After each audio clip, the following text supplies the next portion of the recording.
Well, what do you say, Holeheads? The clock is just about to strike noon Central Time here in the center of the Cornhole universe. That would be the Owensboro Convention Center, Owensboro, Kentucky, or as we like to call it, Throwensboro, our cornhole home away from home for the ACO Finn, the loudmouth for the American Cornhole Organization. Day 3 of a 3-day Super Major, and it has been super indeed. The main bracket in singles, which has just around 600 players split over 4 brackets, now getting underway after pool play concluded.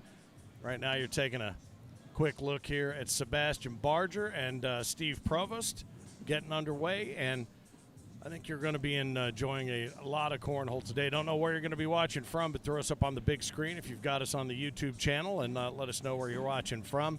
A couple of results before we let you listen to the thump, thump, thump that'll keep you moving through the course of the day. Over the course of the week and into the weekend here over New Year's, women's singles was taken down by Kim Jackson over Kennedy Meineke. Gary Bearpaw outlasted Damon Dennis for the senior singles title. Lonnie Campos outlasted Amari Scott, whose name you'll hear again in just a moment. For the juniors premier, Ella Haycraft took juniors challenger. In the big blind draw, it was Ryan Griffith and Caleb Hurt in the first one, and in the second one, it was Chris Norris and Wyatt Rosengren taking down the hardwood in the ACO Big Blind Draw 2. In the quads, Josh Brown, Mike Dingus, Chris Warren, and Jason Skelton were your top prize winners there in that division. And in World Doubles yesterday, Tier 2, Robert Alisea and Chris Hessler took home the honors in Tier 2 and Tier 3. It was Jamie Smith and Jordan Kirk improving on a recent Tier 4 championship. They took Tier 3 over this week. Todd Taylor and Tanya Lambert took Tier 4 here in Owensboro. And Tier 5, Alec Tinker and Randy Hicks. And, man, it was a battle royale through a loaded field in World Doubles. One that saw Terry Mathis and Corey Morrison tie with Ryan Hart and Keegan Brown for 7th. Stuart Graham, Kendall Cox tied with Jacob Foreman and Gary Bearpaw for 5th. And 4th, it was River Cole and Zach Shibner. Shibby showing up big time in doubles. Jeremiah Ellis and Micah Johnson take 3rd place, and it was a battle between Josh Holland, Kanan Culbertson, and the King seed holders Doug Parker and Lonnie Campos. It took 2 games to get it done, and it was sort of an interesting finish. You'll have to go back and check it out on the stream, but it was Douglas Parker and Lonnie Campos taking away the top spot in World Doubles. So if you want to go back and revisit any of the gameplay from the last couple of days, you're going to see some good stuff, especially if you go back and check out last night's Pro Series skins. Over 110, maybe around 115 pros vying for 16 spots in that final bracket. And I'll tell you something, it was a battle start to finish, and there was an absolute clinic put on by Amari Scott. The kid had ice water in his veins the entire time there in that main bracket. And I'm going to tell you something else. He is just begun his arc at 14 years of age. Took home $2,300, the big wooden barrelhead trophy, and now he can call himself a Pro Series champ. We'll get into more of the details when the Mississippi Ninja joins me. He is still out there working his way through the singles bracket, so enjoy this one right here. What's that? He'll play on center court next. All right, well, I may have to jump on here just to give him the hell that he deserves. But in the meantime, enjoy this one. Steve Provost now finds himself down to Sebastian Barger, 11-2. And more from center court here in just a few on the ACO Digital Network.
All right, normally finds himself behind the mic. Today he finds himself in front of the camera on center court. Philip Barnett, the Mississippi Ninja. He's such a good ninja, you can't even see him right now, as a matter of fact. There he is. And Philip Adam. It'll be the Battle of the Phillips here on center court as Bracket A continues its matriculation. Sebastian Barger just took care of Steve Provost 21-2 here on center court. Danny Wellman awaits Sebastian in the following game. We'll keep an eye on this one here as Todd Gammon right now down to Mark Smothers 18-14. Bruce Piercy just took care of Patrick Macbeth 21-19. Zach Pardue over Austin Thomason at the moment 5-2. Rob Tustin awaits the winner of that one. Willie Johns up over Seinfeld Altman. Well, actually now they're knotted at 8. Jacob Foreman awaits the winner of that one. Sean Priest and Gary Bearpaw yet to get underway. That one's on deck. Kanan Culbertson, Mike Dingus, that should be a good one as well. Charlie Van Arsdale and Tony Pena. Ooh. And this is just bracket A of 4 brackets, A, B, C, and D. CBC Center Court number 2 is also covering main bracket play, so you can also check that out on the YouTube channel. And I do believe you can find us on the Facebook page as well. And I believe they're running this through the CBC Facebook page. Also, Larry Young down 12-10 to Zach Gray's. Hera Taylor up over Bradley Woods 20-8. Sean Scott and Dan Oliver yet to put any points up on the board, get that started. Sean Watkins down 5-3 to Cody, or actually, I'm sorry, they're tied at 3 to Cody Mee. Aaron Lambert up 7-0 over Sammy Ditmore. Jacob Dennis down 12-5 to Randy Wall. Paxton Lindley knotted at 2 with Dustin Anglin. Brian Higginbotham and Bob Vaunch tied at 2 as well. Joe Curtis up 7-4 over Bryce Jefferson. Sean Phelps, Travis Jordan yet to put a score on the board. And these two, Phil and Phil, getting ready to press play on that game. Let's see, Chuck Hummel up 5-4 over Jax Lamotin. And the winner of that game will play the winner of this game, which is getting ready to get underway. I know those elite bags are being thrown by Philip Barnett, who did not come over here, by the way, to tell me what bags he was throwing, so I'll be pointing that out to him a little bit later on. But center court here in Owensboro, Kentucky, Throwensboro, as we like to call it, our cornhole home, away from home. Finn, the loudmouth for the ACO, keeping an eyeball on all brackets, and we'll keep you posted on scores throughout the afternoon. Once Phil has either made it to the final bracket to be played out later today or finds an end to his singles day, he will join me here behind the microphone. But as we get underway, he's got a first bag out of play up in left field and now matched. Well, the good news is no matter what I say, Philip did it. So Philip did this, Philip did that. Philip followed in behind, followed by Philip. Philip gets one in there on the right-hand side. Phil comes in and knocks his in. Phil picks up his final bag. This is even making me crazy. Adam v. Barnett, and it looks like we're going to start the game with a wash.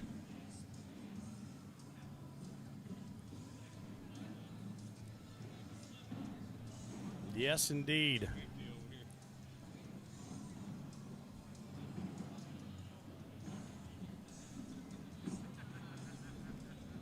Just an early feeling out period here on center court.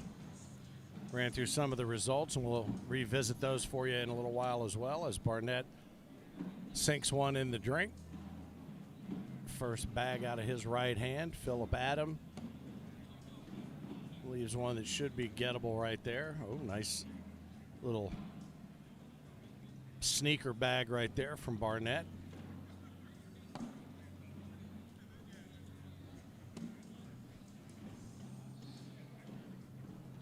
Another little ninja bag taking its rightful place underneath the big old wooden sunroof. Finishes the 4-bagger, does the Mississippi Ninja. Phil Adam, is he going to chase this and try to get them both? I think he's going to come in hot and try to move it just a bit, but he was not able to nudge it, so that'll be the first 2 spot for Philip Barnett. Again, the winner of the Chuck Hummel Jax Lamotin game will face off against the winner of this one, and Hummel and Lamotin Well, they were tied at 6, but Hummel just gave up a 6 spot, so now Jax is up 12-6 in that one there.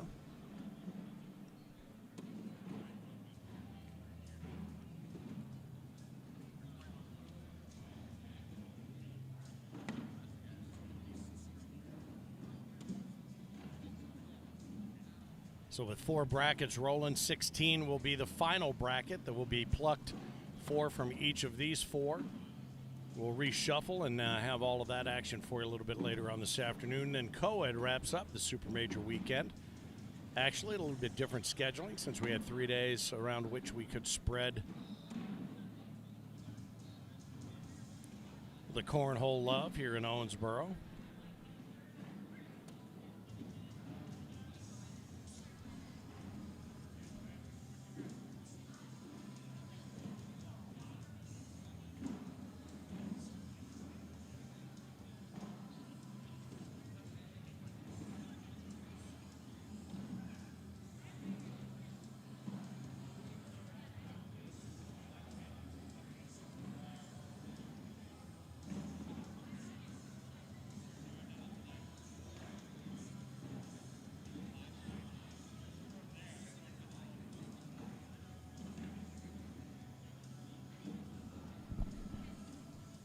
Conference there at the board regarding something, but Barnett jumps out all over the top of this one, 7-0, as Philip Adam tries to get back into this game. Going to play a little defensive block strategy, perhaps.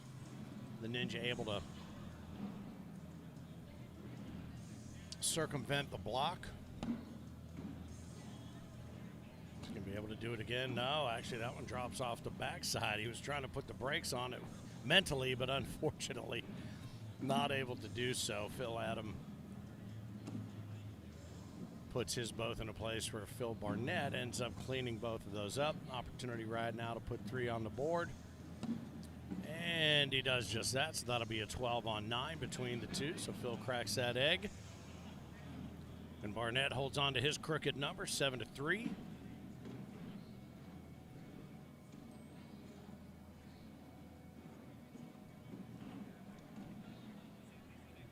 Tier play getting ready to begin, I think, between 1 and 1:30 here Central Time. So you can follow along in Scoreholio if you'd like to find out if one of your favorite teams that didn't make the main bracket is going to make any hay while the sun's shining here in Owensboro in tier play. Tiers 2, 3, 4, and 5, as we had in doubles. Nice bag up and over, but he's able to not just take his, but drag one in.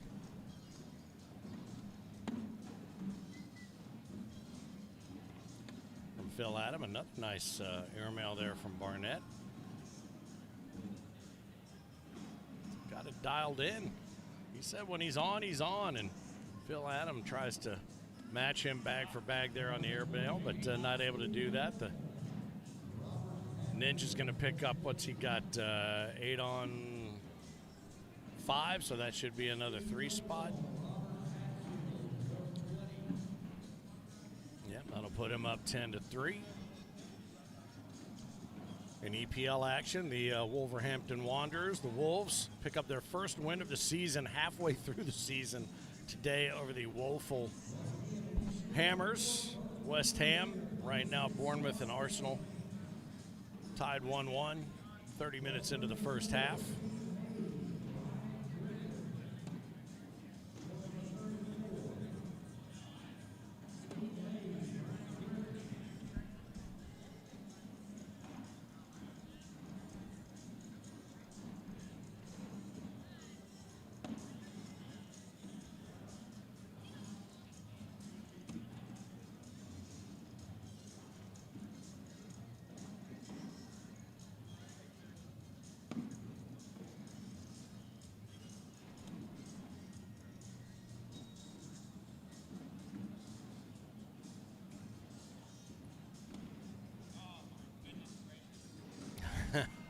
I just heard, oh my goodness gracious, right there from Phil Adam. I think understanding a missed opportunity when he sees one, but he'll pick up a penny out of that one, so 10-4.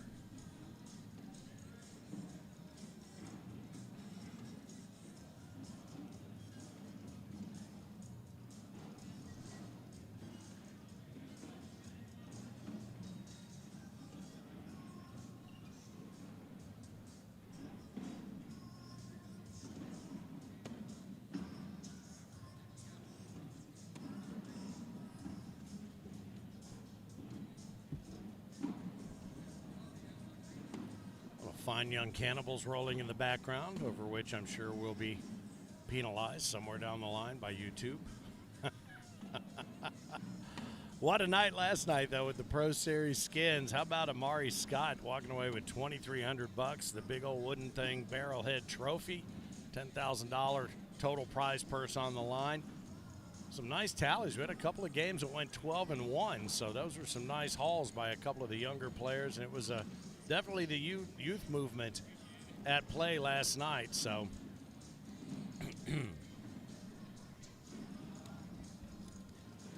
10-4 here on center court. Remains 10-4 here on center court as Barnett leaves one off the back there.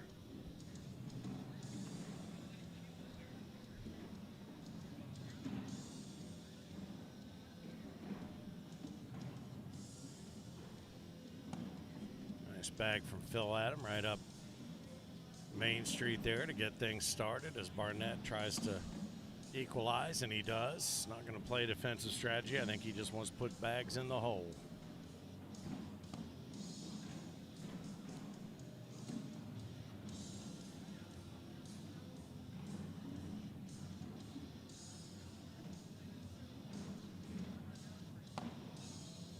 Matching bag for bag. Until now, the announcer's jinx played on the announcer.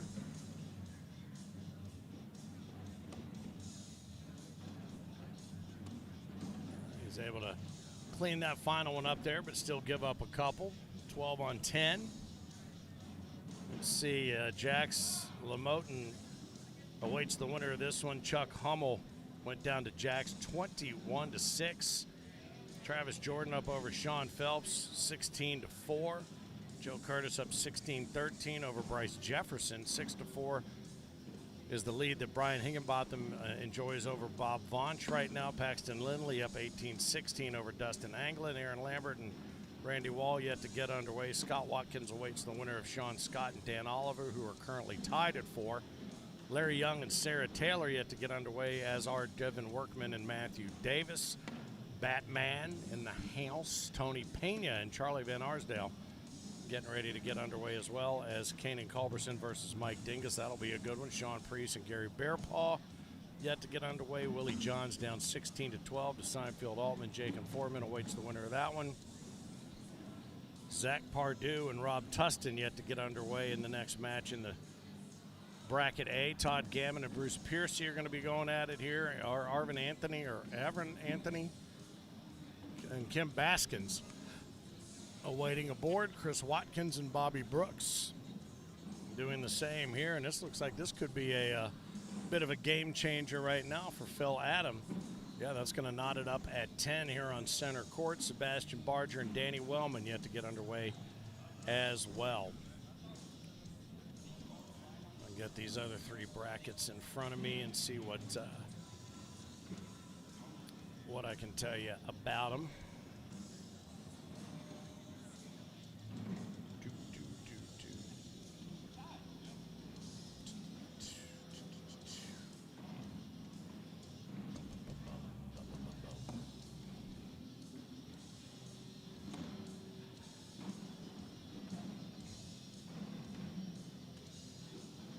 Dustin Arant and Carl Morgan yet to put a score on the board. In bracket B, Brandon Earls up 10-0 over Derek Vincent. Shibby and Jay Artis still waiting to put points on the board. Shannon Shemwell awaits the winner of that one. Shannon took care of Roel Pena 21-4. Charlie Case awaits the winner of Jordan Langworthy and Logan Collins. Langworthy up 20-17 in that. match there. Jeremiah Ellis awaits the winner of Mark Brunk and Cameron Clark. That one's 20-19 in favor of Brunk. They get to walk right into King Jeremiah. Kendall Cox and Jeff McIntosh waiting to get underway. Josh Brown and Noah Dennis yet to put any points on the board. That looks like that's going to change the lead. That'll be our first lead for Phil Adam right there, 12-10. I don't know if Philip Barnett is looking over here yearning for the headset or what, but he needs to get his act together. Josh Brown, Noah Dennis, as I mentioned, waiting to put a score on the board. Doug Parker up 20-19 over Justin DeBruce. Scotty Ball awaits the winner of that match. Drew Blauvelt and Sammy Van Sickle yet to put points on the board. And Dan DeClue awaiting the winner of Carter Guy and Ross Moore. Those two knotted at 15. Lane McMullen, Scott Beck ready to do battle. Colby Baskins, Hugo Valencia as well. Kellen Pritchard and Chris Day waiting to get underway. David Brown and Chris Turner the same. Josh Myrick and Mackenzie Kopp, same story there. Down into some of the losers bracket scores there in bracket B. I don't know. I just got a WTF out of the ninja over here.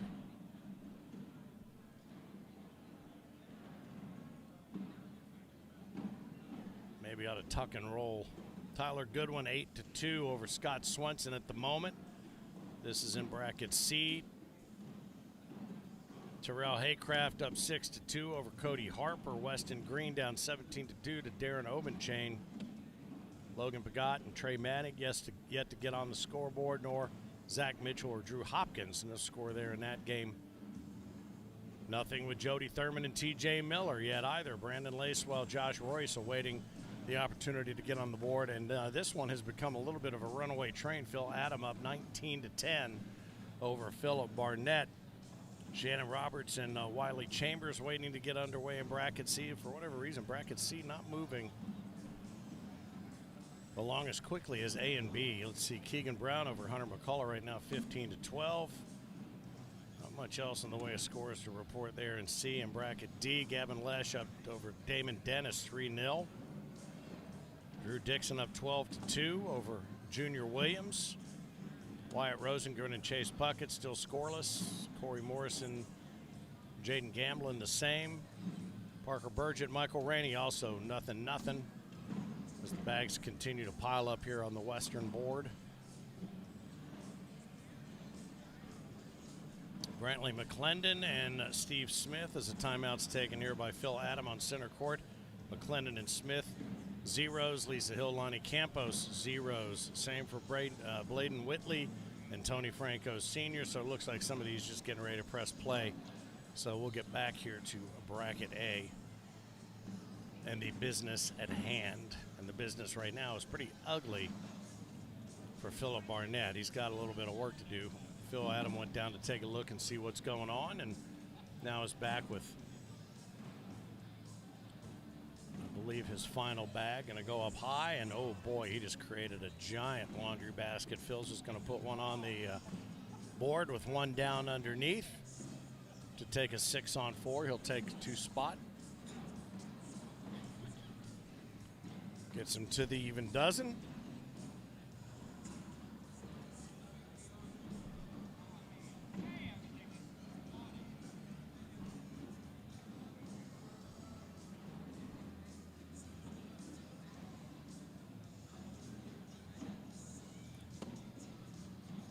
Nice first bag block right there. A little defense maybe, see if he can get himself back into a power position.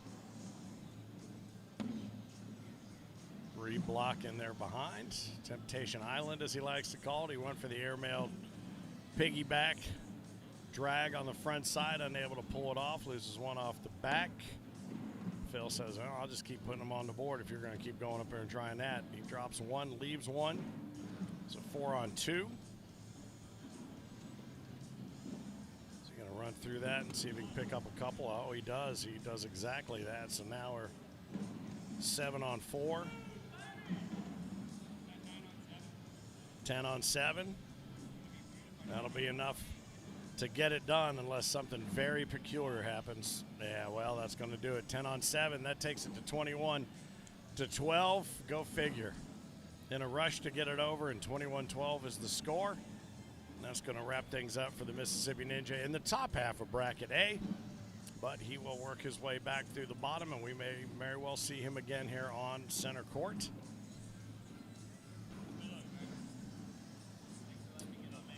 Wishing good luck to one another as Phillip Adam now will face off against Jax Lamoten.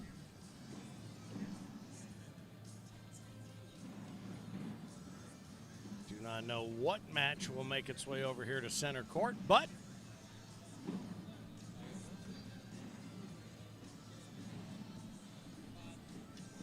what's that?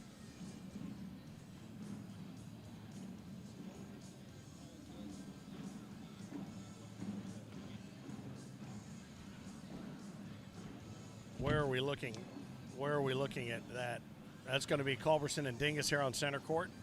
Right on. All right, you'll have an opportunity to see a rock-solid player and an up-and-coming player that's got one of the more unique deliveries in the game. We'll talk about your game later. How about that? You want to talk about it now? Go ahead. All right, man. You started out hot, yep, and then not. Then I give up a 7 when it's 12-12. That's not good. That's not good. That's I don't good. know much, but I know that's not good. Hey, this dude right here coming up, that's a player right there. No, that's what I said. Mike Solid. Dingus, absolutely. Mike Dingus. The big cat. And then Caden Culbertson will come over here with his 22-part delivery. He threw like an 11-something against my friend Trey Howard in the winner's bracket. That's going to be a good matchup, man. That's a good pull right here. All right, well, if you want it, it's all you because I'm gonna. I'm good. Go take a break. I'm good. I got a little bit of weight, and I'll just take care of this one. How about that? Michael Dingus out of that Virginia SVC group is going to be taking on Cannon Culbertson, throwing the LaBelle Burner Series out of North Carolina. Michael Dingus has yet to tell me who he's throwing for, but I think if I saw right, he was throwing for High Roller. Barger playing excellent on center court, by the way. Excellent. It's just my loss for doing dumb stuff.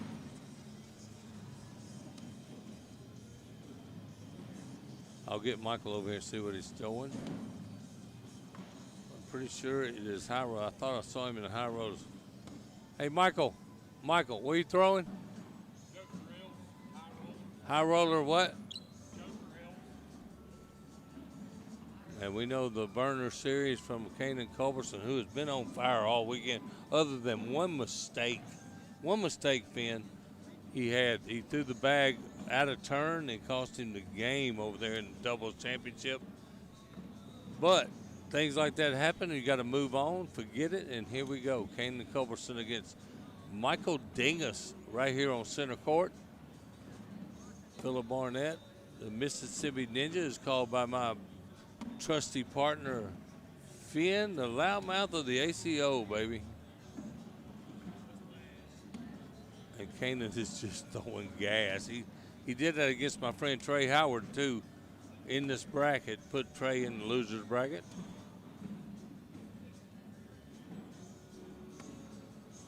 Man, this is going to be a good matchup right here, man. I can't wait.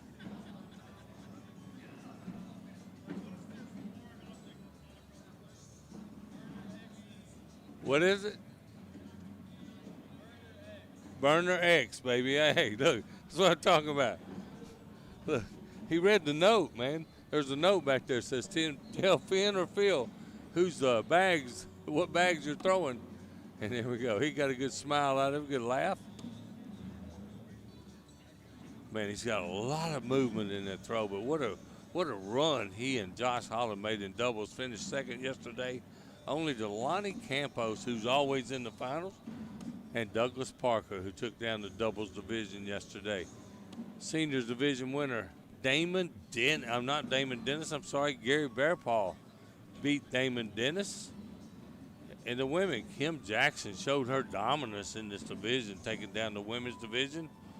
And in the juniors, the aforementioned Lonnie Campos takes down juniors. And here we are, we're in singles division right now. They may be going down and back one more time. I see they push the scoreboard. North Carolina against Virginia, man. Those states seem to always have a nice rivalry.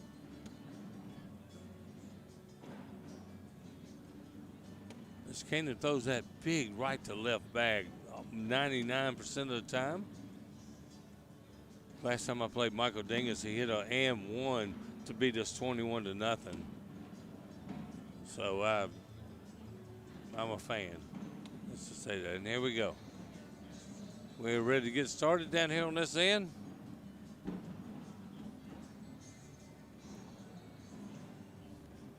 Michael Dingus against Kanan Culbertson to try to move on here in the winner's bracket. This is bracket A, actually. Who's already got some players out. But congratulations to the players who made it to main bracket. That's not always an easy task here at the ACO. I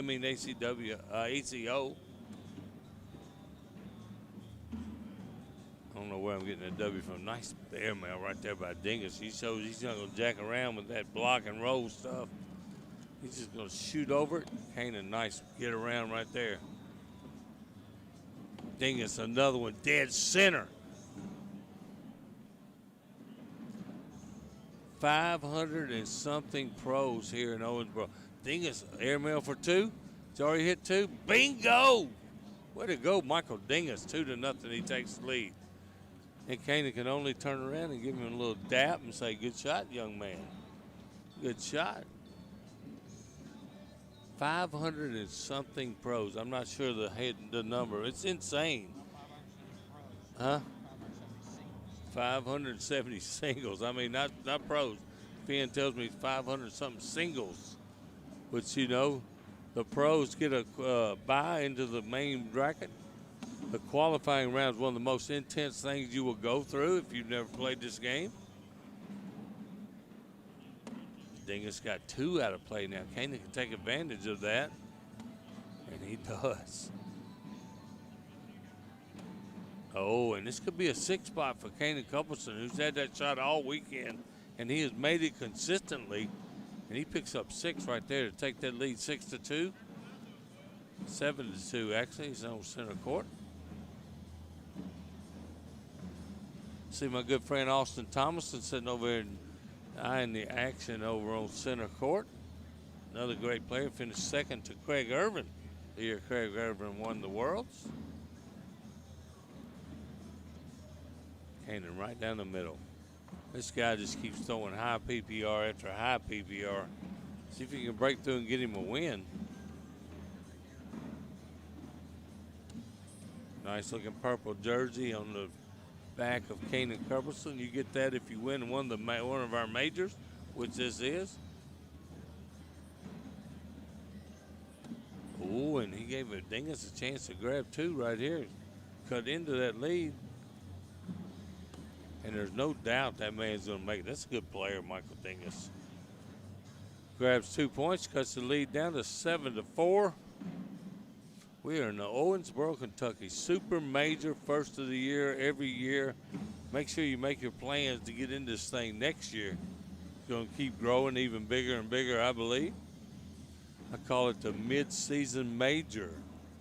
The mid-season major. Michael Dingus first bag, and once again, he's trying to throw a little block off to the left.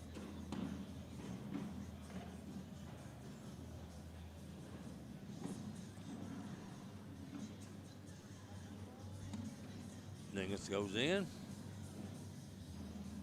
Culbertson's had that outside arm smoking all weekend. That's what he's doing, doubles with Josh Holland. Oh, and he let him off the hook, and that's going to be one he wish he had back. Dingus probably, oh, and it hit the front of the board. The one that will make you madder than any bag you throw. A nice finish there by Culbertson to go up 9-4. That little short bag, a short board, even the one that hits the front and kicks where Dingus bag did, you do not want that to happen ever.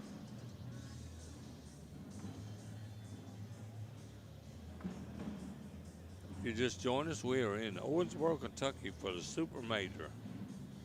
ACO, American Cornhole Organization. Glad to have you along for the ride. My partner, Finn's taking a little break because we're going to be here all day with the action. Our score here on center court is 9-4. Other scores.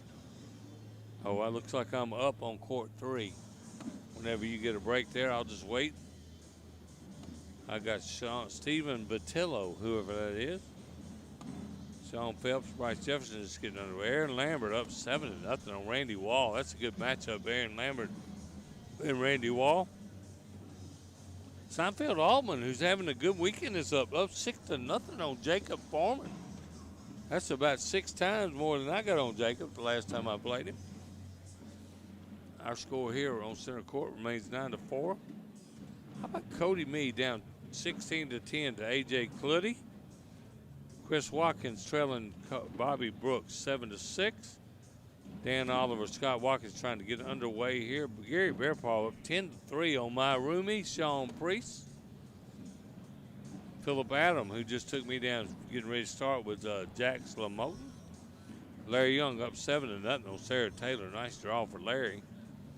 Zach Pardue's 13-2. Rob Tunston. Sawyer Brown. Is that Sawyer Brown? Is that the guy that had the big country singles in the years? I'm just curious.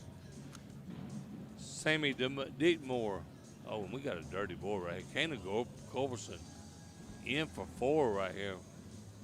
2, I'm sorry. And he doesn't do it, and that's going to be an 8-8 wash, and that's a round that got away from both of them in. Joseph Curtis, Travis Jordan just getting away. Devin Workman, Maxton Davis. Tom Gammon up 14-4 on Bruce Christie, who Bruce told me he's trying to find his game again. All right, Finn's going to join you, and I am going to go play. I'm going to turn it over to you've been called up? I am on court 3, wherever that might be. I think it's right out between 2 and 4. Last time I looked. I probably need to get an Uber to get over there. Yep. This building's so big. And I will be back later. Finn, right. Take it over, baby. Go get him, baby. Yes, sir. Mike Dingus right now continues the battle with Kanan Culbertson. And we will continue to have games throughout the afternoon here on center court and bring you up to speed on the different scores and whatnot, as Phil was just doing, and I was doing my best to keep you apprised of moments ago. Hopefully you've had yourself a nice holiday season. If you're just joining us for the first time this weekend, day 3 of a 3-day Super Major here in Owensboro, Kentucky. Again, all in service to the World Championships for Season 21, which will be right back here on center court in this very building once again. And then this time next year, we'll be hammering hard on the back half of Season 22, working our way towards Medford, Oregon, where the World Championships will be held at that time. We just added a North Bend, Oregon major coming up here soon at the Coquel Casino Resort.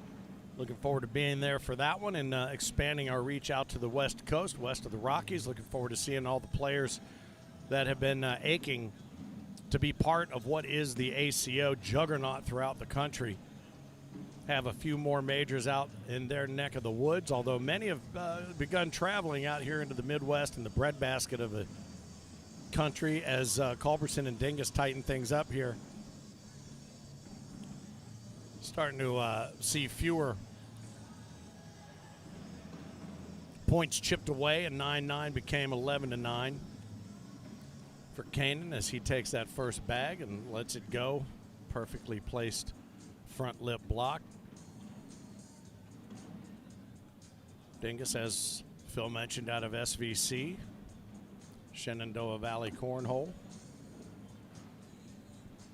Tammy and Junior Williams, as always, supporting their players, center court bleachers, keeping an eye on what Dingus is up to, and his bag is up to the left on that one, and Kanan made sure it stayed out there, so I'm probably not going to chase this one, just going to be, I think, okay with taking the hole that's given to him and only giving up the 2 spot there, so Kanan will extend his lead to 13-9 as they punch in their stats to update the Scoreholio PPRs and DPRs and all the R's that are necessary for a modern-day cornhole player to be satisfied when they lay their head on the pillow at night. We'll continue to monitor scores through the 4 brackets. And again, this will all be reshuffled into a final bracket of 16. So 2 players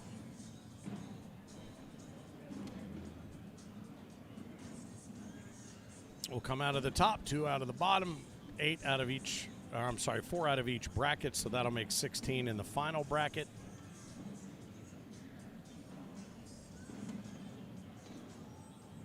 All that'll happen here later this afternoon. And co-ed will wrap up the Super Major here as Mike leaves another one up top, and that extends Culbertson's lead just another couple, 15-9. Take a moment to thank our bag partners. Man, oh man, did they show up in force.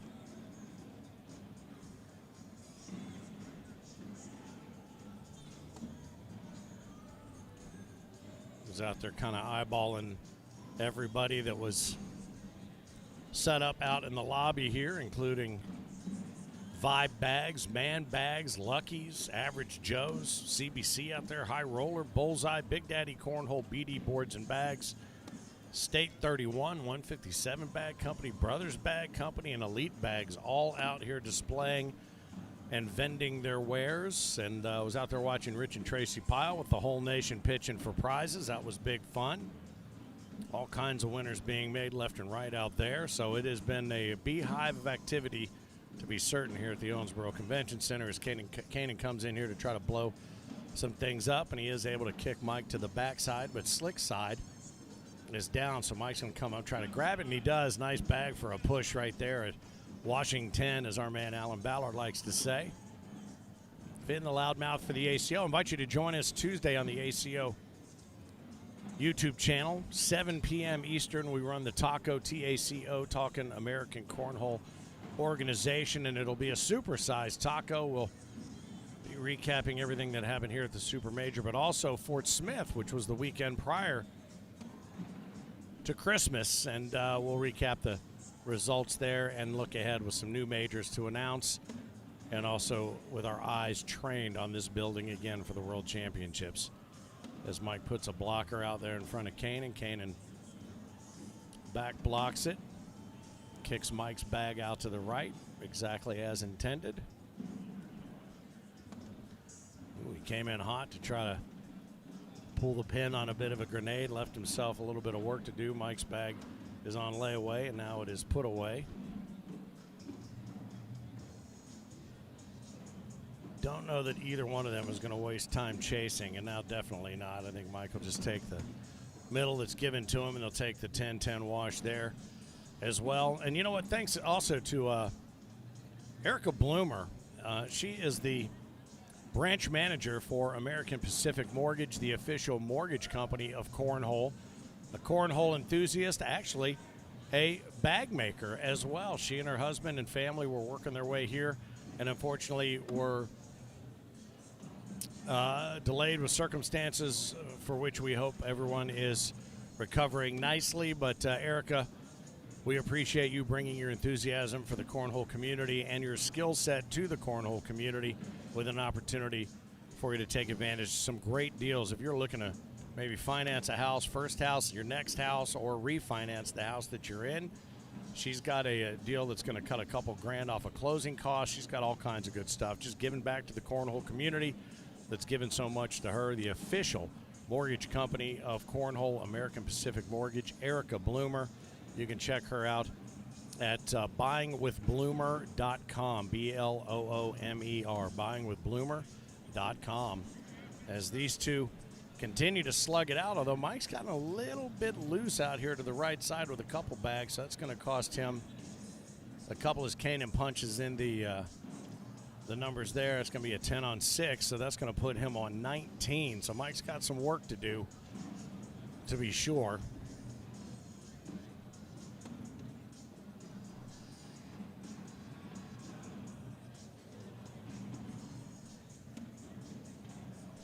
Nice bag there, but I think Kanan's still got his eyes set on ultimately collecting that one as well. Oh boy, a side rail out of nowhere. I don't think I've seen him do that the entire time we've been watching him this week and weekend. Oh, an opportunity that Mike did not take full advantage of. But right now we're looking at 7 on 5. Mike's going to go up. Oh, and he drops one in there, so that's going to be a 10 on 5. Going to take 5 points back on that one, I do believe. Yeah, it's a 10 on 5. That side rail, painful there for Kanan Culbertson, but still holds a 5-point lead, so in theory he could afford to do it again, although I guarantee you he won't. So 19-9 becomes 19-14. Dingus takes the all-important first bag back, runs it right up the middle. Kanan got that center dialed back in. Double 4-bagger might be just what the doctor ordered for both of these guys.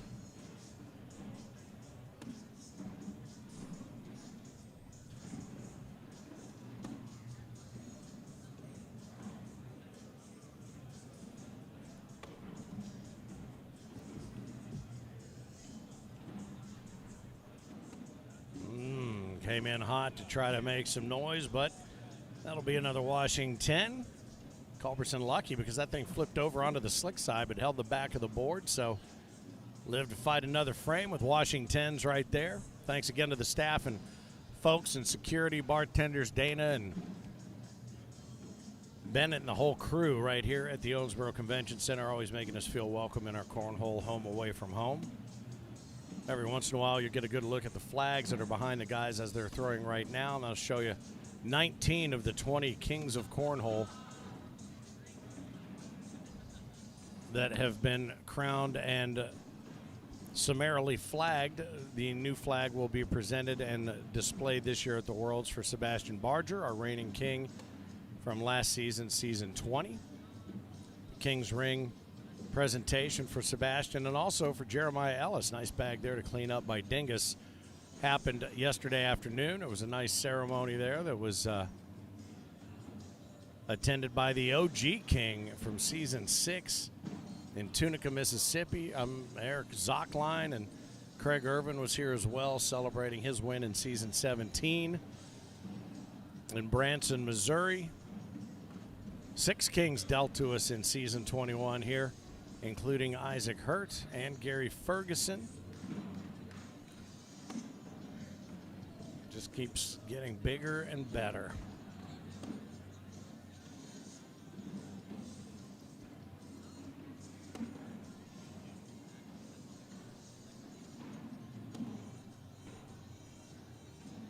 As simple and compact as Dingus's throw is diametrically opposed to Kanan Culbertson. There are a lot of things going on in the mechanics of his delivery, but man, is it consistent. Oh, and Dingus lets one loose in the left field, so Culbertson has the opportunity to run one right up the middle, and he does, and takes the 2 points there that should finish that one off, and it does. It's going to be 21-14. Kanan Culbertson advances over Mike Dingus. Let's get back to the brackets here and figure out what's what. Who's doing what and where they're doing it. That's what I want to find out. Sebastian Barger just took down Danny Wellman 21-0, so he awaits the winner of Chris Watkins and Bobby Brooks. Brooks up 13-12. And that one, Avron Anthony took out Kim Baskins 21-4, so we'll face off against Todd Gammon. Zach Pardue awaits the winner of Seinfeld Altman, who's up 16-6 over Jacob Foreman. Gary Bearpaw dispatched with Sean Priest 21-3, and he and Kanan Culbertson will be next to square off against one another. Charlie Van Arsdale took out Tony Pena 21-11 and awaits the winner of Batman Matthew Davis, who is currently up 10-4 over Devin Workman. Larry Young awaits the winner of Dan Oliver and Scott Watkins. Right now, Oliver up 17-2 in that battle. Aaron Lambert took out Randy Wall 21-2, awaits the winner of Bob Vaunch and Paxton Lindley. Vaunch up 11-5. In that matchup, Travis Jordan up 16-3 against Joseph Curtis. And the winner of that will take on the winner of Phil Adams. 16-8 is the lead he enjoys right now over Jax Lamoten. We'll get the Bearpaw game and get another look at Kanan Culbertson. Not exactly sure what's going on right now. I think just a couple of practice throws. But that will not be the next game you will see here on center court. We'll look at the winner's bracket, the top side of the bracket right now. In bracket B, Dustin A ran up 4-2 over Brandon Earls. The winner of that will take on the winner of Zach Shibner and Shannon Shemwell. Shannon, Shamwell. So Shibner, and Shannon, good luck with that one. We'll see. We'll just wait till somebody wins that one and move that one along. Right there, Jordan Langworthy and Jeremiah Ellis getting ready to do battle. The winner of that will take on the winner of Kendall Cox and Noah Dennis. Scotty Ball and Justin DeBrusen tied at 17s. Drew Blauvelt awaits the winner of that one after having taken out Sammy Van Sickle and putting him in the losers bracket, 21-10. Carter Guy downed by Dan DeClue, 21-15. Dan will face off against the winner of Scotty Beck and Lane McMullen, back up 17-12. In that one, Colby Baskins will take on Kellen Pritchard here in bracket B. In the top side, David Brown and Josh Myrick also in the top half of bracket B. Still, let's move on to bracket C. Tyler Goodwin and Terrell Haycraft getting ready to do battle. Darren Obenchain take on the winner of Trey Matting and Logan Pagat. Logan down 20-14 in that one. Zach Mitchell and Jody Thurman ready to do battle, and Wiley Chambers awaits the winner of Josh Royce and Brandon Lacewell. Lacewell up 20-16. In that matchup, River Cole up 19-18 over Dan Schultz, and Caleb Hurt awaits the winner of that one. Again, this is bracket C. Robert Booker and Keegan Brown getting ready to face off. 10-10 is the score between Riley Brewster and Bryce King. Carter Bennett awaits the winner of that one, and Russell Tabers is waiting in the wings for the winner of C.J. Sligance and Micah Johnson. Micah up 9-8 in that one, and that is the top side of bracket C. The top side of bracket D sees Gavin Lesh and Drew Dixon yet to get on the scoreboard in that matchup, nor have Wyatt Rosengren or Jaden Gamblin in their matchup. Parker Burgett and Steve Smith getting ready to do battle. Lonnie Campos and Tony Franco Sr. will get underway here soon as well. Amari Scott up 18-6 over Cameron Cance. Byron Sisson awaits the winner of that one, having taken out Richard Jones 21-5. Riley Dressler took down Dalen Roberts and will face off against Rich Jones. So we could have a Rich Jones. Oh, no, we can't. We could have ultimately a Rich versus Richard Jones. But that's going to take some doing. David Riley and Stuart Graham going to square off here in a moment. Timmy Key up 20-18 over Dan Kohensky. The winner of that will take on the winner of Matt Gammon and Isaac Hurt. Isaac up 20-10 in the top side there of bracket D. So Gary Bearpaw and Caden Culbertson will do battle here on center court. And it looks like since I'm already bumping my gums, I'll go ahead and continue through this one and keep you updated on scores. You can also check out Scoreholio to find out where your favorite players have fallen within one of the four main brackets here. Pool play involved nearly 600 players earlier this morning.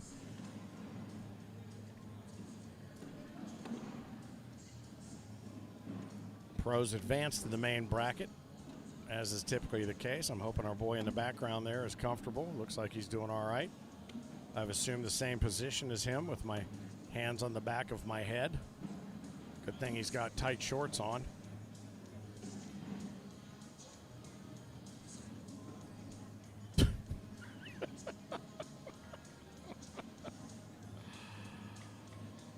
Oh, goodness.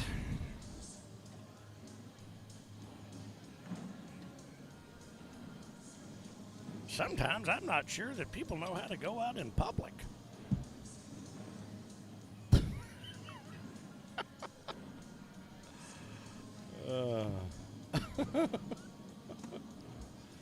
I think that's just the Diet Dr. Pepper talking, pal.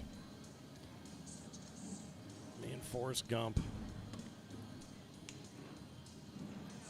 All right, so I think these guys have pressed play on this game, getting ready to get underway. Kanan Culbertson and Gary Bearpaw. You couldn't have two more contrasting styles right there. Bearpaw comes out of the world of horseshoes as a world champion, competitive horseshoe player, and now has just recently aged into the seniors bracket, and many a senior very, very, very unhappy about that fact.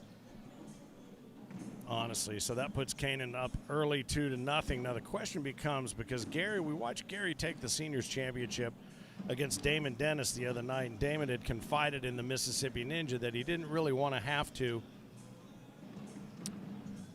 play a blocking game against Gary, but he ended up doing it anyway, and had a couple that did not go the way that he had hoped, and just any little mistake against a guy who is so methodical and mechanical like Gary is going to be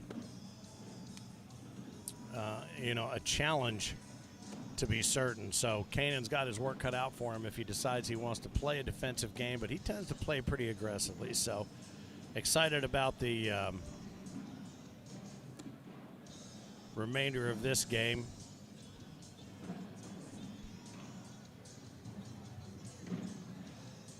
Gary leaves 2 up top.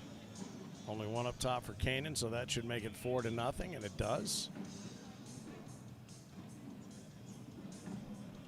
Last one just didn't have enough oomph behind it to do what he wanted to do. But Gary Bearpaw is not going to play a huge finesse game. He is just going to wear you down like rain on the rocks. You will be made smooth by the silky nature of his hole-for-hole capability.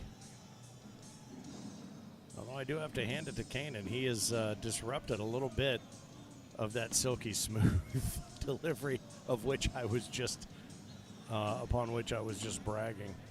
And we know that Canaan's got that right to left bag. We've been seeing it all week and weekend long, and Gary just seems a little bit out of sync. Canaan going to come in and cut. Oh, that's going to drop. Yeah, he'll take that one. So Gary probably not likely to chase. He's just going to, oh boy. And he went in there to try to, I think, execute the shot that he knew he had in his back pocket at all times, and that one is going to be a 4 spot for Canaan Culbertson, who jumps out with a snowman up 8-0.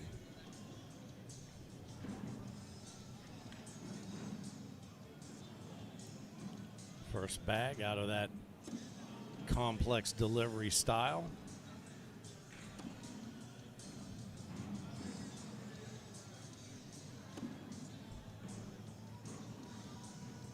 Canaan comes across his body just a little bit at the very finish of that stroke. It kind of wrist kind of comes around to crosses the sternum vertical, if you will. I'm just making up new technical terms, but feel free to write these down and build out a glossary if you'd like. Double 4 bagger, I think exactly what Gary needed to see. They exchange fist bumps and work down to collect their weaponry there. Gary throwing CBCs, I know, and then I think Canaan, we determined he throws the LaBelle burner series there, the burner X's.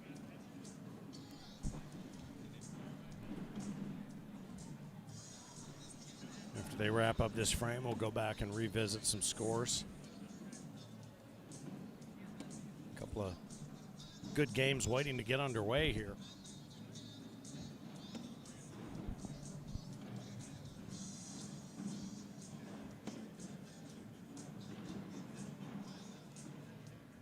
Some new names in there as well on the top side of this bracket, and here comes maybe some of that attrition we were discussing. But I'll tell you, Gary is not controlling the hole like he is accustomed to, and Canaan is not allowing him to get back into the rhythm that he wants. He'll take that one up the middle and takes one with it, so that'll be a couple more. Well, not a couple more, a couple to begin with for Gary. Cutting that lead down to 6. Avern Anthony and Todd Gammon just about to get underway. Bobby Brooks, Sebastian Barger still to do so as well. Zach Pardue awaits the winner of Seinfeld Altman and Jacob Foreman. Altman up 20-17 in that one. Bearpaw took down Sean Priest to get here, and now he finds himself in an 8-2 deficit to Canaan Culbertson. Charlie Van Arsdale and Matthew Davis still to get underway, looking for a board. Larry Young and Dan Oliver the same story with Aaron Lambert and Bob Vaunch. Travis Jordan awaits the winner of Philip Adam and Jax Lamotin. Phil up 20-16 in that one. And you're back awfully quickly. Yeah, but I won. How about that? All right, then. All right, then. I got to take on the aforementioned Mike Dingus in my next game. In your next game? Yeah. All right. Hey, how about this, though? Kanan Culbertson all over Gary Bearpaw. When I walked up, I went, oh, shoot, Gary's throwing a 9 and Kanan's throwing 11. That's a Well, Kanan's made very few mistakes. He did throw a couple of defensive bags that seemed to put Gary out of his rhythm. And Gary was not able to recover on a couple of them, but I think he's starting to look at that. Continue. He's starting to continue to not have the rhythm. Does that make sense? Yes, it does. Yeah. And that's a bag that Kanan probably going to wish he had back, because that's going to be a hard bag to get to grab a couple right there. And Gary throws one off in the left corner. Oh, what a shot. Oh, my God, I had to hit you in the arm with that one. He had to make you look like a fool. He did. That was a good shot, good man. Bag right there. That burner series came in and caught fire, attached itself to the other one that was hanging there. It did look like it was going to be tough to get, but I'll tell you what. Hey, He's got game. He stole 2 points right there, Finn. And let me tell you something.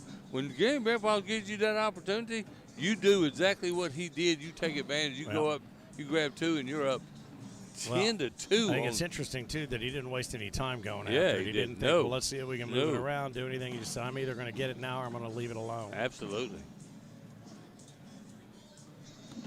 Man, this kid's been throwing fire all weekend, man. Yeah. He's had a really good weekend and shown that ability to cut right to left around pretty much damn near anything. Yeah, his right to left game is very, very solid right now. And Gary's got one up in the left-hand corner now. Another one up there, up in the left field. This might be one of those matchups for Gary. You know, he's a senior. Kanan's still in the juniors division, believe it or not. Yeah. That's going to go. There's no doubt about it. He can grab 2 more, go up 12 to 2, 10-point lead on one of the best players in the universe. I'm going to tell you that and right now. Our seniors champ. Yeah, our seniors champ. I tell you, he comes in, man. He has no fear. He really doesn't. You know, he comes to that juniors division, had to play Lonnie and guys Isaac Hurt and stuff like that. Man, he get up in the singles division, it might be sometimes look a little easier, actually. Well, we saw last night as we got down to the Final Four of the Pro Series skins. It was definitely a youth movement on. Oh, absolutely. And just that fearless ability just to continue to get up there and throw and throw and throw, and the stamina and everything. I mean, I heard one of the guys, I forget who it was the other day, talking about if I get up next to a kid that doesn't have a driver's license, I know I'm dead. Ready. I'm ready. What? Oh, he didn't go. Oh, there it is. He got it to go. I thought he was going to have to shoot it to get it. I was saying that's 2 more, 14 to 2 now, Kanan Culbertson. But yes, sir, our Maury Scott, what a game he had last night. Well, I thought about that last night after I went to the hotel. I thought, that kid put on a clinic. My God. And wasn't even aware he was doing it. No. He was so smooth and so cool. And in the post game, again, took home $2,300, took home the barrelhead, took home all the glory of having been, basically cut down and cut through 116 plus pros. And not just chopped liver either. No. These are really good players he went through. 14 years old. Yes. So you talk about that. You talk about Kanan. You talk about, Kendall Cox. And I feel bad with Kendall Cox because she's always playing in the women's division versus having the opportunity to play in juniors and get some of that experience. That one pops Gary off the knew back. he needed to try to keep this game, and he gave up 5 right now, and that's going to be 19 to 2. Good job, man. Did I interrupt you? Huh? Keep on. Go ahead. Yeah, but you're right. Kendall Cox, man, she doesn't get the dues. She doesn't play juniors. She just goes plays women's and knocks some of the best women out. Well, she's playing high-level competition, but I wish there was a way for her to get in there and go shoulder to shoulder with some of the male juniors. Oh, I agree. As well, because I think she would benefit definitely from, some of the learn lessons, both positive and otherwise, from some of the young guys that are playing in the juniors division. Yes, because I think there's a lot that could be learned there. And, I mean, she's found herself a couple of great mentors in Kennedy Meineke and McKenna Kopp and whatnot. But I think I do wish there was a way that she could get into that juniors. That's going to be it. That's going to finish it off 21 to 2. Gary Bearpaw showing a 9-5 and getting beat 21 to 2. Are you kidding me? Yep, that is not what the game that was sold to you when they first stepped up here. I hope he's in bracket B. in the losers bracket. I know that's A. He's in A. Oh, That's a I fact. know. So hey, look out, bracket A for the losers bracket. Yeah, Avern Anthony right now up 4-0 over Todd Gammon on the top side. Zach Pardue and Seinfeld Altman getting ready to square off. Altman finished Jacob Foreman 21-17. Man, that's a huge win for Seinfeld Altman. Yep. I'm not gonna lie. And the winner of that one will take on Caden Culbertson.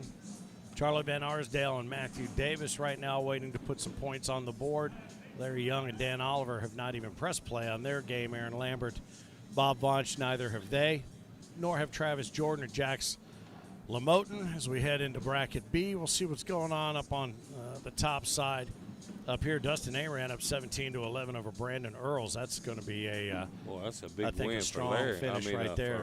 If Dustin's able to pull that off. Zach Shibner, and I love this one. Shibby Shibner versus Shannon Shembwell. Oh, my God. Shibner up 20-2, and it's everything I had to do or could do to not say a cuss word. There right was in a lot of S's in the middle of that. Just some shoes. So Jonathan Langworthy and Jeremiah Ellis. Jordan Langworthy and Jeremiah Ellis have yet to get underway. Kendall Cox down 16-15 to Noah Dennis, but I think that's going to see couple more lead changes before all is said and done. Scotty Ball up 10-0 over Drew Blauvelt, who's had himself a great weekend as well. He ran rampant through the juniors division earlier. Dan DeClue and Scott Beck still waiting to put points on the board, as are Colby Baskins and Keith Pritchard. And David Brown up 19-9 over Josh Myrick. That concludes the top part of the bracket of bracket B. Hey, how about this in the A? Let me give you a score right here. You're going to be surprised. Some guy named and they might just finished off. Greg Garrison took down Douglas Parker. Really? Yeah. I know Parker's probably riding high on that doubles victory last night, but sometimes it takes time to get your feet back under you after a big, hard-fought win like they had last night. Tyler Goodwin up 13-4 over Terrell Haycraft. Winner of that one will take on the winner of Darren Obenchain, who holds an 11-8 lead over Trey Matting right now.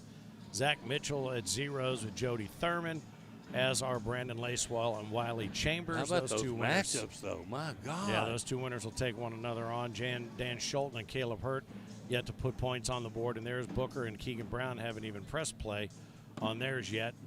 Carter Bennett awaits the winner of Riley Brewster, who's down 17-16 to Bryce King. Wow. Russell Tabers and C.J. Slegans yet to press play on their match, but we'll keep you posted on that. And then we move to bracket D. Gavin Lesh down 11-8 to Drew Dixon, who we saw throw in some pretty good bags. What a matchup last night. night. Think about that one. Yep, that's a lot of lean and mean right there between those two, Drew Dixon and Gavin Lesh. Wyatt Rosengren down 18-13 to Jaden Gamblin. Parker Burgett tied at 10 with Steve Smith. The winner of that will take on the winner of Lonnie Campos and Tony Franco Sr. Campos enjoying a 13-5 lead. And that one at the moment, Amari Scott up 12-2 over Byron Sisson, and he will take on, or one of them will take on the winner of Riley Drive. Look at me, I'm already giving it to him here after last night's Pro Series. Riley Dressler down 16-14 to Rich Jones. David Riley down 7-2 to Stuart Graham. Isaac Hurt awaits the winner of that one, and that gets you through the top half of bracket D. Very good. So back to bracket A. Bracket A. Sebastian Barger there in the Kings jersey. He'll be throwing against Bobby Brooks, the 1 seed versus the 17 seed. Again, we will break this down, take 4 out of each of the 4 brackets, have a final reshuffled bracket of 16 later on this afternoon. As co-ed gets underway, we will crown ourselves a Super Major Singles champion. I'm fixing to go take down a Michael Dingus. Oh, that's right. You got Dingus on deck. Yeah, I'm still waiting, but I'm good. Well, and a shout out to Ryan LaBelle, Chris Clark, and April Clements for running this tournament like, well, I usually say like Clark work, but that's not fair to LaBelle and April. So just an outstanding. I mean, and last night they sort of set the template for what co-ed's going to look like tonight with the final big blind draw. But the expansion of Scoreholio and their wizardry and mastery of it really has changed the face of large-scale tournaments like, well, any tournament, to be honest, but large-scale tournaments like this one, the ability to pull off something like this. Let me tell you something. I went to another tournament one time, not in the near too distant future, okay? And if you that means you haven't been there yet. If you work the app, compared to the Scorholio, it Yeah. will make you pull your hair out. That's why I'm bald today. It's awful. I mean, absolutely awful. Oh, yeah. I'm just saying. And I just call it like I see it. I'm not trying to dog nobody out. It's awful. Yeah. Well, I would tell you, I mean, I've been involved now a dozen years probably. Yep. And, you know, I go back to the days of paper brackets on the wall that had to be rewritten because one person was in the wrong Oh, place. absolutely. This and that, and then on to Brackalope, and then Scorholio kind of came up and was really developed in concert with quite a few of the folks behind the scenes here at the ACO. I mean, they have a lot. Ben and the folks at Scorholio owe a large debt of gratitude as far as the development Oh, of the. my God. It's unbelievable how good that app is. And I can't sing the praises enough. Because, you know, I go everywhere. It doesn't matter yeah. who's playing. It doesn't matter. But I'm a.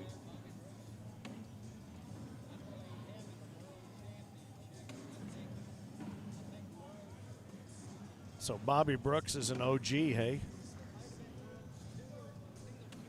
Is that right? Heineman telling me in my earpiece, also known as my eardrum, that he and Bobby Brooks played in what might have been Worlds 2 or 3. Bobby Brooks, I guess, coming back, playing. Yeah. I saw him yesterday in the blind draw. This dude can play. Yeah, He well, can play. I'll tell you what, we saw yesterday during the Kings Ring celebration, we saw EZ sporting one of the old school King of Cornhole jerseys, and it was something to behold. I mean, you see one right now from last season, season 20 in Tulsa, Oklahoma, across the shoulders, down the back and the front of Sebastian Barger, Wow. our reigning king. But, yeah, it's cool to see these OGs coming back in here, and I think they're coming in with eyes wide open, to be sure. I mean, the player in the play has got to be completely different. Yes, sir. Oh, And he just let Sebastian, our King of Cornhole, off the hook right here. Yeah, Sebastian throws that dirty bag almost as if to say, I'll spot you a couple, Bobby. Hey, how about Brooks going for the airmail right there? He's only going to give up 3 right there. 7 on 4 to get us started here with a dirty bag from Sebastian Barger to get started. Yeah, but if Sebastian throws one in the front of the board, you got to score. Even if it's just one, you got to score. And we call him the Punisher because when you make a mistake against him, he comes out and does punish you. But very few people are able to punish him when he makes a mistake because he has the ability to regroup. But Bobby Brooks, gotta love seeing him. It was great to see Damon Dennis again. It's good to see Bob Vaughn's. Good to see Jeremiah Ellis back, EZ back. I saw somebody earlier who said, oh, my God, my first game is against Bob Vaughn. And he was like, oh, shoot. I'm sure it wasn't shoot. No. But, yeah, now these guys have dialed it in. And that's a nervousness, center court nerves right there, fourth baby. Bag blues. Yes, sir. We could call those fourth Barger blues, I suppose. Yeah, heck yeah. See the Amos is sitting over there, Jackie and Terry, great players out of my area. Good people, too. Super good people. I think Sebastian is doing something that I've never been able to. I mean, like I said, I don't play, but I did learn one thing. Do not try to play with cargo shorts on because he looks like he's carrying everything he packed with him. Well, you saw me have to come over here and empty my pockets earlier. Yeah, it's it continues to remain interesting as to all the different delivery styles and everything that everybody brings to the court. Oh, Bobby Brooks in for 2 right here. Cut into that lead. Yep. Oh, and he eased up on it.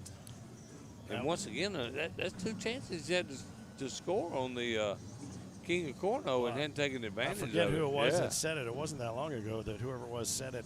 When Sebastian makes a mistake, very few people punish him for it. Right. Who was that? It was I don't know. Some genius I met earlier Looks like today. I'm up on court 10, brother. Go get him. I'm going to go throw a few bags. I'll catch you in a little bit, all right? Knock him in the dingus. All right. Bye. All right, brother. Go get him. All right, Sebastian Barger and Bobby Brooks. Bobby seems to have a little better focus here going west to east until now. So you're welcome, buddy. I apologize. Maybe Heineman, you can introduce me to Bobby at the next tournament. I don't think he wants anything to do with me and the jinx that I've laid on him on this one. Sebastian does what Sebastian does. He's in there, figures out a way to lip it around, and that's going to increase his lead now. I think, what's that going to be, 12 on 7? So that takes it, from 6-0 to 11-0. So 2 strips of bacon and an egg on the scoreboard right now. Quick EPL update. Arsenal just added one to their lead over Bournemouth, 3-1 at the 73-minute mark. If you're following along with in the EPL, the English Premier League, I'm pretty certain I'm the only one that is, but there it is.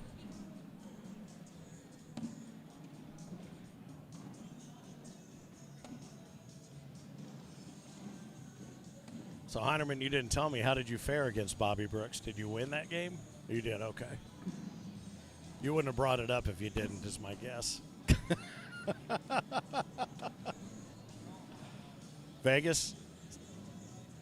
And where would that have been? Worlds 2 or 3 in Vegas? It wouldn't have been at the Westgate, would it, back then? Samstown? Okay. Speaking of Vegas, I think we're going back to the Weston Lake in Vegas again this season. We got one more back out in Vegas this season.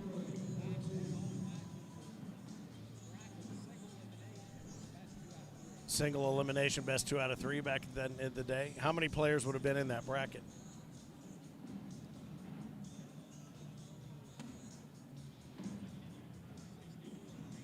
So 6. So it was cut down one main bracket of 64.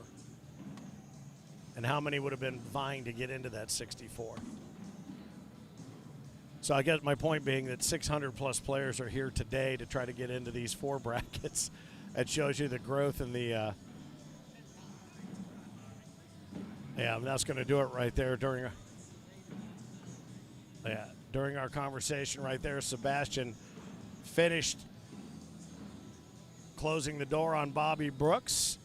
So 21-0, that puts him, Sebastian, the number 1 seed against the number 72 seed, Avron Anthony. Working our way toward that final bracket of 8. Will be 2 more games to get to that bracket. Zach Pardue right now down to Seinfeld Altman, 11-5. Kanan Culbertson awaits the winner of that one.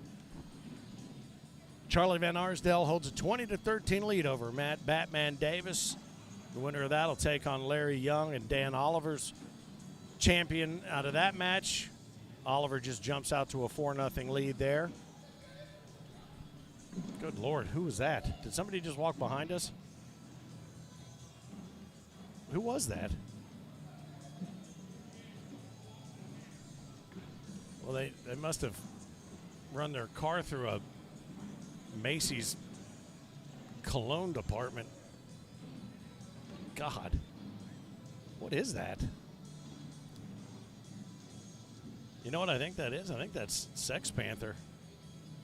86% of the time, it works all the time. Aaron Lambert up 4-0 over Bob Vaunch. We were mentioning that match just a few moments ago. Travis Jordan and Jax Lamotin waiting to get on the scoreboard.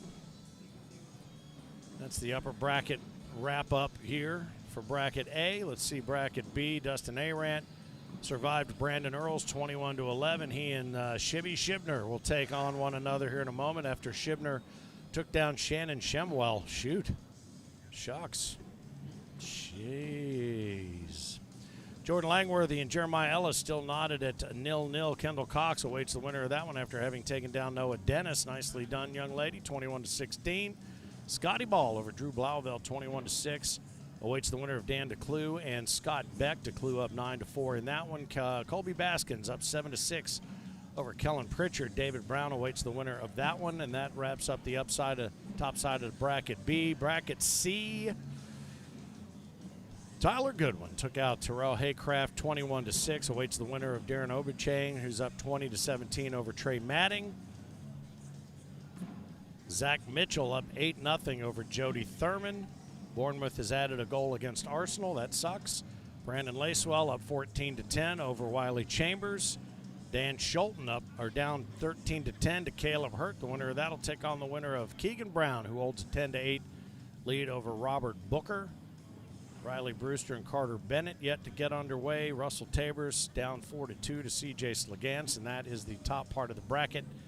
In bracket C, Drew Dixon and Jaden Gamblin getting ready to square off after Dixon dispatched with Gavin Lesh 21-12.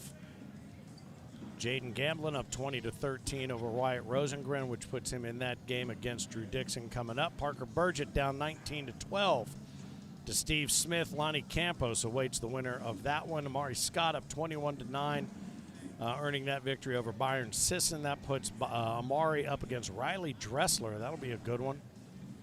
David Riley up 17-16 over Stuart Graham, and Isaac Hurt awaits the winner of that one, and that brings you up to speed on the top side of brackets A, B, C, and D.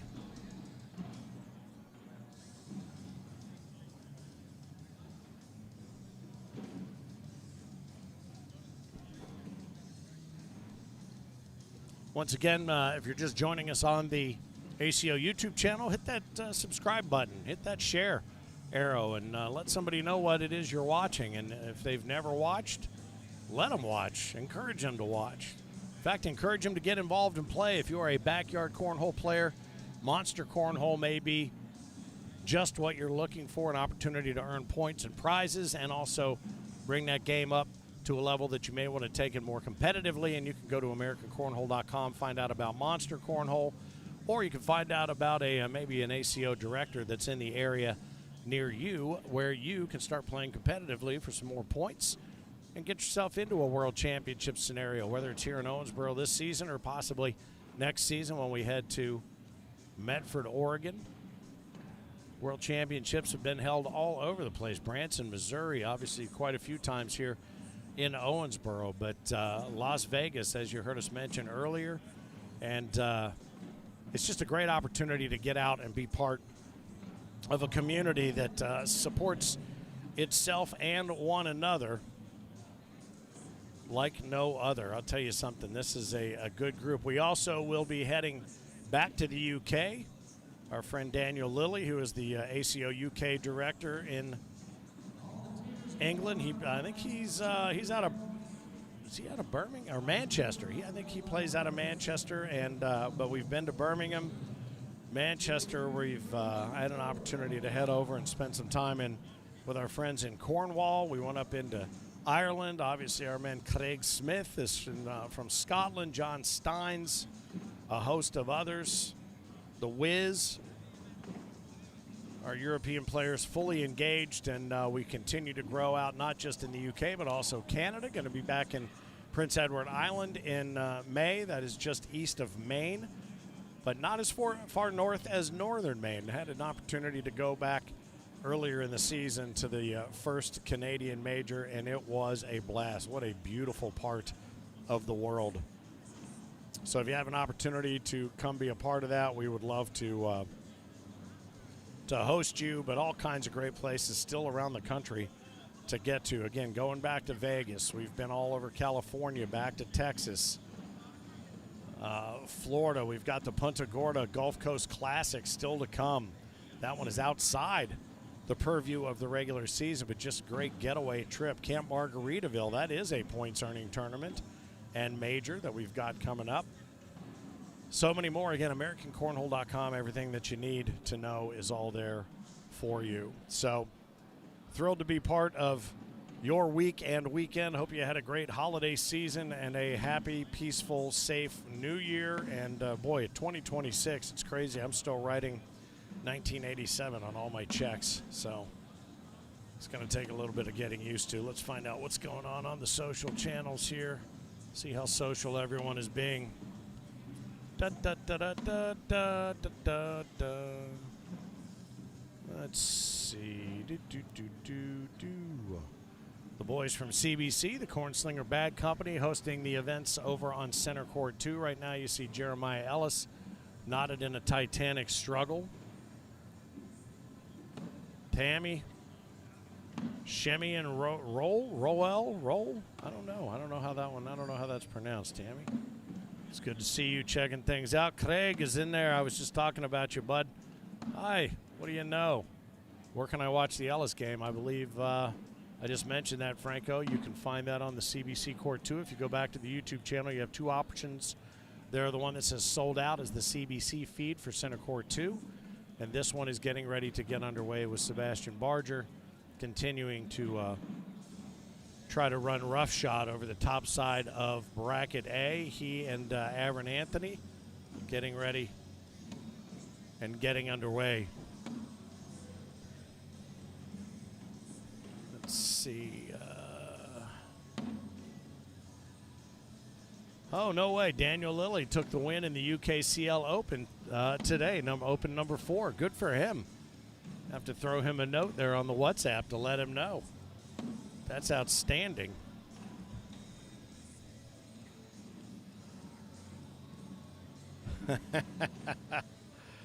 Oh, that's awesome. I just got a picture of Carter Lee Hurt sporting his Hurt Locker onesie. You got to love that. He looks like he is just exhausted. He's had just about enough. I had that look on my face at the end of last night and the end of the night before last as well. So appreciate that. It's good stuff. Congratulations to Caleb and Adrian and so many others. God, I'll tell you something. You know, I used to joke about the children of the Cornhole, all the youngins that were running around this building. There are exponentially more of them who I've never laid eyes on before running around this building right now. So we have a brand new crop, if you will, of future Cornhole superstars roaming the building and probably causing some gray hairs for security if I know them like the way I believe I do, and I do. So anyway, glad to have everybody of all ages, and again, a sport from 8 to 88 that anybody can be a part of. Again, Amari Scott, who put on just a clinic yesterday in the Pro Series, 14 years old. And I don't even think he realizes how good he is. Just amazing. Go back and watch that Pro Series. All of those matches. It was about 3.5 hours worth, but it was worth it. It was something else than something to see.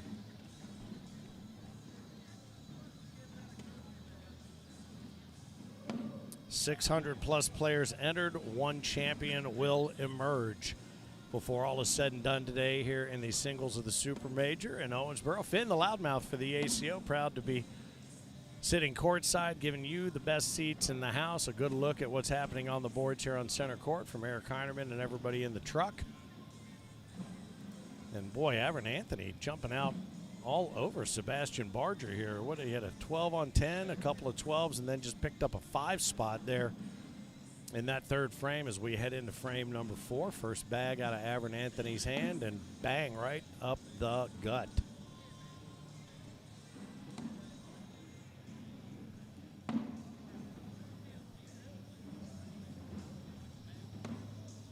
A new name and a new game to me is Aaron. I'm not sure where he plays out of. In fact, I think I called him Arvin the first time I ran down the score, so my bad. 600+ players entered today. There were bound to be some that I had not met. Sebastian going to go in and do one of those patented pickups. He wasn't able to get enough of it, but lucky that bag from Aaron stayed where it was. So it'll be just a washing 10 right there.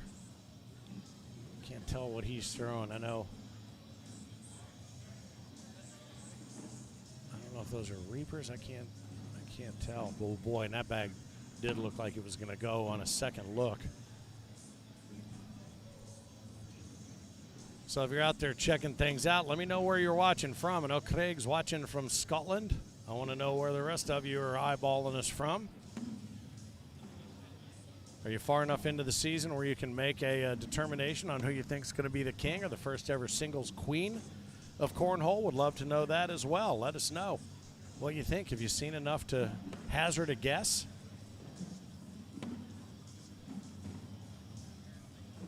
A lot of folks eyeballing what's going on across the way on center court 2. Jeremiah Ellis up 18-8 over Jordan Langworthy.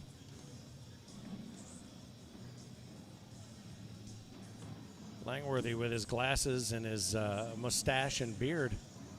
Looks like an old black and white character out of something from an Abbott and Costello show. He's changed up his look quite a bit. Oh boy, and Jeremiah left a couple. I may be watching on a delay, but left a couple lay out there as Sebastian comes back and puts up a big round, takes a 12 on 5 to reclaim the 7 that he had spotted Avron early on.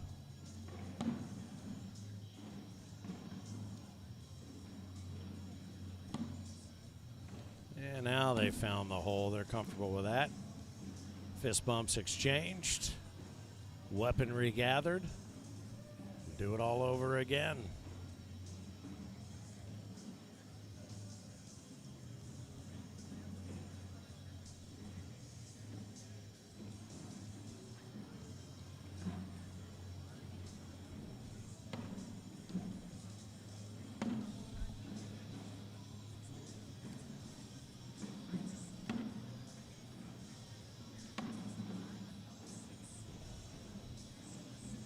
There's always a certain point in these matches where we get right here to this spot where there's really nothing I can say that you can't see.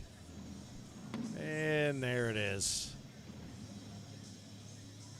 A double dozen, double four bagger.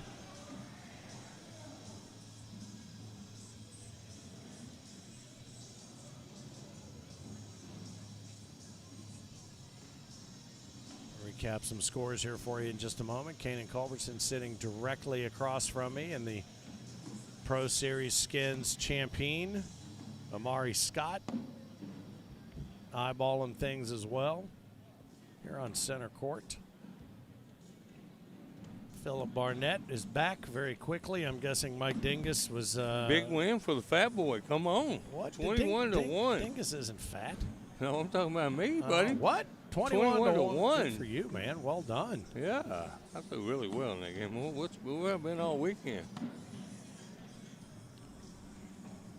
Sebastian's just battling people on center court, but look at this guy, Averin Anthony. Yep, Averin was up 7-0, and then Sebastian took a 12-5 to reclaim that crooked number, and now they've been knotted up for about 3-4 frames.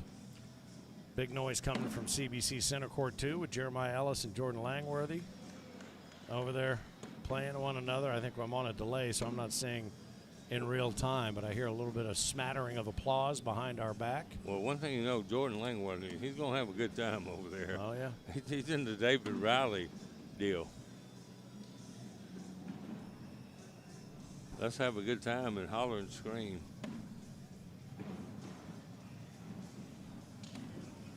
I got a game to be determined. Hey, I'm still rolling, baby. I need to win 2 more, Finn. I'll be happy. Go get them.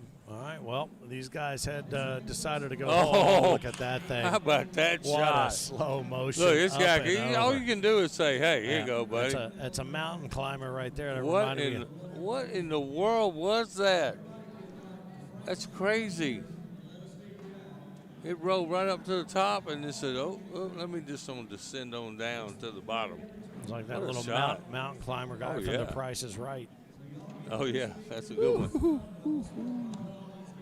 And they were basically just trading hole for hole there for a minute, but that one changed things up with a 4 spot. They had a 12 on 9 and then a 10 on 6 to put us where we are at 11 to 10. When you get to a tournament like this, where you don't know, I don't know everybody in here, but I've never seen this guy, Averin Anthony, before. But look at him. I said the exact same thing right before you got here. It's just 10-10 Washington. He's only down 1 point to the king of Cornhole. Yeah, well, I said with 600-plus people, there's bound to be people I've never laid eyes on before. Absolutely. He is one of them, and to the point where I even mispronounced his name looking through the bracket. I thought it was Arvin, and so for that I apologized. But, yeah, man, I mean, you just never know where the next great game is going to come from, and that's what makes this so much fun to watch and why we continue to build bigger and bigger crowds around center court for games that feature people that have never been out on center court. And we love it to see new people on center court for sure. How about that get around right there by Averin? Sebastian said, it's okay, I'll just clean all this up.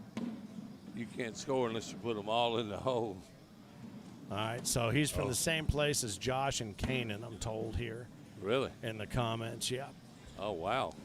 Hey, he's making a good showing of himself right here on center court. No doubt, no doubt. Which can be nervous and daunting sometimes if you hadn't been there before. Doesn't seem bothered by it in the least. Not at all. Still holding at 11-10. Sebastian on top by a penny.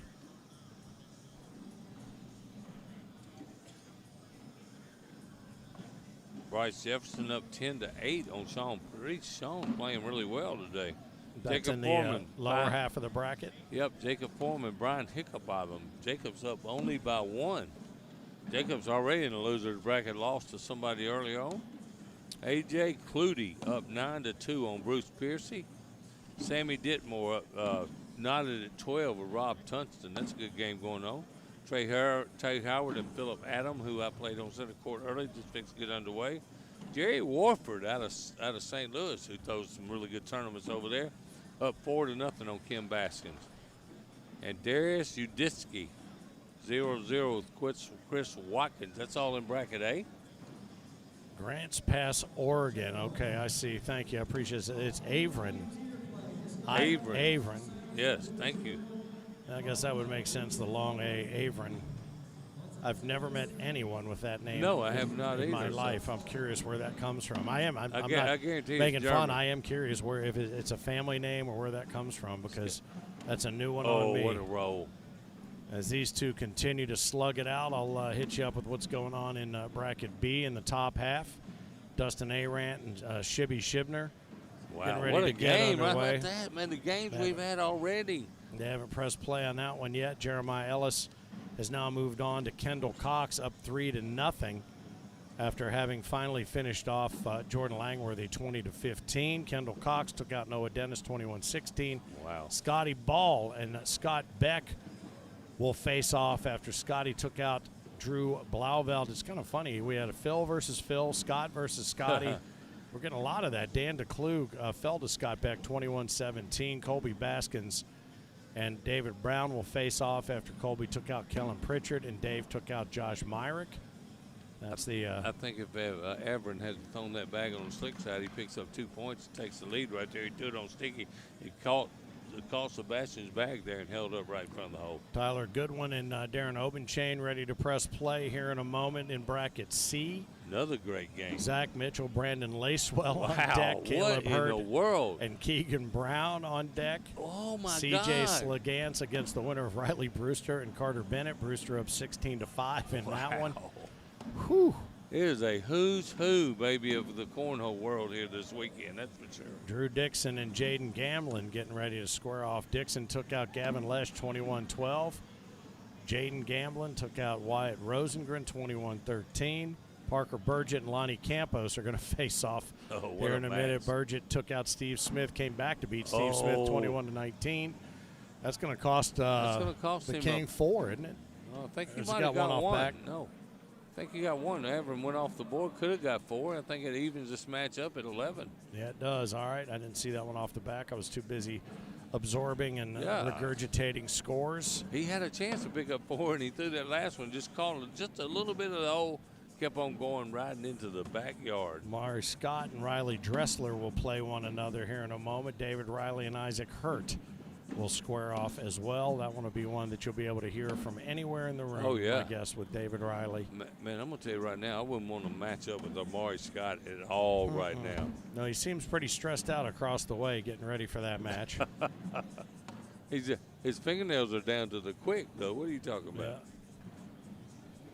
Yeah. All right, so another double 4-bagger, 12-on-12. Avron Anthony holding court, literally center court, in the palm of his hand with the king from season 20, Tulsa, Oklahoma, Sebastian Seabass, the Punisher Barger. Boy, that was a great analogy right there. All right, so Arsenal finishes off Bournemouth, takes a 48-point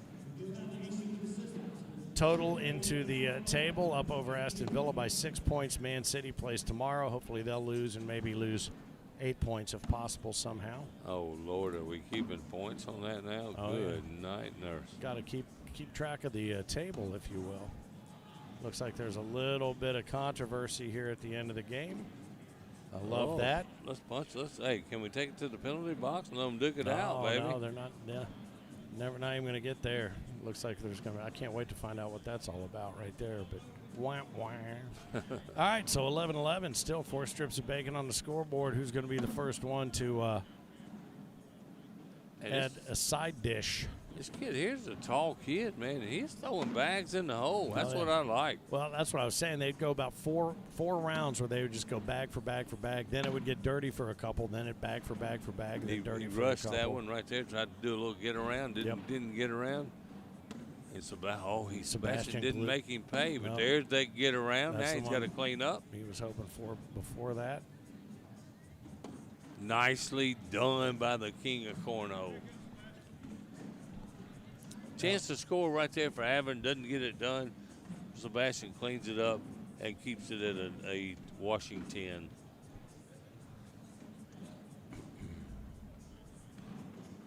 Man, this is fun, isn't it? It has been a very, very, very eventful week and weekend, to be sure. Most fun I've had in a minute was watching that Pro Series last night. Look at the That was PPRs, 10.47, awesome. 10.47. Man, that's Averin, he plays fast. Averin. Yes, he does. Averin plays fast. But not loose. No. Sebastian washes it out at 12-12. You have anything, water, coffee. Yep, I'm going to get you a There's coffee, a water though. judge. A coffee's coming your way. No, I'm good. Mm-mm. I am really good. Avern keeps the foot on the pedal. Or as his friends call him, Averin. Averin, yeah. That was a good one. Nice bag. You don't waste any time, for sure. Oh, and he just kicked it off to the right just a hair. 2 points, Sebastian Barger. I'm putting it in the bank. There they are. Hello? Collection plate collected. What's he throwing? He's throwing the basement bag rippers. I do not know what Averin is throwing. I got Bryce Jefferson in my next game just popped up. Hope he's mad for losing. He seems like he's had a pretty mellow week, Bryce. Yeah, I've just seen him mainly hanging out. I haven't seen him play, but I've seen him hanging out, and he seems to be enjoying himself, which is good. I had him beat last time I played him, let him off the hook. Nice replacement there by Avern. Now, Bar Soap, hey, let me tell you something. He stopped. Slick side hard. He could take Sebastian all the way off the back right here. He looks like a pitcher shaking off signals from a catcher right there, coming in hot. That's exactly what he's hoping to do. Yep, and the worst case scenario, he went off back and put them both Sebastian in. went in the hole. Oh, he let him off the hook, only give up one right there. And let me tell you something, the happiest guy in the building right now is Averin Anthony. Yep, and one of the few times where the Punisher does not make you pay. That's right. And I'll bet you it doesn't happen again this game. I bet it doesn't either. 10-6-3 for Sebastian Barger coming out of that round. 10-5-3 before they loaded their scores up there. Wow. So a 10-on-9 puts Sebastian up 14-11. Hey, this kid, no, if he knows who he's throwing against, he's not showing it at all. Nope. Because he's going after him.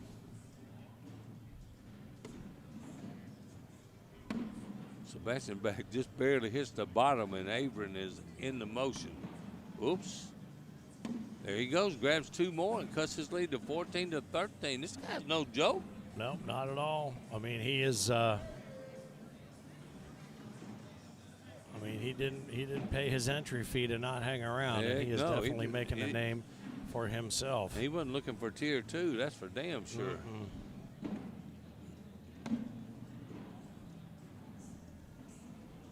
Appreciate you filling in for me when I go play. Oh. It's the name of the game. Yes, sir. Congratulations again to Daniel Lilly, who took the win in the UKCL Open number 4 today. That's pretty cool. Way to go, Daniel Lilly. Oh, right, okay. So Grants Pass, Oregon, where Avern's from, is about 30 minutes north of Medford. So we probably, did we see him in Medford? I don't know. Do not recall having seen him out there, but I love that. If I did and I didn't remember, then that means he has taken the world by storm. And if he wasn't there, I can't wait to get back out there and see him play. Paula Stevens checking in. Good. We were just talking about you and Jack the other day. Paula, hope you guys are doing well. We miss seeing you out on the road.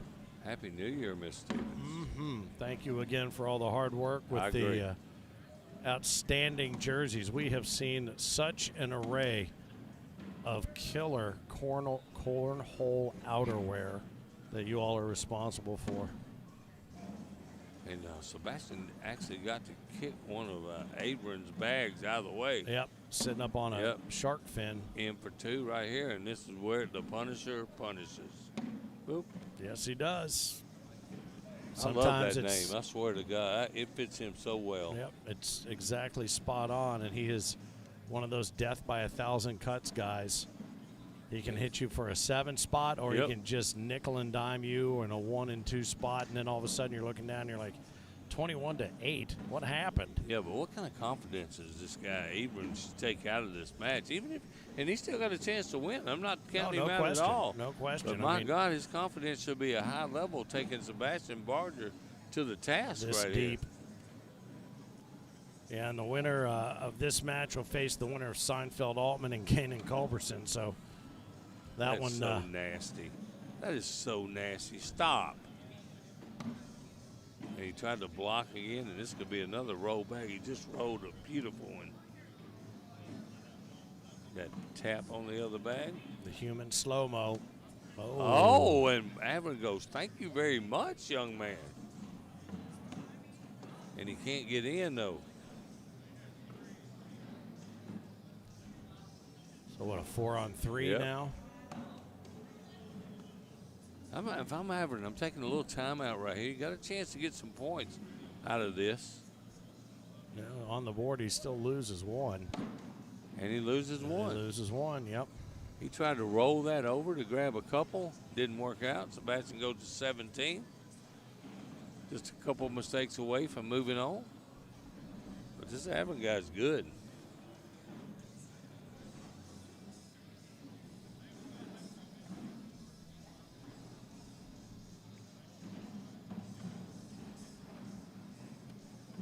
First bag in the hands of Sebastian Barger. It's out of play and moved a little farther out of play. Man, he did not waste any time No. making sure that bag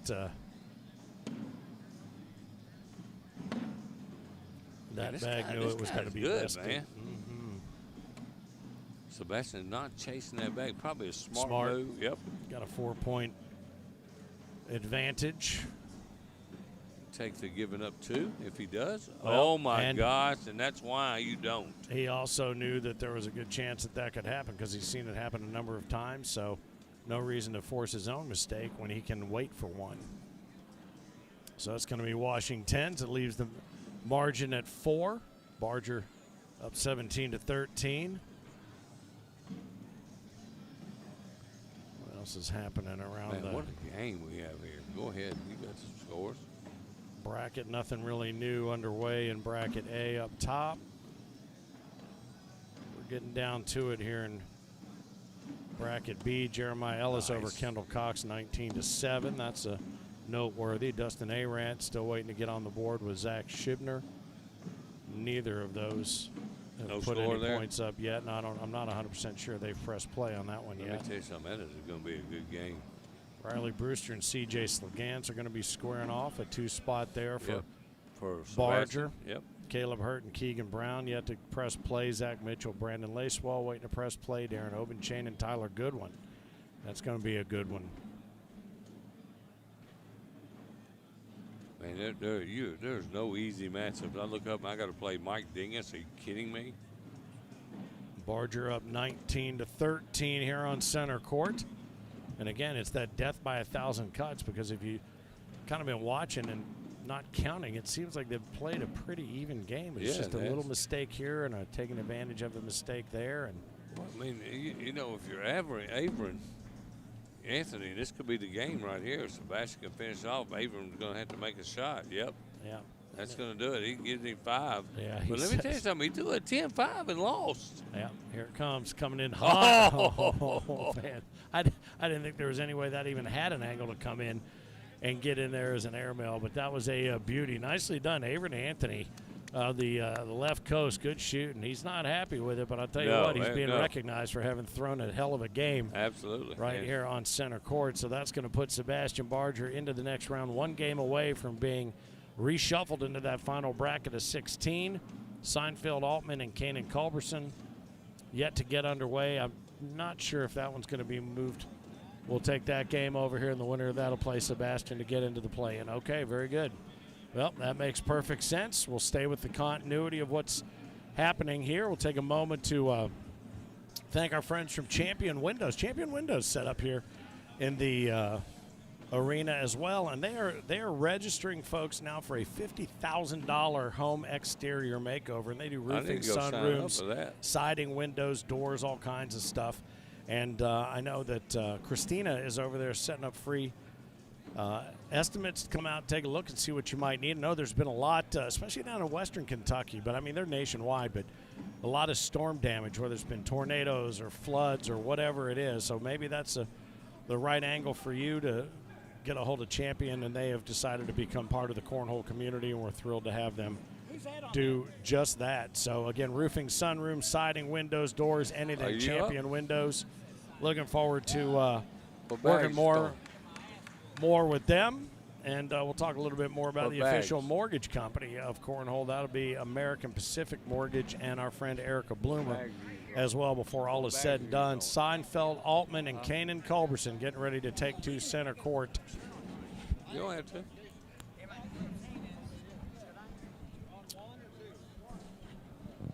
So Seinfeld, Altman, Kanan Culbertson, we are awaiting. You still throwing are those still the LaBelle's, LeBurner series? Oh, I told him you only get 3 bags. Trying to work out a handicap to steal 25% of Kanan's bags out from under him. Oh, yeah. Seinfeld Altman's kind of a character, a quirky character. Kind of? Yeah. He is. I've never met anyone like that guy. Always got those open-toe shoes. They could be 20 below outside. Yeah, I didn't even know those were allowed on center court. All in by high rollers, baby. Is that an issue? There you go. Open-toed shoes on center court? I don't think so. Nothing in the rules as of this moment. Yeah. Hey, Seinfeld just came over and let me know I am the higher seed right here. Oh. So he gets to take his pick in the higher seed here in the ACO. Side, bags, whatever you need to take, you get everything. You don't get any extra points. I've been trying to pull that for you for a couple months.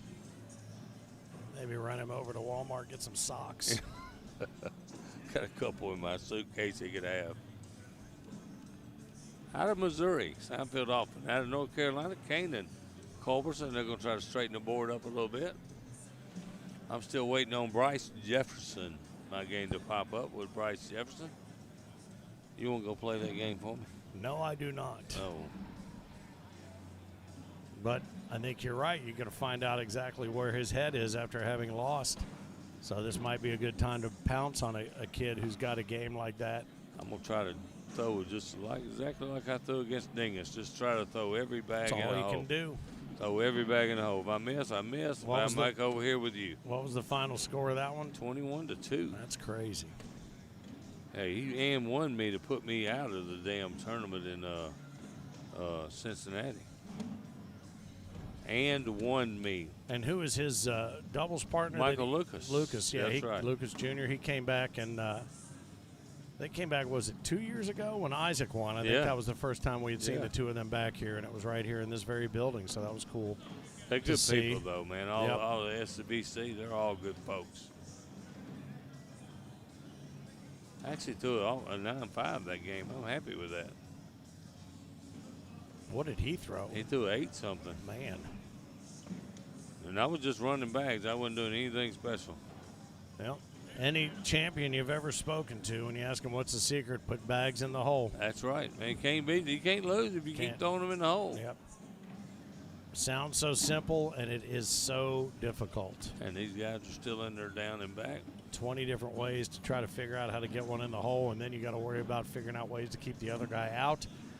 And while this looks like a very simple game, I mean, every game looks simple when you're watching people that are as good as these guys are playing. Oh, absolutely, man. But I'll tell you what, it is a challenge to the nth degree. Parker Burgett jumping all over Lonnie Campos right now, 9-2. Wow, what's up, Lonnie? In bracket D.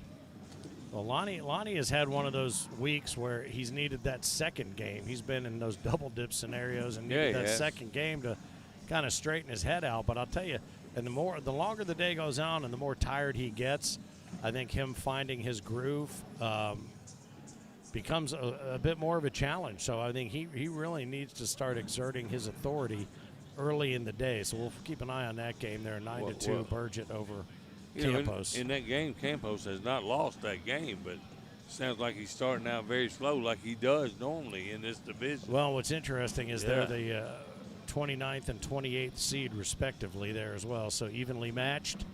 We'll find out if Campos has what it takes to even that up or turn it around. Otherwise, Parker advances, and he would play Drew Dixon, working their way toward that final bracket of 16 out of bracket D.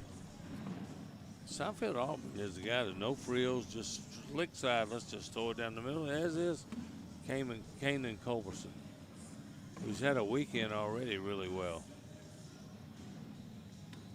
Oh, they must not start. No, they have not begun. I'm sorry, I thought they did. Seinfeld practices on throwing four-baggers and succeeds.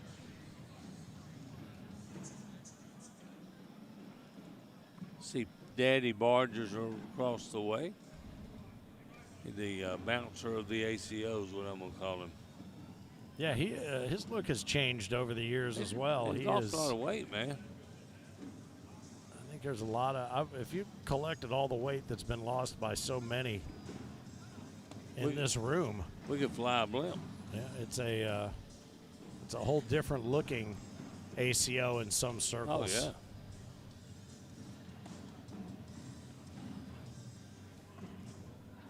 Larry Young and Charlie Van Ard still ready to get underway. Braden Easterling only up 13-10 against somebody named Joseph Curtis. That's what I'm saying. These people that we don't know that have showed up at this major, you never know. Tristan Rudy up 2-0 on Sarah Taylor. Chase Hollis trailing Randy Wall. Randy can get on the roll. We've seen Randy get to the Pro Series and the finals of a bracket here not long ago. 15-7, Randy leads that match. 2-0, Ashley Valencia over Devin Workman. Steve Provost and Tony Pena trying to get underway. My friend Trey Howard up 18-10 on Phillip Adam, who I played on center court earlier. Smothers up 9-4 on Scott Watkins. And Darius Uditsky trailing Chris Watkins 17-8. That's all in the A bracket. Yeah, it's good to see Smothers. Mark Smothers, I saw him out there. He said he was feeling creaky. He does creak when he walks, just like all of us nowadays. Yeah. How about Gary Bearpaw going down to Culbertson as bad as he went down? My gosh. 21-2. 21-2. Yep. I tell you, this might be a coming out party for Culbertson, too. He's always been good. I think he's shortened his backstroke. Oh, he's changed his a little bit. Delivery posture. He doesn't bend so deep to get that done. He figured out he can get that arm swing and all the mechanics of that arm swing. He got Seinfeld's bag to go, and Seinfeld's happy.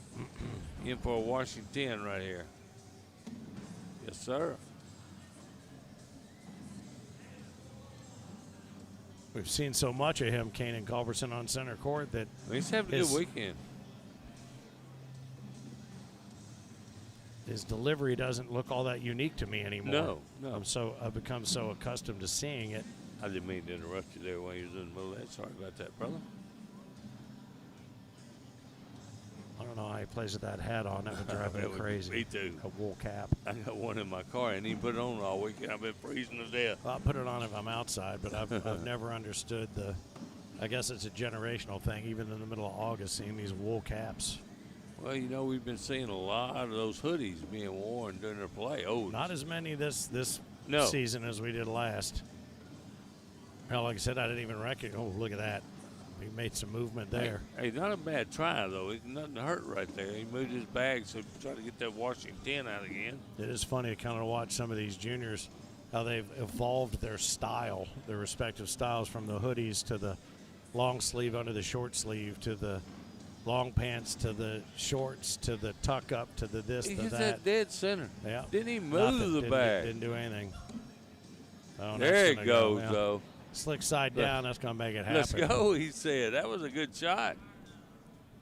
He might have moved that just enough to loosen it up so Kanan could Well, help it's him out with that interesting. Washington 10. I just saw it happen, and it was pinched a little bit under that burner series bag, and there it went. He just pulled it out just enough. Got a little double fist bump bumping at me, man. Come on, Seinfeld, let's go. I've slowly become a Culbertson fan, man. He had an unfortunate break yesterday. Yeah. When he threw out a turn, the other team only needed 3, which it ended up winning. But man, what a battle those two guys had. Those 2 games toward the end was awesome. So Douglas Parker and Lonnie Campos took down Kanan and his partner Josh Holland. Speaking of Lonnie Campos, he's knotted things up with Parker Burgett at 9. Yep. And how about the first round? Josh Holland had to play Chris Day, who threw insane, by the way. That first round today. First round in the singles today. That's why there's so many matchups. Like, wow, these 2 guys are playing already. It's a matchup you'd think you'd see in the finals. Well, But the seeding helps out. Yep. Oh, no doubt. No doubt. It's good to have a program that keeps it balanced out like that. Again, that's why we're looking at a 29 versus 28. That would seem to make sense. Parker Burgett had taken out Steve Smith, who was a 20 seed, and that was a 21-19 game, so no surprise there. Lonnie Campos at a 28 seed took out Tony Franco Sr. at 44, 21-5. So again, it all seeding works. I have the next open board that comes open too, Finn. If I slip out a little bit, you got it for a little bit. Yep. I'm going to take down Bryce Jefferson. Nice bag to move Seinfeld out of play. Seinfeld just kind of launches his bag. He doesn't deliver it. He doesn't swing and throw it. It just kind of opens his hand, and when it decides to come out, it comes out. But he does have control over it. That's You know what? a fact. I love it. I love it when him. you're playing singles, and he knew he gave up 2. First thing he says, "My bad." Touches his chest. Talking to you're himself. you're so used to playing with your partner. My bad, partner. My bad. My bad, me. I gave up 2. I'm sorry. Well, Talking to your inner spirit there. when you look at him, when you look at him straight on when he's doing the delivery, there's a lot going on there. Once he lets the bag go, actually, he's all over the place. He's good though, man. He's made some runs in senior. I will tell you this though, whoever that is standing behind the court there, that shirt, that orange shirt. You like it? No, that color. At high rollers. That color in the middle looks like skin color, and I would not be doing that. Just and the colors on the screen, I'm like, what's that dude's belly hanging out like that for? Whoa! It's not me, is it? No, that was earlier. Okay. Up on, I don't know if you caught any of that, but some people did. I ain't worried about it. 4-2. The same seems like it's been going on for an hour, and it's 4-2. Yeah, they're throwing. I tell you what, you get to this point in the singles division, your next game, no matter who it is, you better bring your gay game because you're going to lose if you don't. You're walking right into a buzzsaw from this point all the way down the line. Lonnie Campos up 13-9 now over Parker Burgett. Again, they're trying to work their way toward that reseeded bracket of final 16 players. Amari Scott up 19-18 over Riley Dressler. What a game. David Riley 14-4 over Isaac Hurt. Wow. How about that? Eric Zockline now working his way through. I think this is the bottom part of the bracket. Jonathan Hackelman, 8-0. Byron Sisson awaits the winner of that one. As Seinfeld leaves a couple there off to the side, it'll cost him 4. Brantley McClendon down to Ben Brown, 17-5. Rich Jones awaits the winner of that. Corey Morrison up 7-3 over Chase Puckett. Stuart Graham awaits the winner of that. 4-4 is the score between Darren Zastro and Damon Dennis. How about that one? Wow, what a matchup Timmy right there. Key awaits the winner for that one. Matt Gammon down 2-0 to Daniel Kohinski. Gavin Lesh awaiting the winner there. And there's still a host of others. Seinfeld a chance to grab 2, much needed 2 right here so far. And there I go. I will be back shortly, partner. Right, Amari Scott and Riley Dressler now tied at 19. Court in the top 4. part of that bracket. Go get them, Court Right, 4. baby. Cheers to you as we continue the odyssey that is center court right here at the Owensboro Convention Center. Kane and Culbertson up 10-2 over Seinfeld-Altman. Seinfeld in that top 16 jersey, Kanan in the purple Major Champions jersey.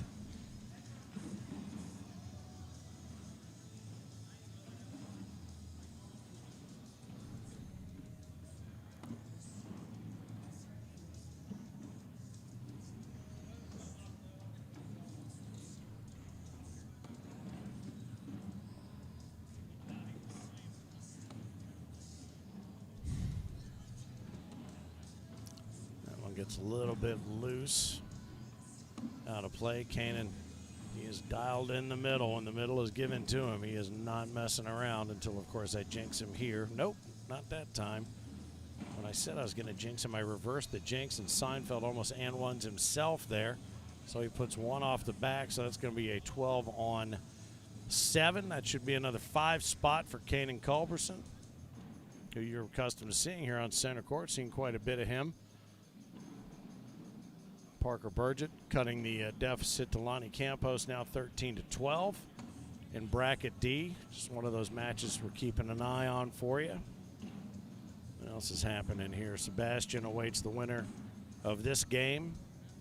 That'll be a play-in game to get into that final bracket. Charlie Van Arsdale up 4-0 over Larry Young. The winner of that will take on the winner of Aaron Lambert, who's up 4-2 over Travis Jordan. Barnett and Jefferson getting ready to take to it on court 4. Batman Matthew Davis awaits the winner of that one, and Seinfeld leaves 4 more up on top. Jacob Foreman, Sammy Ditmore still to get underway. Dan Oliver awaits the winner of that one. Mark Smothers up 20-17 over Scott Watkins. Tristan Rudy awaits the winner of that one. Devin Workman up over Ashley Valencia 16-6, and Tony Pena over Steve Provost 10-1. Gary Bearpaw out waiting in the wings on those games in the lower half of that bracket. Seinfeld leaves what could be the final 2 points. Kanan needs to take this one up there where he's been missing, and that should do it right there. Again, another one of those. He's almost had 3 frames in a row with that exact leave. See Amari Scott sitting back over here. Oh, nice up and over. And he ends up, I think he's just doing that for fun, just to show him that he can do it. Oh, he tried for the and one, did Kanan Culbertson. And that's going to do it. That bag right there from Seinfeld is going to finish it off. It's a nice practice airmail, but it's not to be right there, up and over.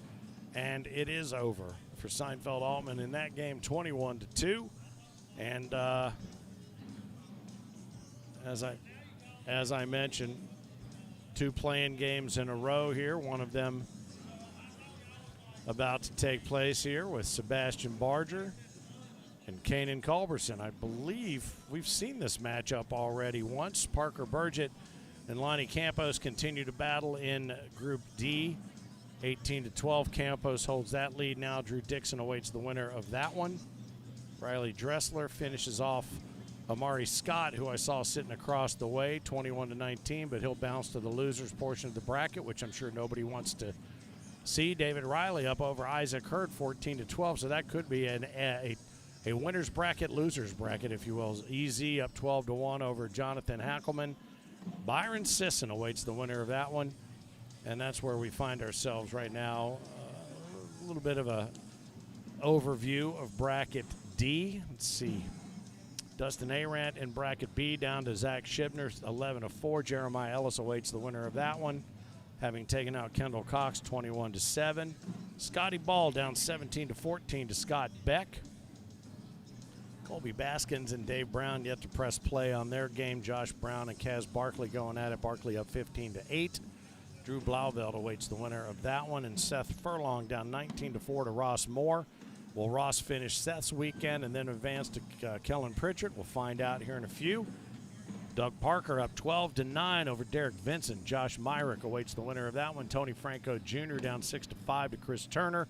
Brandon Earls awaits that one. Good God. Logan Collins up 7-0 over Trey Brown, and Shannon Shemwell awaits the winner there. Daniel Davin Barnes up over Lane McMullen. Jordan Langworthy awaits the winner of that one. That's a 5-4 score right there, and that's bracket B. Let's see, bracket C, Tyler Goodwin 14-2 over Darren Obenchain, working their way towards a play-in game. Zach Mitchell up 9-0 over Brandon Lacewell here at 2:09 Central Time. 2-0 Keegan Brown over Caleb Hurt. The winner of that will take on the winner of Riley Brewster and C.J. Slegans, who have yet to put anything up on the scoreboard yet. Not Jonathan Nail, a name that we made mention of yesterday but had not made mention of since. Yet to get underway with Josh Royce. Dan Schulten awaits the winner of that one. T.J. Miller and Drew Hopkins waiting to put points on the board. Robert Booker awaits the winner of that. 0-0. Logan Bagot and Weston Green. Carter Bennett awaits the winner of that one. And let's see, Tyler Whitmer down 9-4 to River Cole. That pretty much wraps up what's happening in bracket C. Sebastian and Kanan ready to get underway here on center court. Bracket A, Cornslinger Bag Company riding herd on center court 2. So you can take your pick of 2 different streams, depending upon which match holds the most interest for you. Oh, Grants Pass, Oregon is where you're watching from, not where they're from. Okay. Sorry about that. I forget the questions that I ask, so therefore the answers don't make sense. Anyway, yay, Grants Pass. So let's see, Scotty Ball and Scott Beck continuing to battle on CBC Court 2. And this one is now underway with a washing 10 to get us started. Heading into round 2. Kanan Culbertson there with the wool cap on. Sebastian Barger glowing gold in his Kings jersey that he earned in Tulsa, Oklahoma just 6 scant months ago.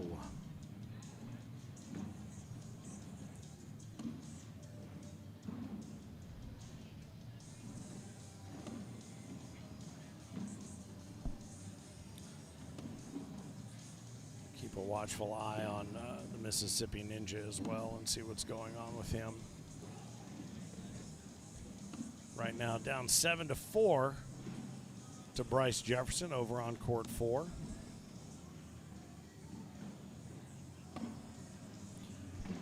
Double 4 bagger. Cheers to you, boys. 10-10 turns to a 12-12. This one could be a shootout. We've made mention of that a couple of times, and this one very well could be a hole-for-hole measuring contest at one point. So how many frames do you think it'll go? I don't know. Don't even want to hazard a guess. When I did that the other night, it ended up being in the high 30s for the seniors championship game between Damon Dennis and Gary Bearpaw. As clean as it's been up to now, it's getting a little dirty.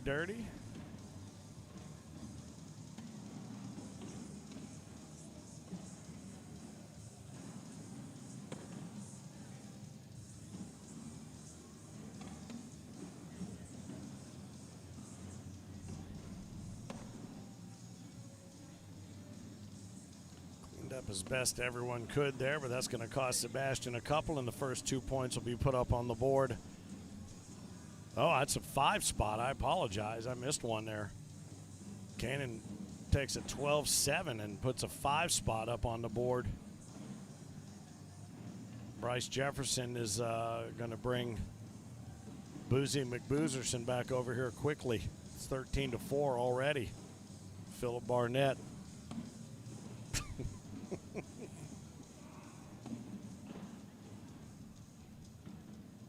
Matt Davis waits in the wings for that one right there. Lonnie Campos has finished Parker Burgett 21-15, so he will move on to face Drew Dixon to get into that play-in game to the final bracket of 16. Parker will have an opportunity to work his way through the bottom half of that bracket and earn his way back. Riley Dressler and Isaac Hurt will face off. David Riley was out on top of Isaac Hurt, but Isaac made the comeback 21-14.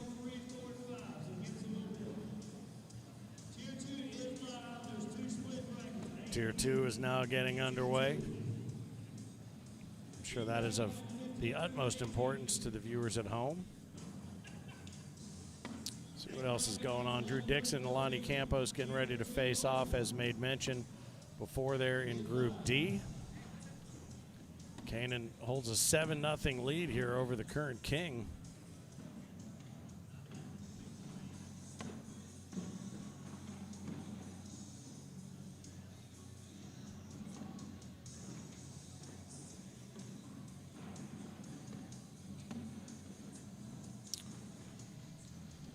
Favor done there by Canaan for, oh boy, and not able to take advantage of it. The king, normally the one that does the punishing, punishes himself there with that glue bag, costs him another couple. Canaan Culbertson increases his lead now with those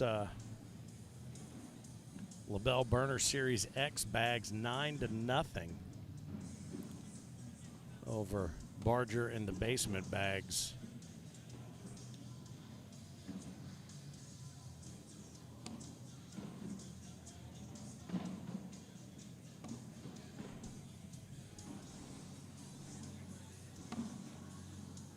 Mississippi Ninja making a little bit of a comeback. Bryce Jefferson up 13-10.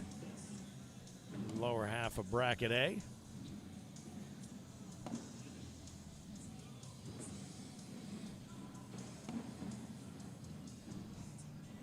Another double 4-bagger right there as these two very calmly work their way down to collect their respective bags, log their respective scores. A double 4-bagger leaves it at 9-0.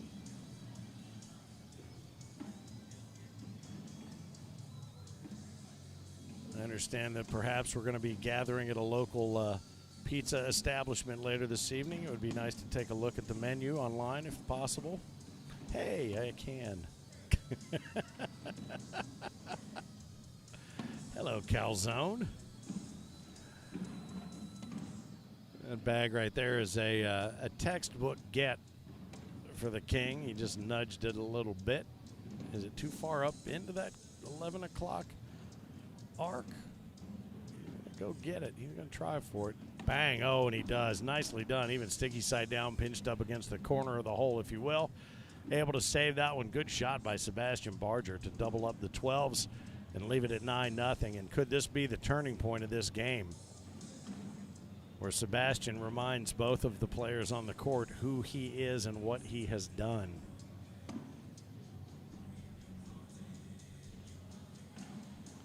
Saw that instant replay. It was a nice bag bang and then slow-mo, just that drip down in. Well, he's not making it easy on himself. It's almost as if he's playing defense against himself.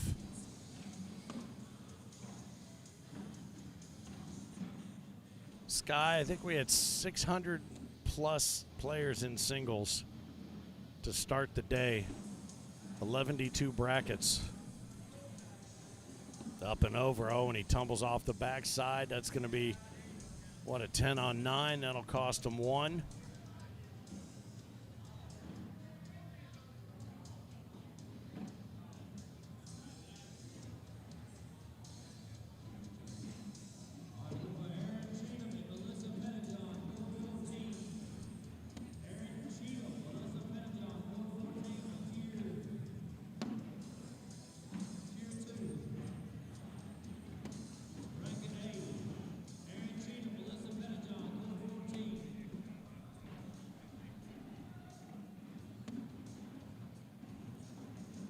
Did him a little bit of a nudge favor there.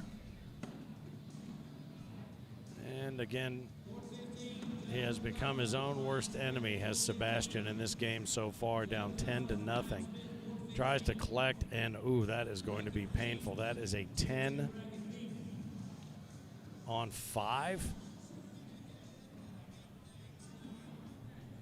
Yeah, that's going to be a 10-on-5 and puts Canaan not only in the driver's seat, but he is now the hood ornament on this one right here at 15-0. Because as we made mention of before, the death by 1,000 cuts punisher that is Sebastian Barger, he'll come back and get you one here, two there, one here, two there. But a 5 spot, that's going to be rough this late in the game. We'll see what he's able to pull off. Drew Dixon holds a 3-0 lead over Lonnie Campos right now. Kanan kicks 2 off the back, 1 of each.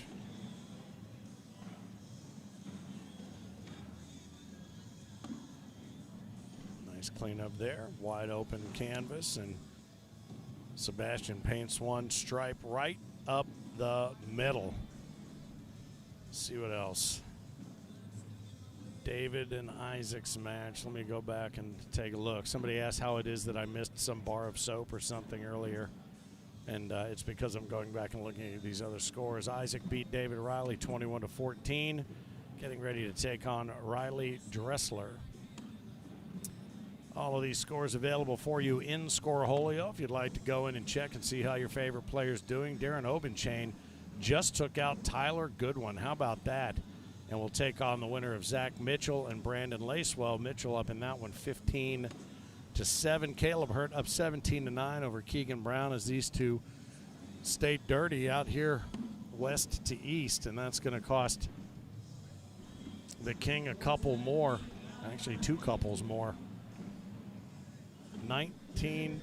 Oh, no, yeah, I was going to say it looked like it should have been only 2 unless I missed something there. So, yeah, it's 17-0. Speaking of 17, Caleb Hurt over Keegan Brown, 17-9. Riley Brewster up 9-3 over CJ Slegance. Jonathan Nail up over Josh Royce, 12-1. Dan Schulten awaits the winner of that one. Drew Hopkins out over TJ Miller, 14-3. Robert Booker awaiting the winner of that one as these two pile them up. And then clean them up. Logan Pagad up 7-4 over Weston Green. Carter Bennett awaits the winner of that one. Cody Harper and Scott Swenson going at it. Swenson up 2-0 on that one. Russell Tabers awaits the winner there. Micah Johnson as these two wrap things up. Carson Guetta and Micah Johnson, 0-0. Terrell Haycraft awaits the winner there. And I think that brings us up to speed on bracket C. Doug Parker and Josh Myrick getting ready to get underway. No score there. Ross Moore, no score against Kellen Pritchard. Josh Holland up 7-0 over Dan DeClue. Dustin Arant waiting in the wings there at the bottom half of bracket B. Kaz Barkley down 7-4 to Drew Blauvelt. Dave Brown and Colby Baskins getting ready to get underway. Scott Beck awaits the winner of that one, having taken out Scotty Ball 21-18. Here, Kanan Culbertson up 17-0, has 2 squeezed up against the backside of the hole, and that's going to put 4 points in the pocket of the King right now, and he's starting to make his move. I guess that's what you would say with his first points up on the board. That is the beginning of a move. I don't know what move, but a move. Before all is said and done today, we will also draw a winner for the sweepstakes that was hosted by Kim and Chad Jackson to find out who will join them on the trip to the UK Major in May. So we'll have that prior to the beginning of the final bracket of 16. So stick around. We'll actually live stream that. So if you did buy a chance to get into that raffle, we will have our winner drawn in just a little while this afternoon before we get to that final bracket. As Kanan Culbertson tries to finish the job and put the current King into the losers bracket, but Sebastian's going to grab another couple right there. So 17-4 becomes 17-6. So maybe that answers the question, exactly what move is being made here.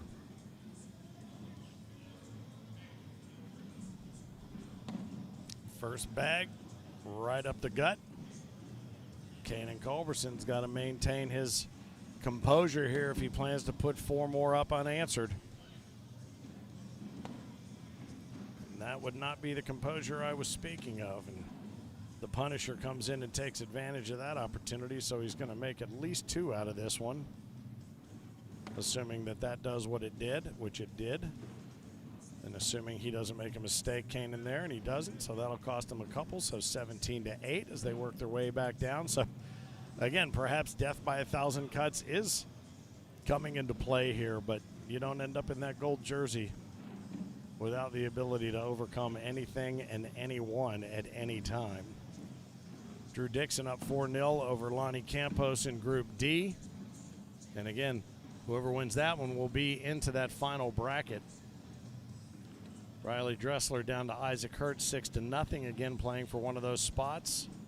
Again, bracket D, Eric Zockline over Byron Sisson right now, 4-2. Jaden Gamblin waiting in the wings there. Ben Brown down to Rich Jones, 2-0, as Cannon goes down to get a little bit of his go-go juice. Corey Morrison and Stuart Graham have yet to put any points on the board in their game. Parker Burgett awaits out in the wings, 2 games away from there. Darren Zastro and Timmy Key yet to get on the board. Dan Kohinski and Gavin Lesh, same story there. Nobody. Nuttin. Russell Hinkle down 17-5 to Anthony Frederick. Steve Smith awaits that one, and Riley further out in the wings. David Riley, Richard Jones, and Tony Franco Sr. also still part of the program in bracket D.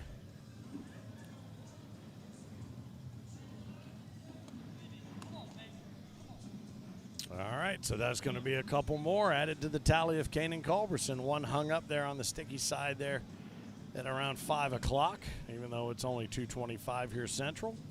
19-8.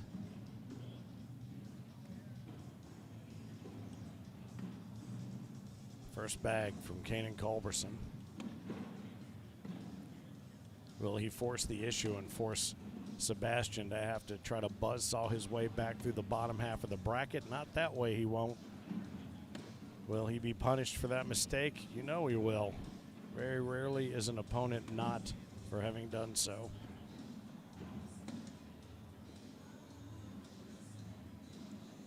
It's almost like Sebastian's first bang carves a groove and the others just run right up it.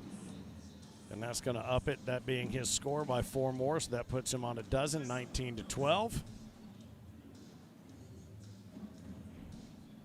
You can see the excitement bubbling over in Sebastian Barger as he continues fighting for that comeback. Again, bracket A, 4 brackets here in the main ACO Singles Championship here for the Super Major.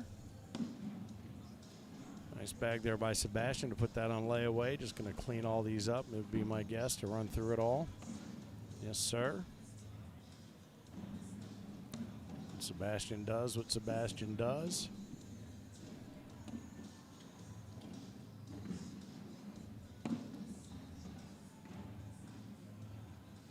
Will Kanan spin one out and just leave it a little bit loose as he's been doing? Nope, actually that one's going to catch the corner of the hole and drop down, so that'll be a double 4-bagger, a mutual wash. The double dozen, take your pick. 19-12. Shibner and Ellis going to be playing in to get into one of those final bracket spots. And that, for most players, could be a problem. For this one, probably not so much, as you take him, watch him take that step out to the left, try to set that fish hook and bring it back in a little bit. Got 2 more bags to go fishing. Not a whole lot of bullying going on there from Kanan.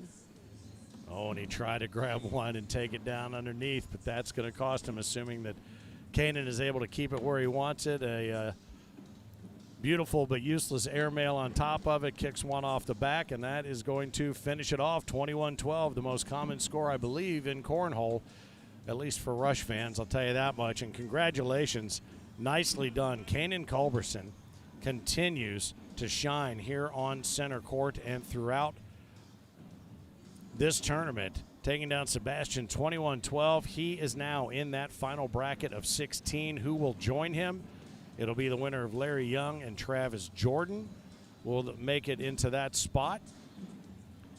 Then we will reshuffle and get to that final bracket of 16. Still got a ways to go in the losers bracket. Bryce Jefferson, having taken out Philip Barnett 21-10, is now squared up at 2 with Matthew Batman Davis. Jacob Foreman and Dan Oliver yet to press play on their match or put any score on the board. Averin Anthony awaiting outside, 2 games away in the wings on that one. A.J. Clutie and Bob Launch still at zeros. and quite a bit of that going on down in the bottom half of the bracket. Willie Johns up 7-1 over Randy Wall. Todd Gammon awaits the winner of that. Tristan Rudy up 13-6 over Mark Smothers. Zach Pardue awaiting there, and Devin Workman up 11-5 over Tony Pena. Gary Bearpaw is what the winner of that one earns for their diligence. Let's see. Shibby and Ellis getting ready to fight for one of those final spots.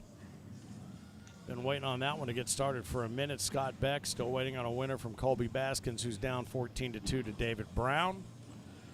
Kaz Barkley down 20-14 to Drew Blauvelt, who's had himself one great weekend. Josh Holland and Dustin Arant await respectively in that one. Ross Moore up 13-8 over Kellen Pritchard. Kendall Cox is out there awaiting for the winner of that to take on the winner of Doug Parker and Josh Myrick. Doug up 9-2. There, Tony Franco Jr. up 19-17 over Chris Turner. Brandon Earls awaits in the wings, as does Scotty Ball a little further out. Trey Brown up 10-0 over Shannon Shemwell. Lane McMullen and Jordan Langworthy yet to put any points up on the board in that bottom half of bracket B. And Justin DeBrusen yet to score, nor has Noah Dennis in the bottom half of bracket B. And one more to take a look at for you. We'll look at C. Figure out what's happening over there. Darren Oberchain yet to put any points on the board against Zach Mitchell, who has not put any up either. I'm getting ready to press play on that one, I do believe. Caleb Hurt awaits the winner of Riley Brewster and C.J. Slegans. Slegans down 16-12 in that one. Let's see, who did Caleb took out? Keegan Brown 21-19, so that was a pretty good battle right there. Let's see, Josh Royce and Dan Schulten going to square off. Drew Hopkins and Robert Booker yet to square off. Logan Bagot up 17-9 over Weston Green. Carter Bennett awaits the winner of that. Cody Harper down 18-2 to Scott Swenson. And Russell Tabers awaits the winner of that one. Micah Johnson up 18-2 over Carson Getta. Terrell Haycraft awaits the winner there. Bryce King over Eric Rossignol 12-0. Trey Matting awaits that winner. Brock Beasley and Craig Waddell yet to put anything on the board as Jody Thurman awaits the winner of that one. And River Cole up over Eli Haycraft. Wiley Chambers awaits the winner there. So I think that brings us pretty much up to speed everywhere. Lonnie Campos and Drew Dixon tied at 6 right now over in bracket D. To get into that final bracket, and Isaac Hurt up over Riley Dressler 20-8. So I believe you are up to speed as Larry Young and Travis Jordan get ready to. Are you done? Let's do it. Here we go. One of my teammates, Larry Young, up against Travis Jordan. Travis made a nice run there in South Bend. Made it into the final bracket.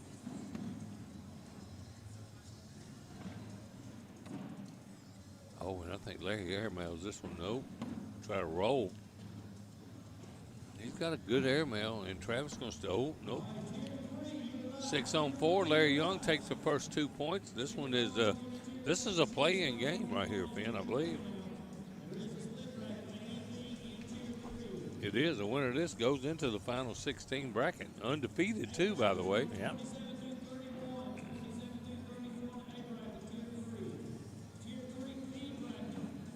There's Chris Clark's trying to get the tiers going. What a good job those guys are doing over there in the tent. Larry with the first bag down the middle. Travis follows him in. Larry plays out of Horn Lake, Mississippi, which is about 5 miles south of Memphis, Tennessee. I always forget how close to the border Memphis is. Yep. No, nice double 4-bagger. I could probably hit 2 golf balls from my house and be inside Memphis. Both of them off the tee, of course. I was going to say, what club are you using? It'd probably slice to the right, though, and head toward maybe 11 or 12 shots. Yeah. 2-0, Larry Young. And the big names are starting to step up in this tournament, believe it or not. Well, it's pretty amazing, the big names that are still around and the big names that aren't.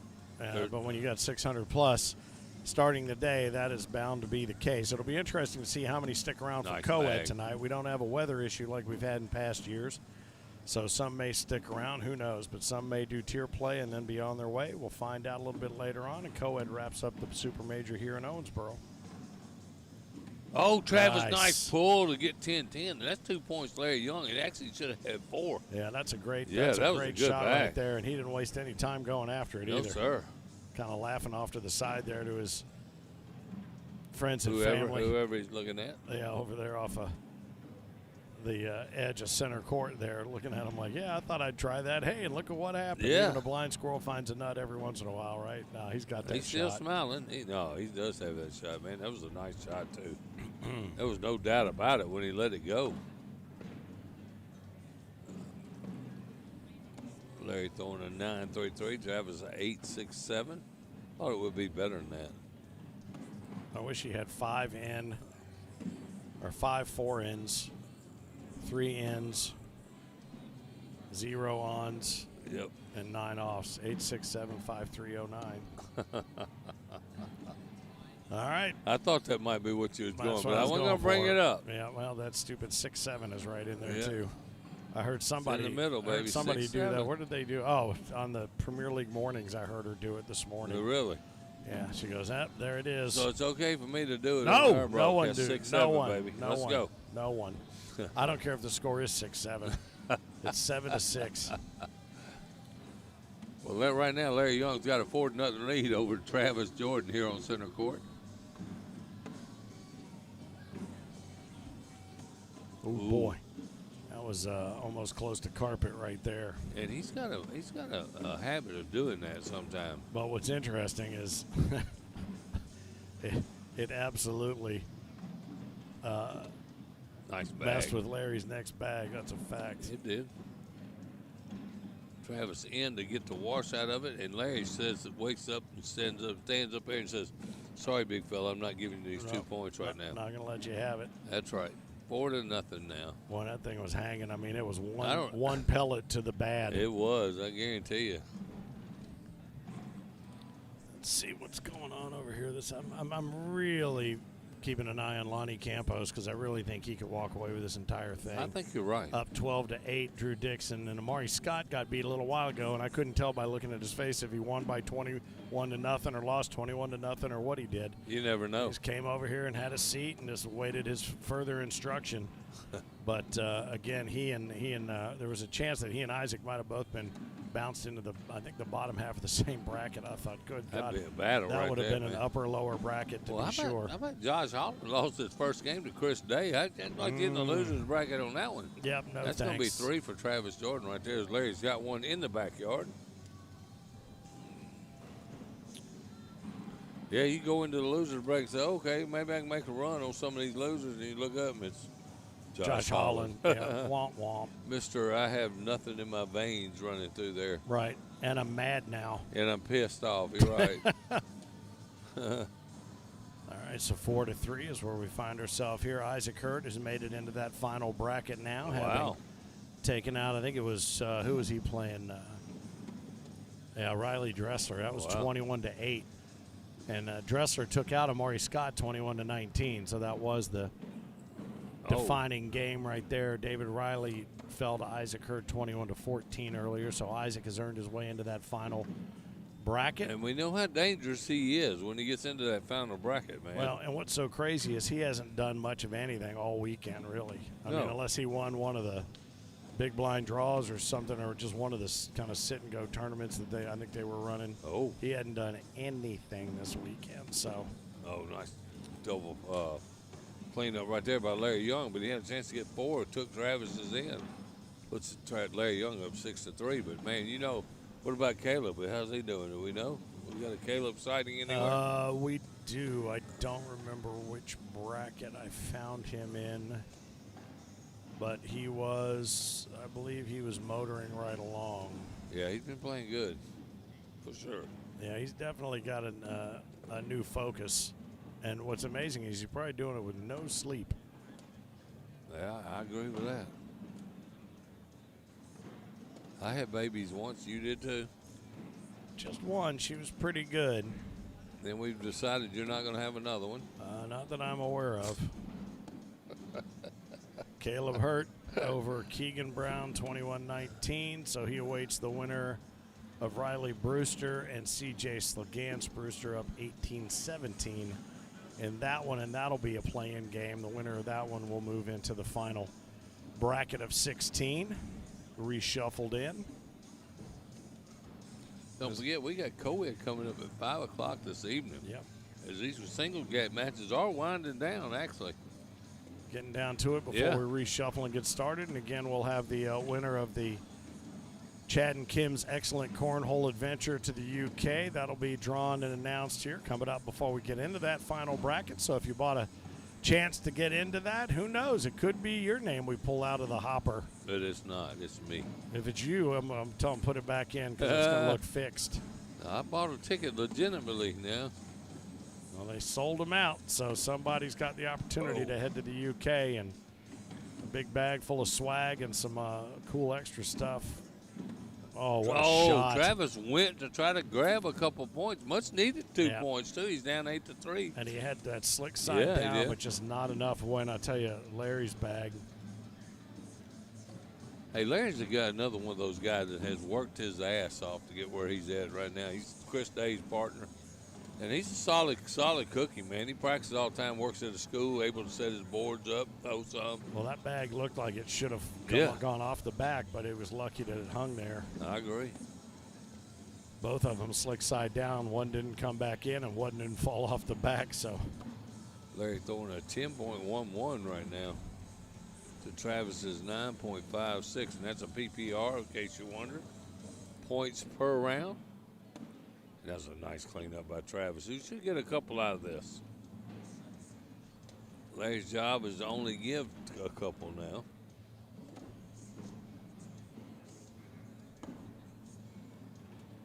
Travis in for 2. There it is, beautifully done.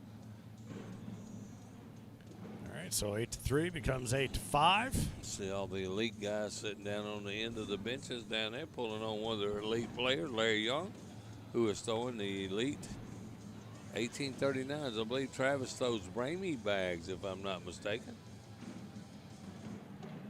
I'll tell you what, everybody seems to gravitate to those 1839s. Yeah. Every elite player we've had has been throwing them. They're good bags. I throw a little different because I like mine a little faster. I throw the Rockets. But I have thrown some 1839s. Travis run through this, kick Larry's bag out of the way, textbook cornhole right there. Except he didn't move Larry's, any. We had 100. Nice bag, Larry. 110 pros in the Pro Series last night. I thought it was even higher than that. I thought it was up over 115, but either way. It might have been. That final bracket of 16 was a murderer's row. Man, and what's interesting is not necessarily of singles play, but of skins play, and one-on-one, one against yourself, SCR frame games.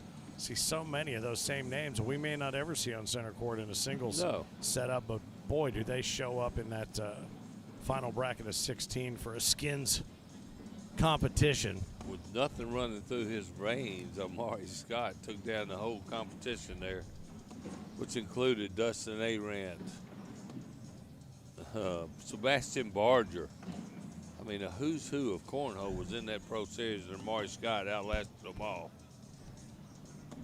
Well, Karsten Morris threw a 150 to get into it. He walked away with $900 and 18 skins. Noah Dennis for his effort, 4 of them and $200. Sebastian Barger took $1,000 after winning 20 skins. Tony Franco Sr., 4 of them, netted him $200. Riley Brewster only walked away with 1, and that was $50. Sammy Van Sickle, $1,600. Yeah, I saw Sammy at Buffalo Wild Wings last night. Yeah, I'll bet you did. Tried to get him to take care of my ticket. Yep, 32 skins. Richard Jones grabbed 1, so he grabbed $50. Tony Pena, $800. Gavin Lesh, $650. Parker Burgett, $200. Kaz Barkley, $250. Drew Dixon, $650.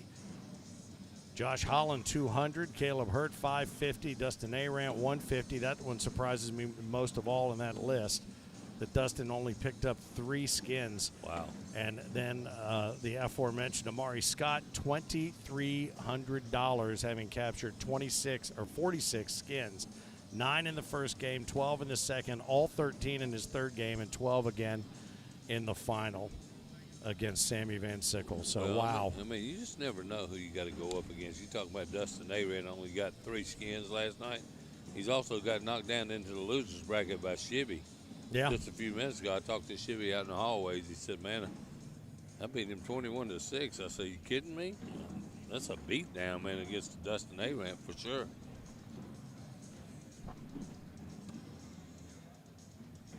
As Travis has cut this lead down to 10-8 now, as Larry maybe showing a little bit of nerves here on center court. He chased a bag I didn't think he should have chased, and he chased that one right there, and it's going to get him, cost him a couple more points here. Oh, no.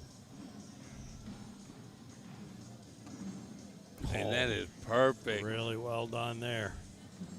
10 on 3. What's he going to do? I don't know, but he's got to try to do something to pull a couple bags. You give up 4 right here. You're okay with that, but you don't want to give up that 8, which is very sitting possible right now. Or at least, or 9 is sitting there too. Well, it's easy for me to sit here and say what someone who could do it could do, but I know I couldn't do it. I think I'd come in hot up front. I think so. I agree with that. And I think, if you give up 4, you just give up 4, but you can't let this bag get away from you and get off the back right here, because that is a hard ladder to climb when you're in this stage of this tournament. Going sticky side down, and he's going high. He freaking laid up 10-6, gave up the 6 spot right there. That's the last thing I would have. I mean, I might have done what I did might have gone wrong, but I wouldn't have done that. I mean, it's really not, when you think about it, it's not that bad, because he only took a 4-point. Yeah, that's what I'm saying.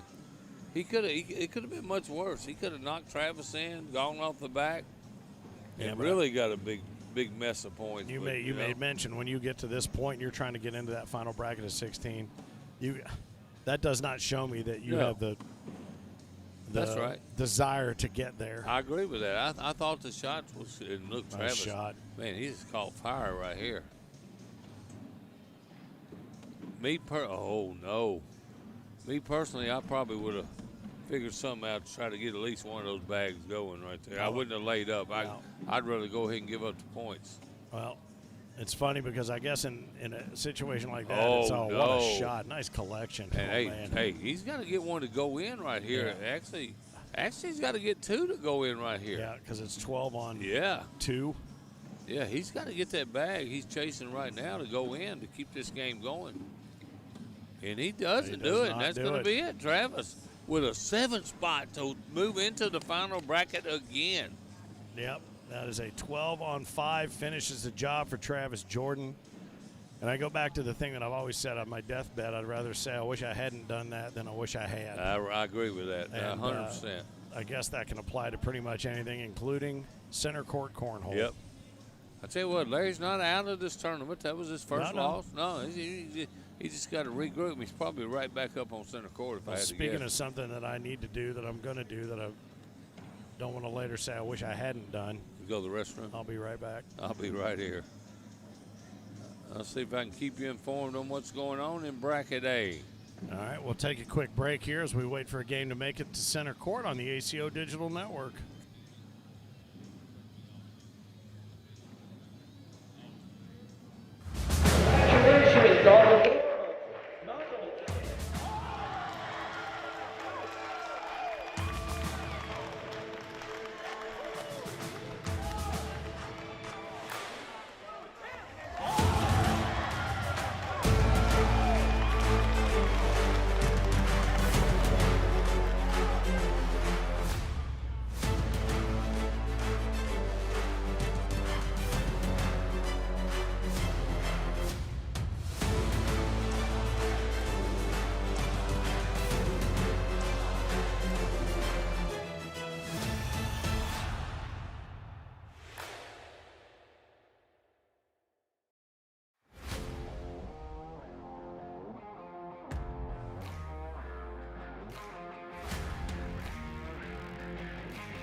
Cornhole is more than a game. It's more than a way of life. It's people. It's stories. It's the kind of bond that's built in backyards and tested in tournaments, and sealed with a handshake and a cold beer. At the ACO, family isn't a slogan. It's who we are. And the moment you show up, you're one of us. The first major we ever came to, and we brought our little ones with us, I had a double stroller. And I love that my kids have grown up in the ACO now. Everybody knows who they are. So it doesn't matter if you're a mom or an aunt, it doesn't matter. You can bring your children here and there's never anything to worry about. My kids now have friends all over the country and they get so excited to be able to see everybody whenever we travel. So watching them grow up and then being in this atmosphere of watching everybody be a family as a whole is one of my favorite parts.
Bring it!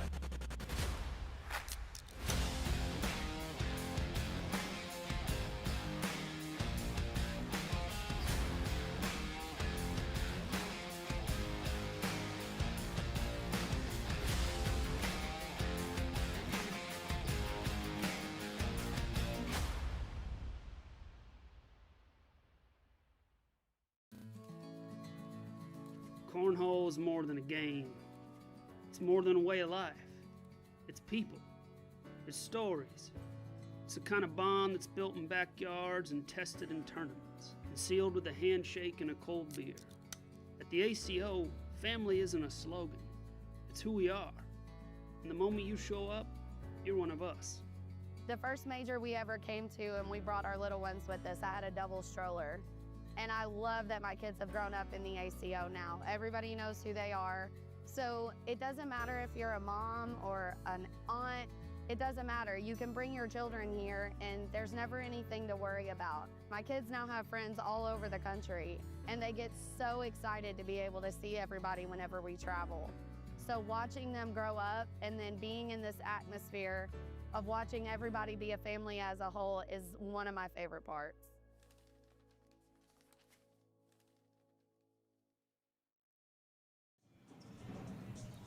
Well, a quick break as we reload center court here in Owensboro, Kentucky. Owensboro, Kentucky, the home away from home for the ACO here in the January Super Major, kicking off a brand new year in the back half of season 21, being brought to you in part by our friends at American Pacific Mortgage and Erica Bloomer, part of the ACO Cornhole family. She and her family are bag makers, and she is also a mortgage broker that wants to extend her talents, her services, and savings to the Cornhole community. You can see her right there up on the screen, Erica Bloomer, buyingwithbloomer.com. She got a $2,000 closing cost credit available out there for you. So if you're trying to finance your first home, your next home, or refinance the home that you currently call home, let Erica help you get it done. The official mortgage company of Cornhole. You got to love it, apmortgage.com.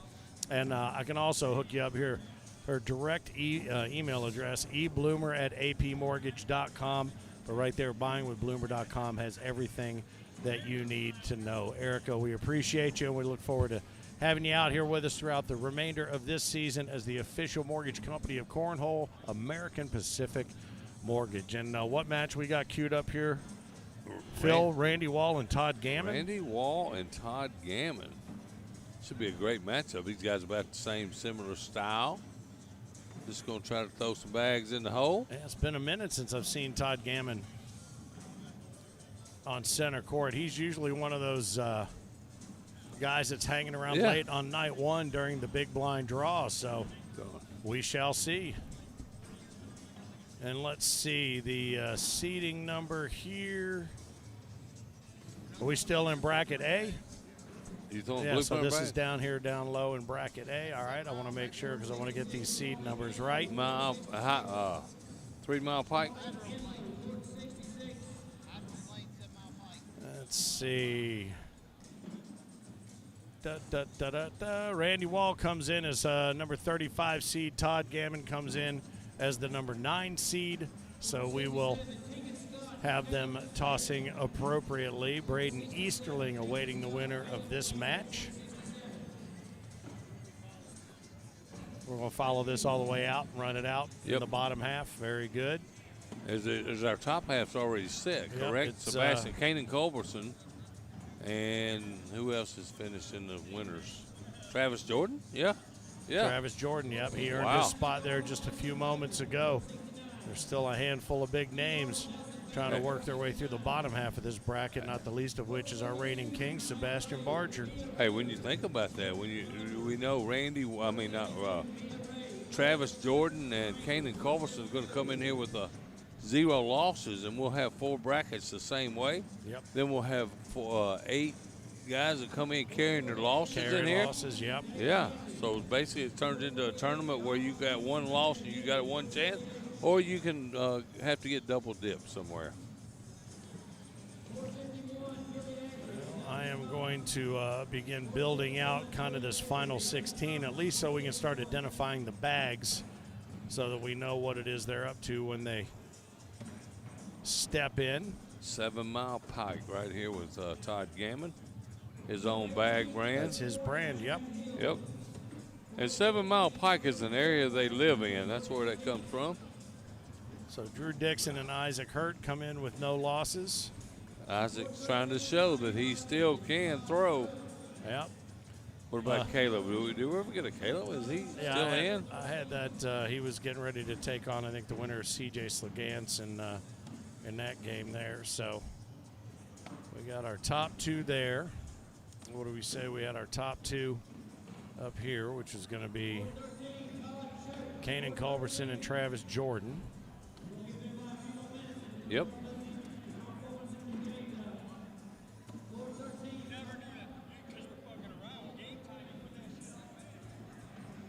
Rudy out there giving Todd some warm-up as we're waiting on the appearance of Randy Wall.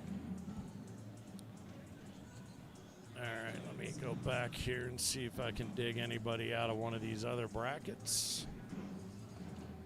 You're doing a good job on that, How Finn. far? I'm glad you have learned that. Yeah, well, Shibner is down 14-9 to Jeremiah Ellis, so there's a good chance we're going to see Jeremiah in that final group of 16, but we're still waiting on a little bit more progress here. Scott Beck and Dave Brown still waiting to get to work because one of those two is going to make it into that group of 16. You can't win by forfeit, Todd Gammon. No, you can't win by forfeit. No, and Darren Obenchain earlier was all over Zach Mitchell, but now it's tied at 19, so one of those What a two game. is going to make it. And Caleb Hurt up 12-0 over C.J. Slegance. So could we see a Hurt versus Hurt? That'd be awesome, wouldn't it? And Caleb's up in the top of the bracket as well, so. He could come in undefeated. We could have 2 Hurts coming in here undefeated. Yep. We know we have Culbertson and Travis Jordan. Mama Hurt's worst nightmare. Absolutely. Oh, we know who she pulled for. She is an Isaac. I got Isaac all day long, Mama. And she'll come on here and tell me, what's up, Dana? How you doing? He does know that that's a microphone, right? He knows that's a microphone. It amplifies He's his hollering voice. now. I mean, he's giving it all his all, buddy. Come on, man. If you're going to do something, do it right. Let the equipment do the work. I was the same way when I used to do those wrestling promos. Let's go out there and talk like I didn't have a mic. You know, I'm loud anyway. Well, overmodulation makes it harder to understand the message. I agree. Randy Wall, the center court. Randy Wall, the center court. And that's only going out to everybody on the Facebook and YouTube land. Here he comes, wearing that traditional cornhole jersey. Yeah. What kind of bags you throwing? What are they?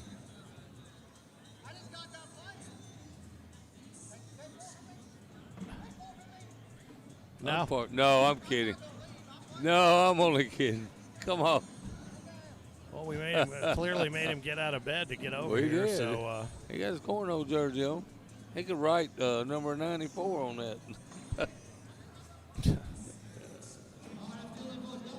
No, Randy's a good dude, man. they always say that every day you find something to be amazed about. Todd, he's just sitting there laughing at Randy when he was out there talking. And I do not know what bag still that Randy's throwing. I tried to get him to come over here and tell me. I don't think he does either. Y'all down and back, y'all ready to go? Down and back, we're live. Yeah.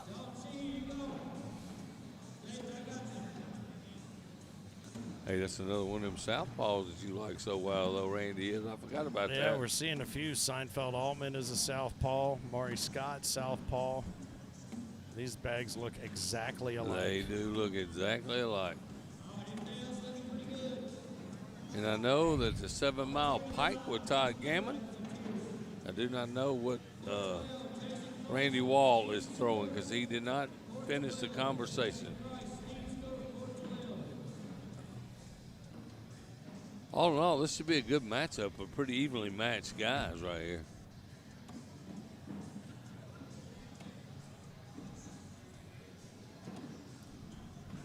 Todd's one of those guys that just hangs around. Doesn't always get the finish all the way to the end, but he's always in the top. Oh, he's always at he's always around late on Friday night for the big blind draw. Somehow he gets those good blind draw partners, and he is a good partner to have. Apparently, he seems to be the good luck charm. He's like Kim Jackson. You know, I was picking Kim to win the blind draw every week. That's crazy. And ever since I did, she's had some very bad luck. Yeah, she is a good partner to draw.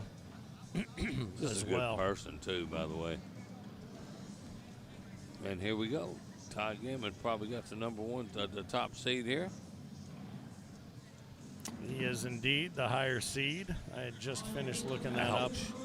Let me tell you something. That bag hit about 28 feet, Randy Walls, and I thought it was going to be completely short. And that one too. Another one, yep. Yep, he's going to leave one short for him. Oh, what a bag. Good bag there by He is definitely going to leave one short in this game. Came in hot to try to collect. Hey, I thought he might grab almost got two of them. I'll tell you what, has he got mercury in those bags? Look how floppy those things are. They really are. 4-0, though, Todd Gammon takes the early lead. That's what we'll just, I don't know who his bag company is. We're just going to call them the floppies. And hell, not one of them has landed face up, so we can even try to read it on the screen.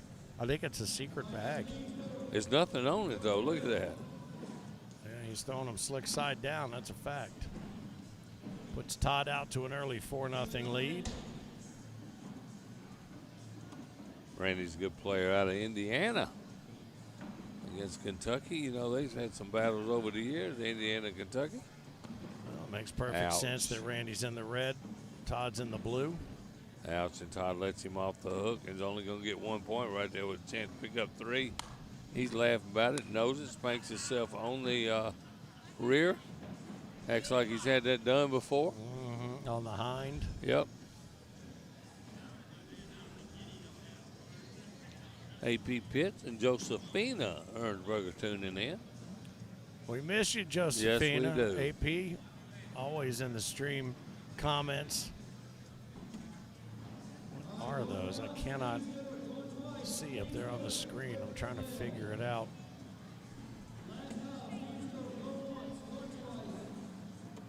Oh, and that's completely out of play.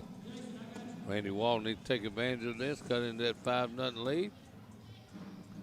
And they might have a chance to, he took that option of Todd pushing away from him. Made it a little more difficult, but he's got an airmail like he was oh, that dead airmail. center right there. He was killing it during the warm-ups. He picked up 4. I believe that's 10 on 6, Randy Wall, if I'm not mistaken.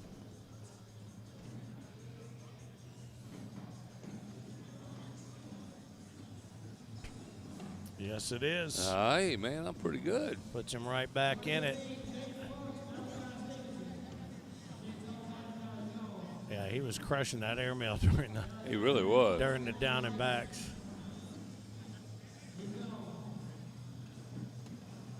Big name still trying to fight to get into that final 16. These are two guys trying to fight to get there. Oops. That hit the Almost. front and made the bag go different direction. Oh, and Todd's off a little bit. Oh, that was a good bag. Just kind of slithered its way up there into the awaiting mouth. I'm Another telling you, Randy's going to leave one short before this game is over. No question. Well, that one laying there to the left. Oh, Looked and like it there's could two have more. been.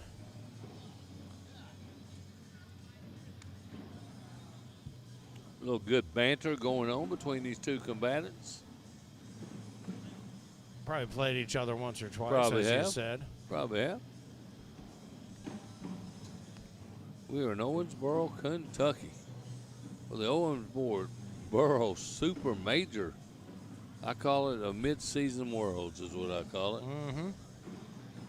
Because this is a preview of what we're going to see come end of July right here in this same building. I think ultimately we might have had more singles registrations for this than we had for the Worlds in Tulsa. I think so, and that's a tribute to the game growing. No doubt, no doubt. Absolutely. I mean, you look at the number of players from the West Coast that have come in here to be Yeah, part oh, of yeah. this one that they've heard so much about over the There we course go. of the years, whether it be the Worlds or the Super Major. Double four-bagger right there. Leaves things at 6-on-5 for Randy Wall. Let's see Rudy what else Fernandez with a little going on. friendly banner. So Drew and Isaac, we figured that out. We got them going. Drew Dickerson, right? Drew Dixon. Yeah. Randy Wall still first back here on center court. He's got a 6-5 lead over Todd Gammon at this point. Bracket B, Josh Oh, Holland up wow. 16-9 over Dustin Arant. Wow, how about that matchup in the losers bracket? Kendall Cox up 5-4 over Doug Parker. Man, that's going to be a battle right there. There's two more for Randy Wall. He Yep. throws another four-bagger. Brandon Earls down 11-7 to Trey Brown. Scotty Ball awaits the winner of that. Let me tell you something. That Trey Brown guy, he could be a dark horse in this whole tournament. That guy is freaking good, man. Noah Dennis up 13-3 over Jordan Langworthy. Colby Baskins still lingering. And Zach Mitchell and CJ Slegance end up making it out of bracket C from the top half. Way to go, So Zach Mitchell. that means CJ ended up coming back and beating Caleb 21-16. Caleb Hurt? Yep. Oh, wow. Put him in the losers bracket then. Yes, he did. And CJ's no slouch, man. He's made some runs here on our streams before. Robert Booker up 7-3. Whoop, then there it is. What did I tell you? Over Josh Royce. Well, hey, maybe we Oh. can finally read what's on it. Yeah, and that's going to be 10 on 5. 8 on 7, I'm sorry, for 3 points for Todd Gammon. Tyler Goodwin awaits the winner of Robert Booker and Josh Royce. Booker up 7-3. So that was a 10-on-7 there. Yeah, 10 times. It'll be tied up at 8. Yes, it is. I'm not going off that scoreboard. Logan Pigot down 9-4 to Russell Tabers. Brandon Lacewell awaits the winner of that one. Micah Johnson awaiting the winner of Bryce King and Trey Madding. Bryce King up 17-14 there. Brock Beasley up 14-12. There's a name we haven't seen in a minute. Brock Who's that? Beasley. Oh, yeah, I saw him standing around here yesterday. Jody Thurman, he's up 14-12. River Cole awaits that one. Riley Brewster. That was right. 8 on 5 with 3 points to be tied. Is Mitchell over there helping with the math? No, please. Zach Mitchell and CJ Slegance, 2 more. This bracket is getting loaded by the minute. That final bracket.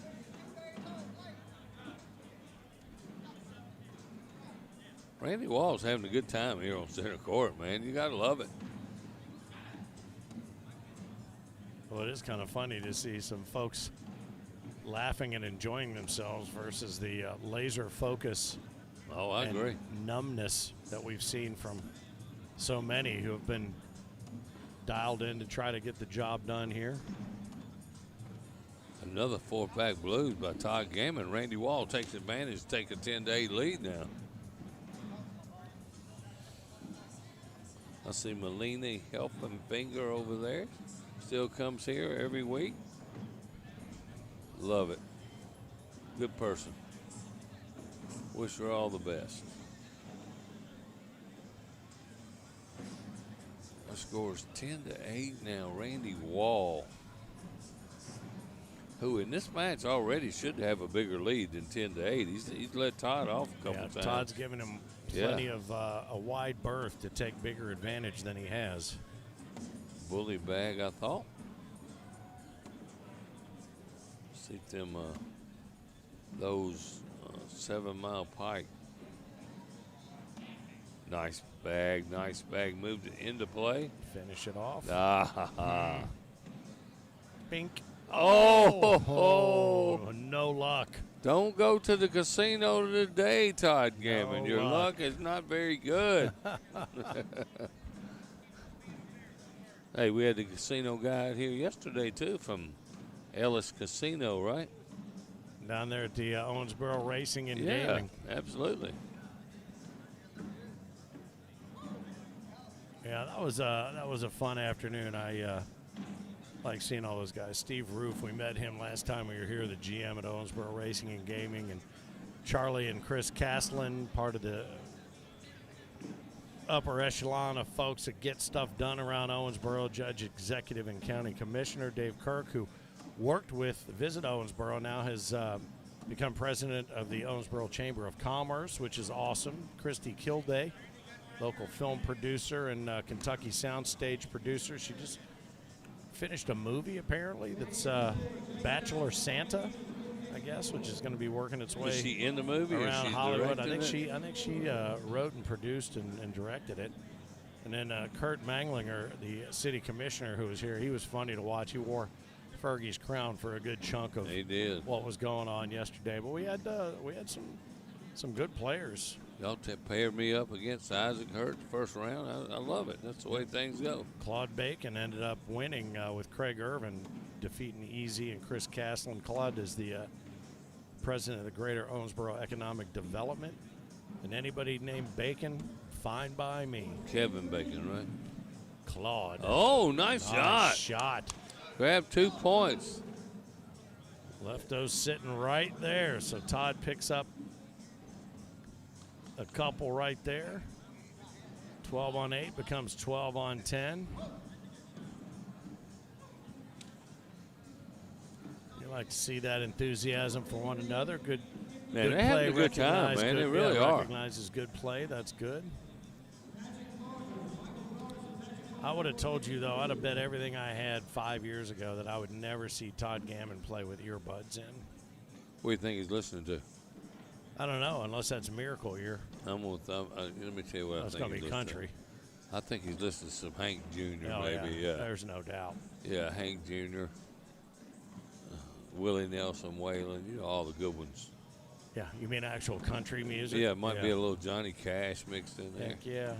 Whoops, and he's had some fourth back blues Oh, in this game a lot. Left side, outside Yeah. arm coming back in. Going to take those two back. 14 We to saw 10. Caleb Hurd have that 6 times last night in the Pro Series. Mm-hmm. So it can happen to the best people in the world. Randy Walls goes up 14 to 10 now.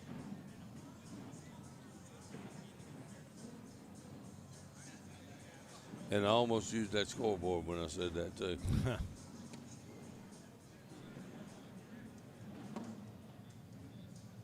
Todd is throwing great 10s, but that 12 has been eluding him in this match. That was another one dangerously close to the front by Randy Wall. Is he going to run through it or shoot over it?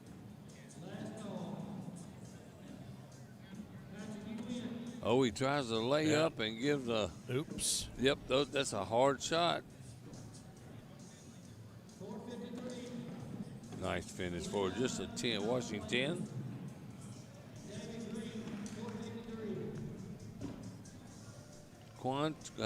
Savannah Taylor says Conway Twitty is his go-to, and that doesn't surprise me. I figured that might be on his list. Right in there on that list. Absolutely. Maybe a little Dolly. Yeah. Don't forget about Dolly. Yeah. I think to me, she's the most rock and roll person in the Rock and Roll Hall of Fame. A couple reasons I love Dolly. She writes good songs and she can sing. One of my favorite quotes: "Takes a lot of money to look this cheap." Yep. They were asking her one time, I guess she was being interviewed on, I forget what show, maybe like the Today Show or way back in the day when she was first coming out, about women's lib and all these women burning bras and all this stuff. And she said, well, she goes, I tried to get on board with that, but it took fire departments from 3 separate towns to put it out. She's hilarious now. She is There's the double four-bagger. absolute best. Cheers to you. Social. To Rudy. He's not even looking over here now. Where's Rudy? Oh. You can't toast with an empty I got an empty now. bottle anyway. Empty. That's a hint. Tens are losers, says Cindy. I can't read it. Montemayor? Montemayor. Yep. Randy's got one out of play. This is a chance for Todd to cut into that lead here. It's always nice to have Rudy on our center court, no matter where he's at.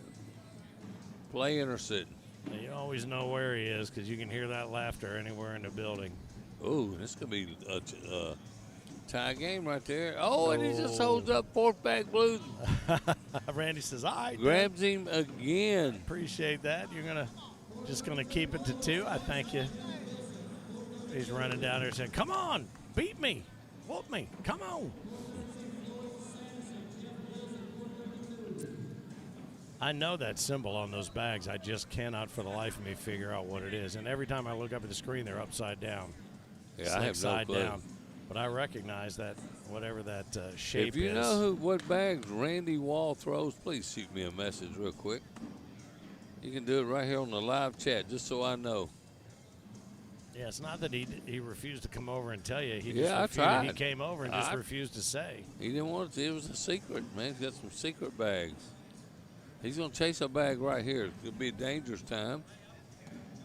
Yes, sir. And then you chase, you give up. Not enough drip right there, so he gives up 4. And a lead change right 16 on 14 now. Yeah. 2 more years. Hey, they're talking about getting to the seniors. We don't want you in seniors, big guy. Stay down there with your own age.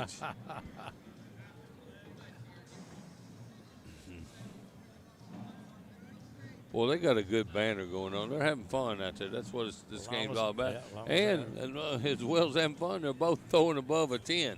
Throwing good. Yeah. And Todd leads one out of play. Randy needs to get off that even this match up right here as he just gave up 4 chasing the bag.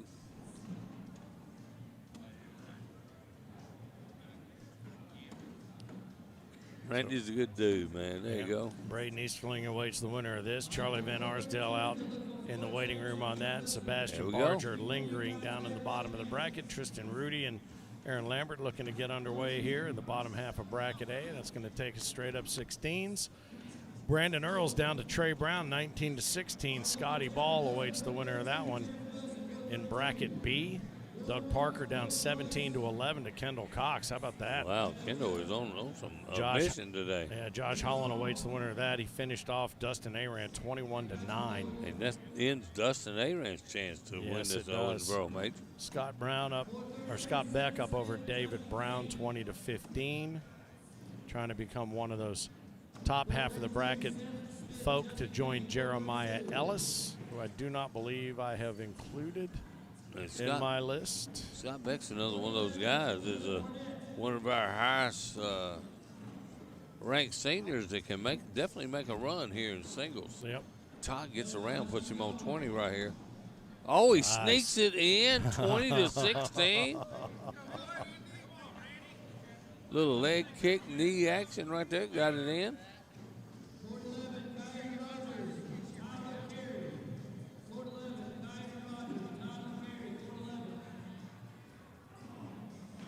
So 20-16 now. Todd Gammon has just got 2 4 spots going back that way. It was Randy struggling going that way. But Todd has been struggling a little bit going this way off his inside arm as well.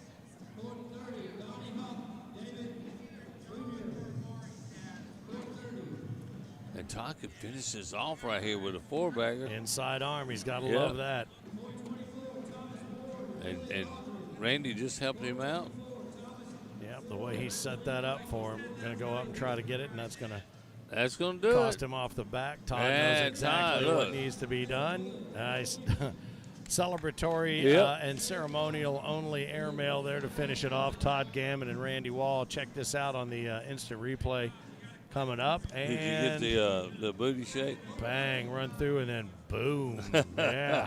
Hey, your consolation prize is, dude, you get to step up. Right, There you go. yeah, look at that. Yeah, you're doing that little pump with Braden Easterling. But Braden's down there in that loser's bracket just like Todd is, so somebody took him down. That'll be the first time that we've seen Braden Easterling Yeah. here on center court this week or weekend.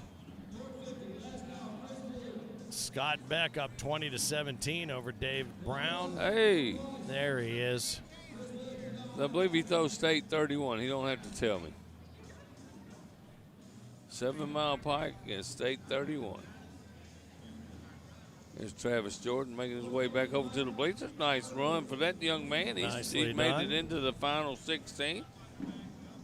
He's not worried. He's a Hoosier. He knows he's looking for Indiana to go in there and finish off this Oh, college hell football yeah. playoff. He's got plenty to be happy about, including his performance here. Out of over 600 players registered in singles in Owensboro. Unbelievable. Yeah, unbelievable. And this ought to be a good one, too, because I mean, Braden obviously balls to the wall, great player. But if Todd could get in his head, I mean, there are very few players working to get in somebody else's head that we've seen this week. But if he could do it with some of that enthusiasm, it'd be interesting to see if he I can agree. make some unforced errors pop up on Braden's part. Oh, yeah. I love this one. They're just doing down and backs and just crushing airmails, and then they don't do it during the game. See Braden's girlfriend walking across there. Yep. Always ever present. Yeah.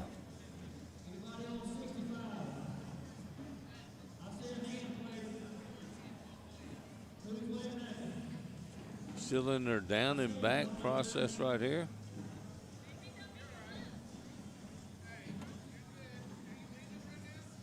Get that out of your system now, Todd Yes. Gammon. I always throw it. These boards are playing a little bit slower there on center court. I always wonder why do I throw one short when you throw it almost hard as you want to? It's not going off the back. Yeah. Makes zero sense. Well, you said they were playing pretty good, though, today. Not too fast, Yeah. not too slow. So Dave Brown just finished off Scott Beck 21-20. So Wow. we'll add him to the 8 from the top of the bracket. Let's make sure nothing flying across the room right now. Scott Begg's bags or something.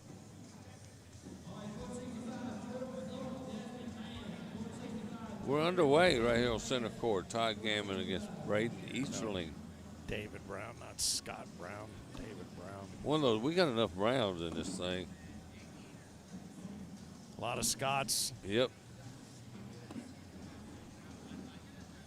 And Todd stops with the four-bagger right there, and Braden matches it. There we go. Not a bad way to get underway. Ben Brown now battling Jaden Gamblin. Ben Brown. Another Brown. Riley Dressler waiting out in the wings there. Corey Morrison down 14-12.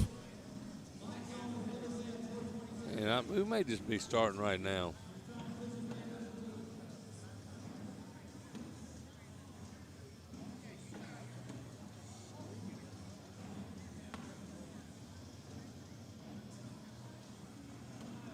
Nice bag there by Todd Gammon to move his bag over just a little bit. Oh, and Braden Easterling just sideboarded one trying to step out and get that bag. And then he gets it on the second shot, only gives up one. Kanan sideboarded one a little while ago, and there was nobody more surprised in the room than him.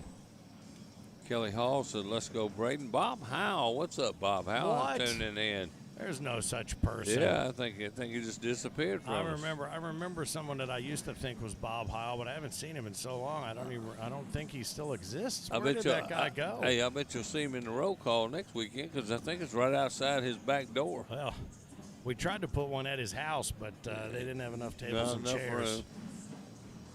Corey Morrison and Parker Burgett knotted at 14 in the losers bracket of D. Ben Brown up 10-5 over Jaden Gamblin.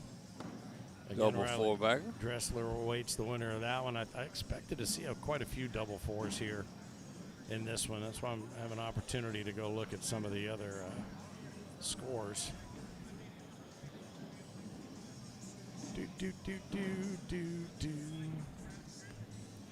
So Jeremiah Ellis and Dave Brown come out of B.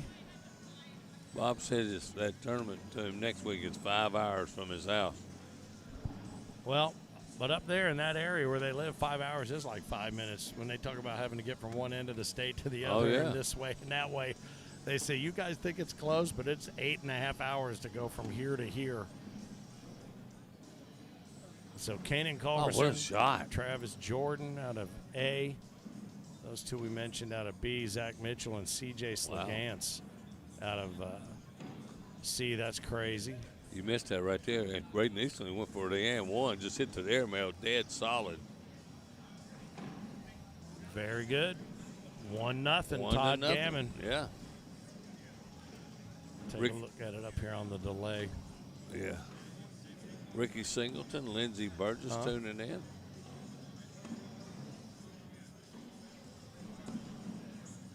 And if Braden gives, he's like everybody else. If he gives you a chance to score, you better take advantage of it. And that's probably going to do it for Todd. Bang. Oh, he went to the bar, so moved it to the back, and then it fell back in, and Todd grabs 2 more points. A little Scuba Steve action there on the back end coming back. The State 31's easy to read, easy to recognize. Watch this. Here it goes. Oops. Not quite sure what that hand motion was out there in front of his face, almost a John Cena. Can't see me? Can't see me. Didn't that guy retire? Well, yeah, okay. Do you ever retire and wrestle? Yeah, they finally finished his story, but they're setting it up for some other thing. They're not done with him. He'll still work for the company. By Todd Gammon. He's just nailing him. Yeah. You got to play aggressive against a guy like Todd Gammon. I mean, Braden Easterling. Oh, when he rolls to the left, 2 more for Todd. Todd's on that elevator 2 floors at a time. He plays his streaks better than anybody when he's hot. He goes for the kill. Earlier we talked about guys that are just sitting around waiting, and it's not that I wish I hadn't thing. He just goes for it. Just do it, man. If that's your game, just do it. I'd rather lose like that than, you know, go and say, well, I didn't take any chances. I lost. I'd rather win by me taking chances. Bang. Bang. Dead center. Sweet. Yep. Laying it up behind. 2 points for Braden Easterling. You know what's coming. Roll back, cleanup. Yep. I'm pretty good at this. We wish you were here too, Lindsey Burgess. That little boy of yours, I'm sure, is firing some bags away. Our score on center court here is 5-0. Todd Gammon. There's a comment. Uh-oh. I didn't see this comment until far too late. I'm Those sorry, floppy Braden. bags. Braden got 2 points last round. My bad. You should have. He said you should have called the floppies the LeBron.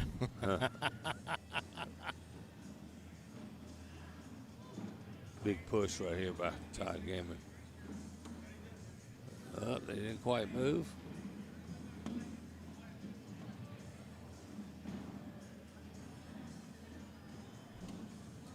Oh, he got a 10-10 wash out of that, though. That wasn't a bad bag at all. A lot of brute force in there behind that one. Score's still going to be 5-2 going into round 10. Let's see what else is happening around the way. Colby Baskins and Noah Dennis squaring off on CBC Center Court 2. I may be watching a little bit on the delay, but Noah up 2-0. That'd be a good matchup right there. Should be, yeah. It's so funny. I've seen Colby Baskins all weekend. I've never seen him on the court. I've seen him stand there with his backpack thrown up on his shoulder. I ain't said one word to him. Yeah. I mean, I've really seen him.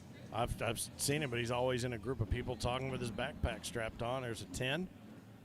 Washington. A wash. Some nice cleanups in that round there by Todd Gammon.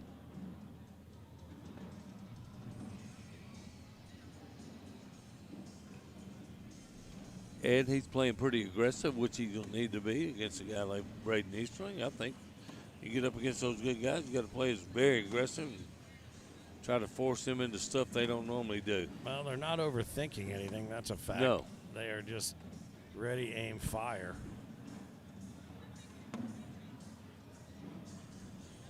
And there's the double four-back. Crazy. See, now, okay, so this is a good time to bring this up. So the other night watching Damon and Gary, watching them stand there and stand there and stand there and think and think and think to do what those guys just did in a third of the time, two totally different games to watch. Oh, it is. You know what I mean? Double four-baggers are great.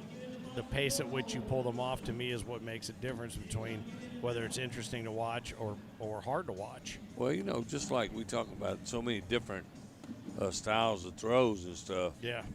There's that part of it. Pace. Do you want to, that pace. Do you want to try to clean this whole thing up and grab a couple here and take some chances, or let's take our time and lay up a bag here and a bag there? Todd just took advantage right there and maybe get two. Oh, it stays up on him. Hangs up. He knows he squandered a couple there. But I guess my question to you is the pace of play. I mean, again, I'm not slagging anybody. No. I mean, Damon Dennis has played that game ever since the first day I ever saw him Absolutely. play. Gary Bearpaw has played that pace in that game. But you already know what you're going to do. What are they thinking about while they stand there and flip it and flip it and flip it and flip it? I can't answer that question. What is it? What are you waiting for, I guess, is the question. There has to be some. I know there's an answer. I just don't know what it is. Well, you know, some people like to slow themselves down and gather themselves and, you know, maybe try to throw the same way every single time. Yeah, but if you've thrown what a bag right there. 250,000 bags, what are you waiting for? You know what you're going to do, and you know how to do it. Is it a you gotta breathing, talk yourself breathing into thing? it, though. Is it a, you know, I guess that's what I wonder. Is it tied to breathing? It's on 10. 10%. Oh, okay. Okay, thank you. You get your little radio. Nice job, though, by Braden to let us know that. As he's cut this lead down to 5-4 now, Todd Gammon jumped up to a 5-1 lead. Oh, no hesitation right there by Todd Gammon. Oh, and this could be a big round. Did he hit it again? Yes, he did. Oh, this could be 8, Finn. Oh, he goes off the back. It's going to be 9 on 4, I believe.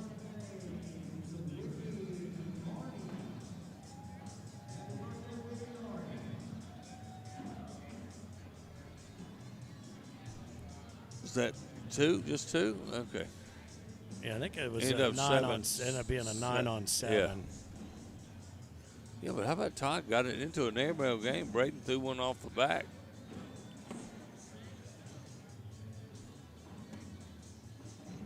Nice reblock there by Todd Gammon.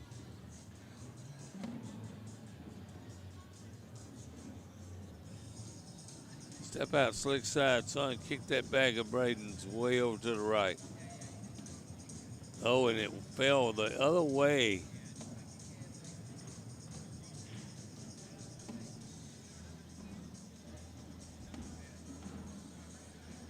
And 2 points there for Braden Easterling.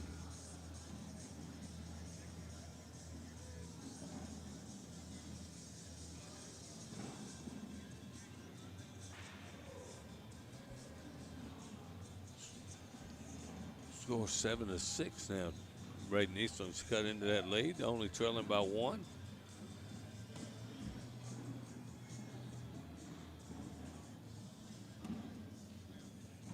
Nice reblock there by Todd Gammon. Oh, and the airmails are smoking right now. He is getting it. And that's a roll Nice back. roll. And there's your generational difference. Oh, right there. what a shot. There's a piggyback bag. Generational Nice difference. cleanup. If there's anything that Whoa. if there is a frame that we've seen in I don't know how many years we've been together that shows you the difference in the way the game is played generationally, That was it. that was it. Absolutely. Right there. Every single pitch Hey, you know what the score is? was representative. 6-7. 7-6. I'm gonna bring a bat. Lindsey next Burgess time. told me to say that, so I couldn't resist. Thank you, Lindsey. I'm gonna smash his head like a coconut. 7-6. I mean, 6-7, 7-6, whatever you want to call it on center court.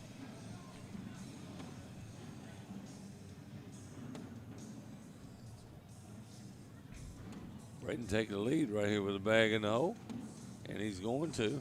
Leaks that one in, and assuming Todd Yep. is able to finish with no fourth bag blues. Yep, a 12 on 10. 8-7 now becomes our score. So we're off that proverbial 6-7. You know why 6 is afraid of 7? What's that? You know why 6 is afraid of 7? No, Because 7, 8, 9. I heard that. As long as we're gonna I work, hadn't heard that in years, but you Yeah. got me on that. I can tell you that. as long as we're working kindergarten stuff. That was a nice bag by Braden. Yeah, it was kind of kicked just Yeah. a little bit. Oh, what a shot by shot. Todd! Nicely done. Oh, And he got in his head just a little bit there. Oh, look at that thing! Look at the way it fell back. Bang! oh wow. Wow. He deserved that one. Oh, and he's gonna There get it goes. What a Double shot. 12s. Wow. There was no way 2 bags ago that you would have thought that would have happened right there. Certainly that Todd would have been the one that gave it to him. Wow. Another nice round, though. Good stuff. Yes, sir. Starting to lose my voice, my man. I'm going to plug through it, though. Oh, that Chris Saxer, last time I played Braden Easterling was in Owensboro. He threw a perfect game. That Yeah. doesn't surprise me in the least. Todd Gammon threw one of those Philip Barnett bags off into the right corner, into outer space. Clean up to only give up 3. That's crazy, too, because he hasn't really missed to the right No. very much. Hadn't missed a whole lot. No.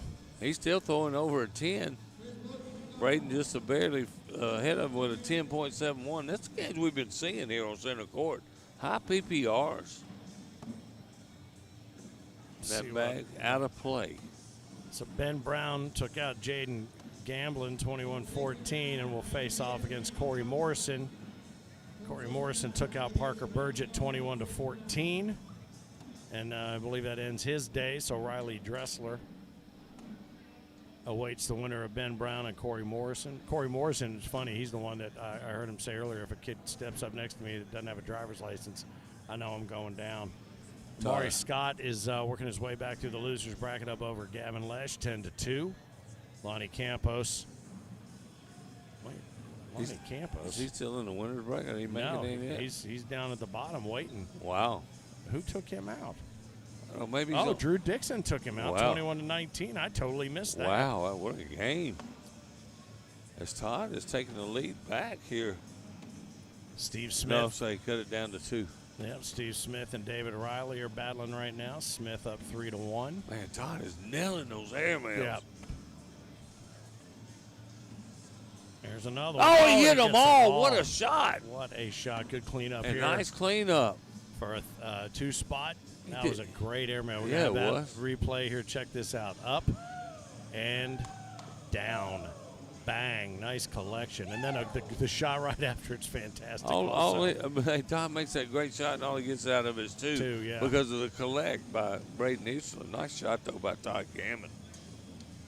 Well, and I can understand how one generation of players sit around and talk to each other and go, what do I have to do? Yeah. What do I have to do? Out of play. And this guy will make you pay for being out of play. 11 on 11. You would think it would have been a bigger difference than that right now, since there's none. And that's going to be 2 for Braden. Takes the lead back, 13-11. Man, we need some more rounds like the last one. That got me all up out of my seat almost.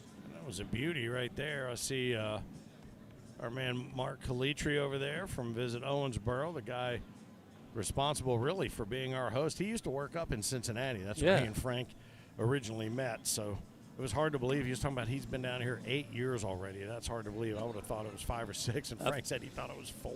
I think I've been down here all those 8. Yep. But hotels continue to go up. New restaurants popping in. New bars. Oh, yeah. Good stuff. Owensboro has figured it out. Hey, Todd's okay. Huh. Yeah, he'll take that one. Yeah, he's not mad. Just run through it for the wash. I think he's got a bump up against him just like Oh, I didn't realize Todd had one left. Todd's got one bag left for the airmail drag. Oh, he got it again for 2 more points. And he's got that hips action going, man. This new thrust move that he's got could end up being dangerous. Could be. Down the line.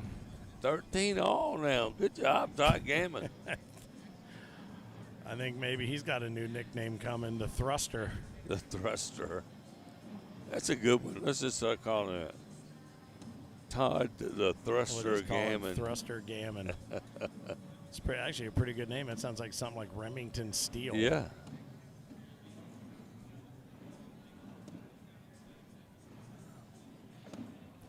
Good bag by Brady to move that bag just enough. He throws such a great flat bag.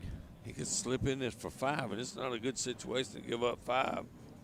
Only gets 3, puts him on 16. It's not a good situation to give up 3.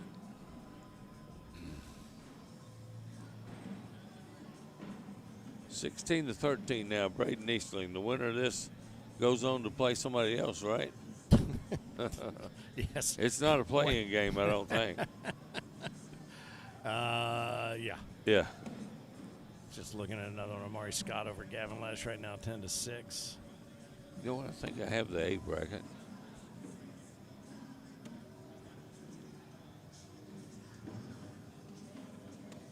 Oh, and there's they got the bar of soap right there. Yeah. Beautiful shot. Charlie Van Arsdale awaits the winner of this one. Oh, he went for the and one.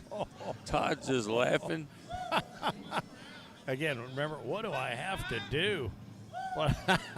He said, sorry. He's not sorry. Oh, funny. I heard somebody say he didn't want it. He bar soaped it, then he and one it. How about that? Bink. That was a beauty right there. A 12-on-9. That was a very creative 3-spot right there. It really was. Wow. 19-13 now. Man, that bar of soap was nasty. To bar of soap and then follow with an and one. Again, you're talking about the generational differences in the way the game is played. If he gave it no hesitation, Todd's a little bit out of play right here. But Todd throws that airmail with impunity, no fear. I thought he should have shot that one right there. And then Braden comes in and has all these roll bags and tricks of the trade. Look at that. That's going to do it. Is that going to finish it? Unless he runs this one through. Well, no, even if he runs it through, it's going to be 2. Work on his PPR a little bit, gets an 8. Good shooting, though, right there. Braden Easterling ends up moving on to take on Charlie Van Arsdale, the number 2 seed in this bracket. Tristan Rudy and Sebastian Barger are waiting the wings as we get closer and closer to those loser bracket play-ins right there, but nicely done by Todd Thruster Gammon. His thruster has turned off. Mm-hmm. Braden Easterling and Charlie Van Arsdale. Here he comes. Let me tell you something. This is going to be a good matchup right here, fan. Good shooting, Todd. Nice thrust, Todd. Boom. Look at that. Look at that twist and turn. Braden Easterling up there.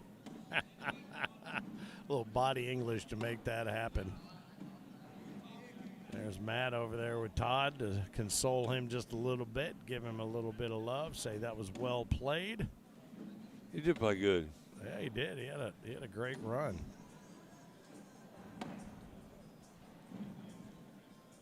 So Ben Brown and Corey Morrison yet to get on the scoreboard with Riley Dressler awaiting.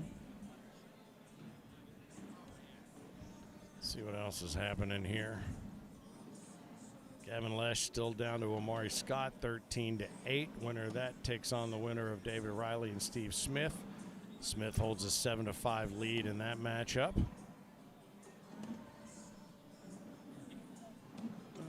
Slick side Steve Smith.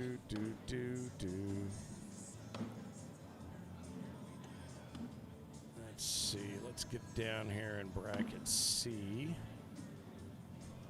I'll tell you what, Josh Royce up 16-14 over Tyler Goodwin, the number 1 seed in the bracket. Josh Royce, you've been singing his praises. Oh, yeah. For a few months. Russell Tabor's still alive and waiting for the winner of that. And then Caleb Hurt, further trouble, awaiting in the wings there. Micah Johnson down 10-8 to Keegan Brown, who's still alive and kicking. Riley Brewster up 9-0 over Jody Thurman. We're starting to approach crunch time here in the lower halves of these brackets. Josh Holland up 5-0 over Douglas Parker. Scott Beck waiting for the winner of that one. Trey Brown up 20-19 over Scotty. Scotty Ball has been this close everywhere. Oh, nice back by Charlie Van Arsdale right there. 20-19, Trey Brown over Scotty Ball right now. 8 on 7 right there. Charlie made a nice shot to cut that down. That could have been a big round to fall behind the 8 ball against Braden Easterling. That was a damn good shot. See it right there. Got up there and made a lot of noise right around the hole that needed to be made. Braden's throwing really well going this way. His misses have been on his outside arm.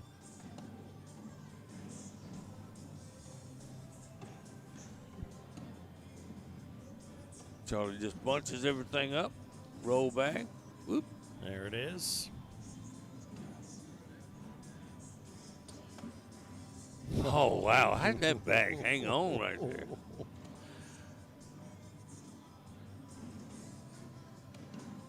Oh, he went for the big push and gave up 3 points right there. Big hop off the backside. Yes, sir.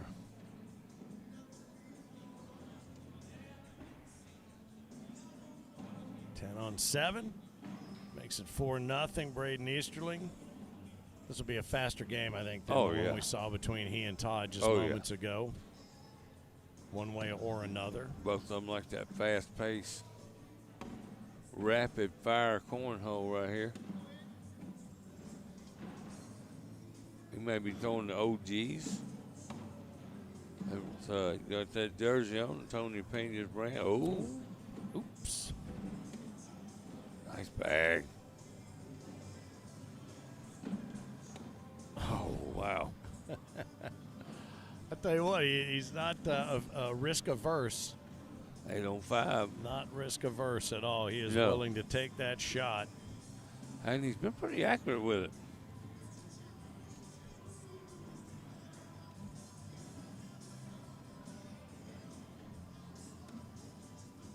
4-3 is our score now.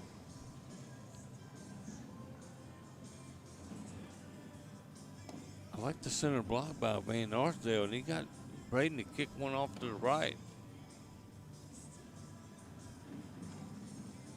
Well, I'll tell you what, he is not afraid. Charlie's not afraid to go in there and blow it up. Oh, wow. This could be a huge round for Charlie.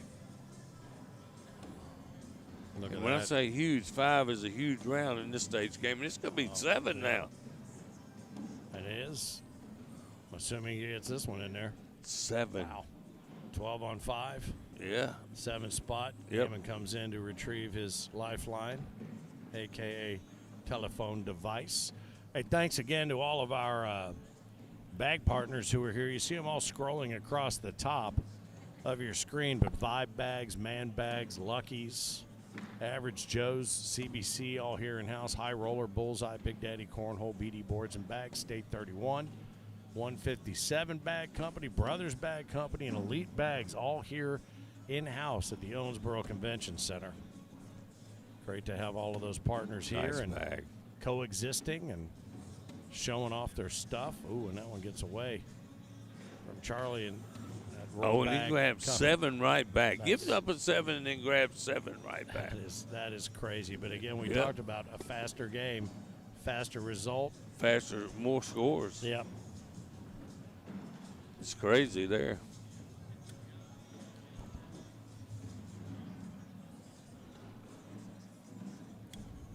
See Scotty Ball still walking around. I wonder if he won or lost. He was in a battle. Let me go back and take a quick peek. Josh Holland up over Douglas Parker, 10-7. Scott Beck waiting for the winner of that one, by the way. Scotty Ball did win. He was down 20-19, but he ended up winning 21-20 over Trey Brown. He'll face the winner of Noah Dennis and Colby Baskins. Baskins up 20-14. 4 spot. Yep, 4 spot for Braden Easterling.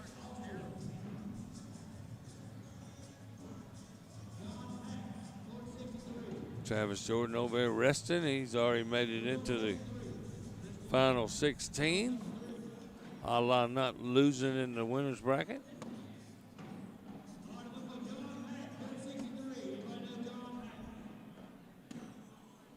I like that block by Van Arsdale. It's been able to get Braden to kick bags, but not enough to get him out of play.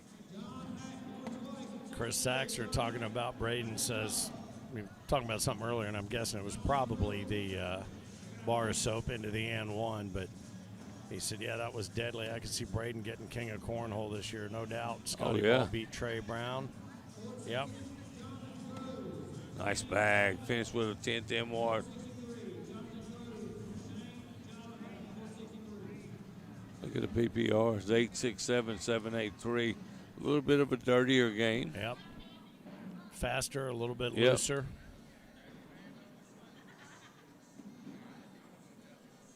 Let's see over on center court 2, Colby Baskins up 20-14 at last check over Noah Dennis. Oh, I'm guessing, is that live? How about that? Van Arsdale went for the early airmail.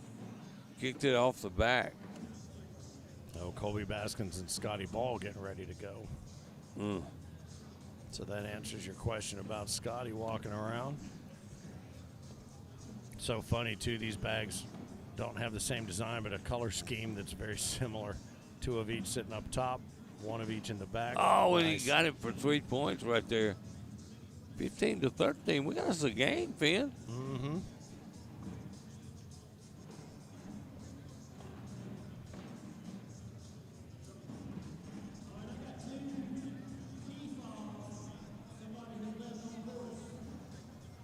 That ended up a wash? What's that? Ended up 7-7. Yeah. Wow. Because they both had 1 off the back. I didn't realize Charlie had 1 off. That's my fault. I was looking at other scores when I looked up. I thought I saw 2 off the back. Riley Dressler and Corey Morrison getting underway here.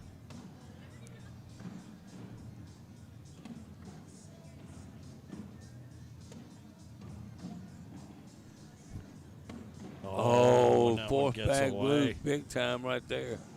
It's kind of funny because Braden was going back there just to put the 10-10 wash in. He threw that really hard, a lot harder than he had thrown the previous 2 bags. Yeah, and puts Braden up on 18. Trying to watch it and see they slipped. Nope. Now he's just going to play it right up the middle until he's given a reason not to. You don't have to worry about that. Easy left to right, kisses Charlie's bag. Charlie tried to and chase. Braden can close this out now. Tried to chase and missed and skipped to the back. Oh. I don't know if he's too mad about that. I think he wanted it, but I think he's okay with it. Oh, he gets the one. He needs 3 for the victory. Oh, good That's God. going to do it. What a finish right there from Braden Easterling. Bang. And he is, I'll tell you what, he was, when you were watching that last one, he threw his hand off to the side like he was mad about it, but I think he knew exactly what this had planned right here. And there it is. Boom. Right there on the delay. Played a little guitar riff. Unbelievable. Then Charlie comes in hot and almost cuts the scoreboard in half. Tristan Rudy up next. All right. I do not know Tristan Rudy. I know he plays with Rudy Fernandez. That would be him right there, coming in as the number 40 seed. Easterling, the 37 seed, and Sebastian Barger waits for the winner of this one, and he would be the number 1 seed. Yes, sir. And that will be our final game That'll for be the it. 16. Yeah. Before we reshuffle and get back to the final 16, indeed, Finn the loudmouth for the ACO, Mississippi Ninja, Philip Barnett side by side with me here at the ACO Super Major, tent pole center of the season, $10,000 ACO Pro Series skins game took place last night. Amari Scott dominated a tremendous field of pros in a bracket of 16 that was absolutely a scoring murderer's row. He walked away with $2,300 additional dollars. That barrelhead top trophy, and well, I'll tell you what, all the confidence in the world, but you'd never know it. A kid will never, I don't think ever have a big head. No, and came out of nowhere to win that Pro Series. And I don't know. I'd beg to differ with you there. He didn't come out of nowhere. Well, I mean, not really, but he stepped up and exerted. He did. He beat some really good players last night. Oozed confidence, and even it was so funny how I said he seemed aloof, like he could have been doing anything. And when we interviewed him afterward, we asked him. You asked him a couple of questions. I asked him a couple of questions. Yeah. Was real thankful to be here, and didn't seem overly concerned. He did not. Who were you afraid of most? Nobody. Oh, did you see that? Yeah, that's crazy. Just kind of came in and hooked that bag, and that bag definitely could have got a ticket for speed. Oh, no question. That came in about 3 foot off the ground. Yeah, total. it did. And how'd it go straight in the hole? All right, so we're getting ready to fire up round one. Fist bumps exchanged, and Tristan Rudy, our first look at him on center court here in Owensboro. Sebastian Barger awaits the winner of that one right there. I think that would have been a big bag for Tristan Rudy to start with 1-0, Braden off to the left, which is a harder shot for him.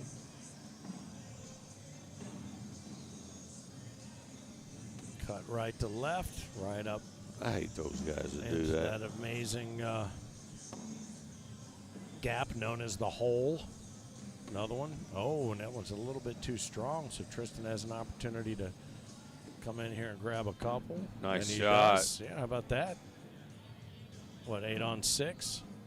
If you didn't know who Tristan Rudy was before, you know him now. He's making a pretty good run here in the singles.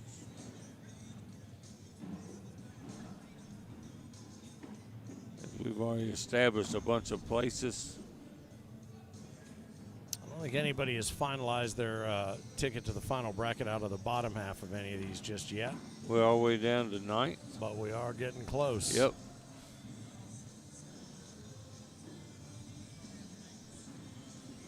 Check out the bag partners scrolling across the top as these guys continue with their ready, aim, fire approach.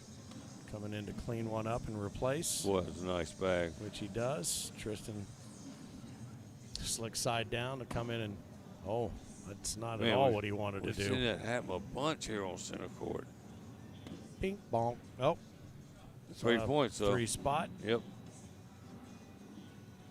I don't see Rudy Fernandez sitting over there anymore, pulling for his homeboy. He's over there. Partner, is he still over there? He's still there, picking at his beard. Oh, he is, isn't he? He's been awful quiet. How about that? Yeah. Incognito. Well, they played against one another yesterday, I think it Yeah. was, and oh no, they were playing together. They were playing together in doubles. That's right. Yeah, because I remember thinking Tristan Rudy Fernandez. Oh yeah. Is that some sort of joke? Are you guys kidding with me No, about it's that? actually real. That's for reals. I think I've seen more strollers than Zuka bags in here this for week. real. Can't hardly bring your Zuka in here. Oh.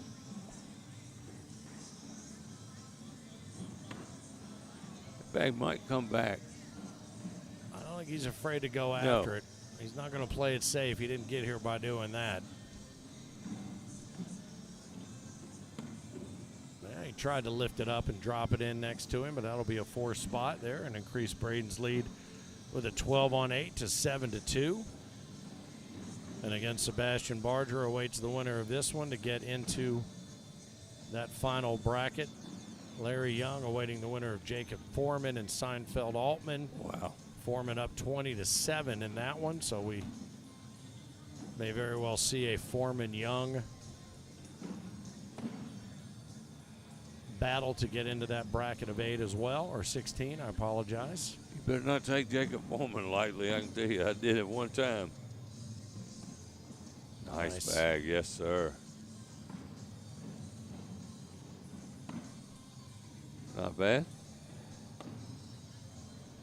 Just keep him away from that one. I don't think you really had to worry too much about it, but Tristan comes in there and drains it. Takes the Washington right here. Thanks again to our friends from Champion Windows, set up over here, just kind of hanging out and working with the cornhole community. It's kind of cool. They got a registration here for a $50,000 exterior makeover on your house. I think she said they're going to be drawing that at the end of January, so that could be pretty cool. If you got any storm damage or anything you want done, they do a little bit of everything: roofing, sunroom, siding, windows, doors, all of it. You know the name Champion. It's nationwide. Oh, yeah. Speaking of champions, our current king of cornhole and champion, Sebastian the Punisher Seabass Barger, awaits the winner of this game, which we will see here. And then we'll take a break once we get down to that final 16. We'll come back with Kim and Chad Jackson and figure out who it was that won the big raffle to join them in the UK. Yeah, he wanted to run that through there, but Tristan wants to go down and take a look. I don't blame him. It's a big situation in this game right now. I think I think he could get away with backsiding it. I don't know that he would grab his other bag, but I don't think he runs the risk of knocking Braden's into you. I don't think so. I don't think anything's going to go. I think it's going to bunch completely up. They bunched pretty good when Braden threw that bag. Yeah, I haven't really seen him playing around with air mails even in warm-ups. He's just going to lay up. Lay up, yep. Braden grabs 2 more and go up 9-2. I was wrong earlier when I said he didn't get here by playing it safe. I don't really think he had a whole lot right there. There's a lot of trouble in front of that hole. So he did the smart thing, only give up 2. He's only trailing 9-2. Not an amount he can't come back from.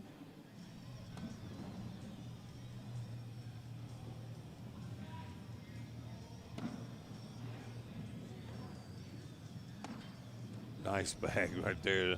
You know where those are on hold.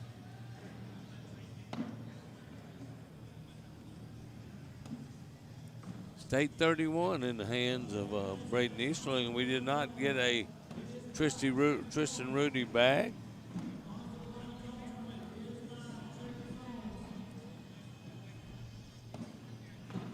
Double 4-bagger, get you a social here. Score is going to remain 9-2 on center court.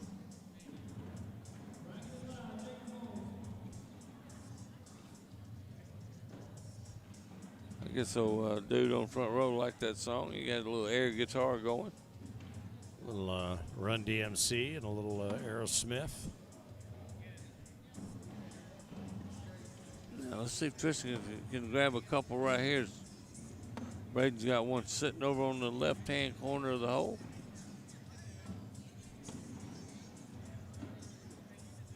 Ooh, and that was dangerously close to being short. There's the airmail.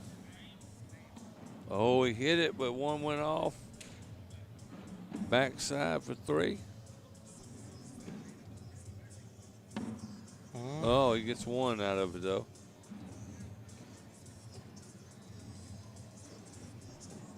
Man, that bag had a sound when it hit that board right there. Yeah, it had a pretty good thump on it. Yeah, it did.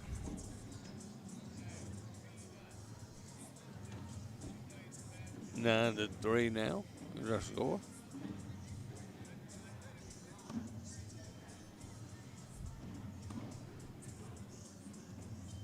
I wonder if that block is on purpose.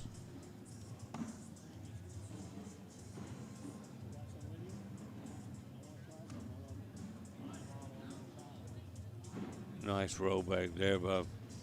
A little cut around there. Tristan Rudy. Look at that. Seeing eye bag. For real. Now he's got a chance to score a couple. Braden Easterling does. Up and over. Oh, dead nicely center, done. man. Boy, just so smooth with that one. Yeah, it was 10 on 8. We'll grab a couple more points to make it 11-3 right now.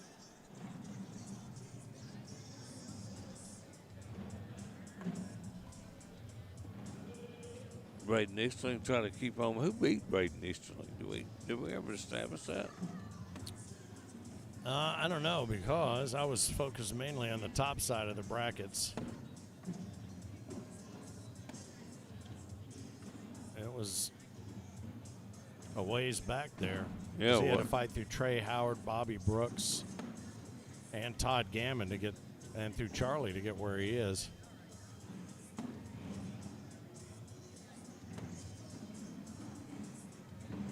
Well, you got to be a bad hombre if you beat Braden Easterling, that's for sure.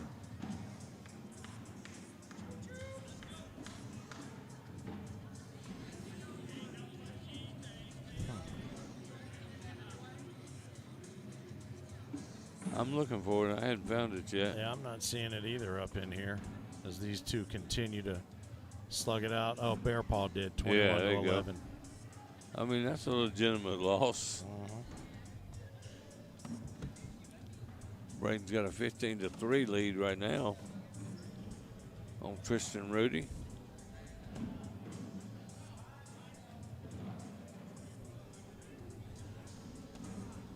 I mean, he's making it look easy now. He's gotten into a groove here on center court.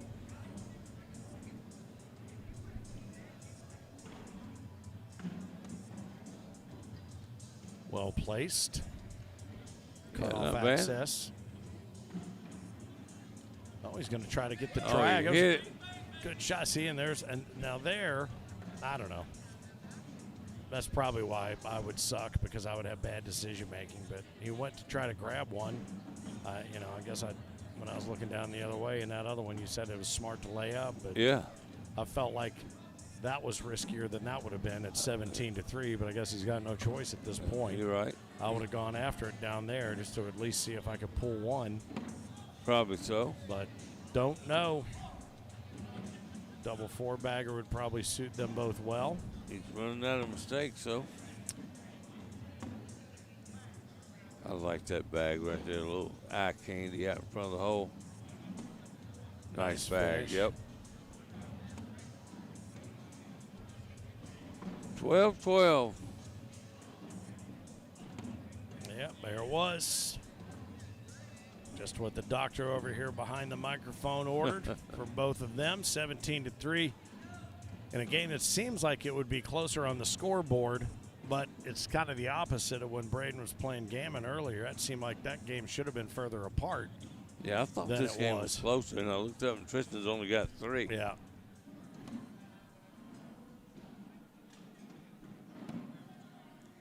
You know, like I said, I think I completely muffed the call thinking that he didn't get this far by playing it safe. Maybe he did. Yeah. That was a nice bag.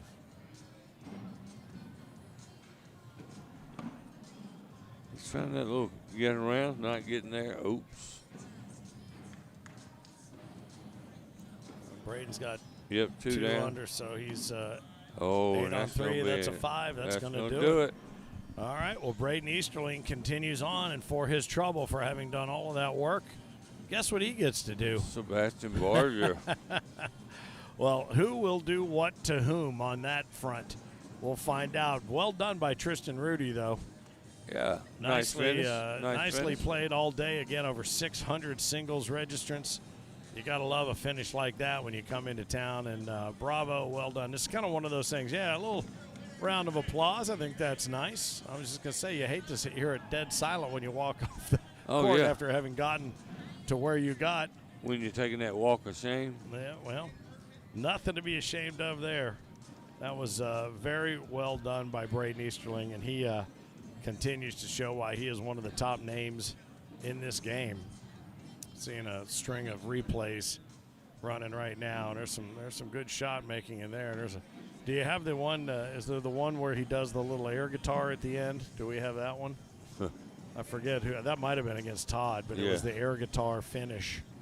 Todd's got the thruster, but now, but yeah, you know which one it is. Hey, what's this?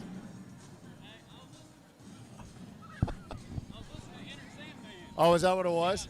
When you turned around and did a little riff? Yeah, a little Enter Sandman. It's almost what?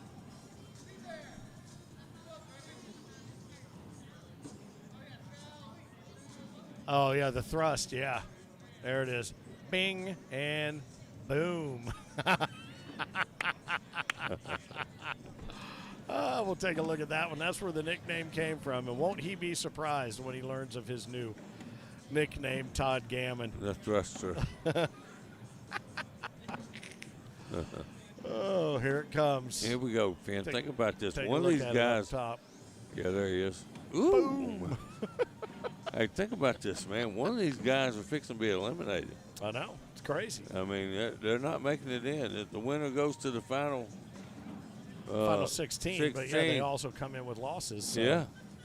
They not only does one of them get eliminated, but one of them comes in with a lot of work to do. This bracket. This is D. Which one are you looking for? I was looking for A. I'm dead over here. Imagine that. Here, this is A. Well, that's where we are in A. Yeah. Easterling and Barger fighting for one of those spots, and the other one right now, Jacob Foreman up 10-0 over Larry Young. So one of them will be in there as well. In B, do you need juice? No, I'm good right now. That'll be all right. This will be our last game. We're going to take a little break. Scott Beck up 7-4 over Doug Parker right now. This is in bracket B. And here we go in A. This could be a main event in any arena in the country. No you ever heard that question. before? No question. Could be a finals anywhere for sure. I think we have seen this as a final. I know. I think we saw it in Vegas, and Braden ended up winning Vegas. The one earlier this year? Yeah. At the Westin? Yeah. I think just run through it. There you go. You wait till he finished. Oh, he did it. He did tap it, but it was Dude, he is not scared down. to shoot it. He just lets it go. No, it's stapled to the corner of the hole there, as Maz likes to say. So Sebastian hops out to a 2-0 lead to get us started here on center court. I like that Braden's better half loves watching him play so much that she even turns around and watches the replay. The delay replay up on the big screen. I really enjoy that part of it, being up there for sure.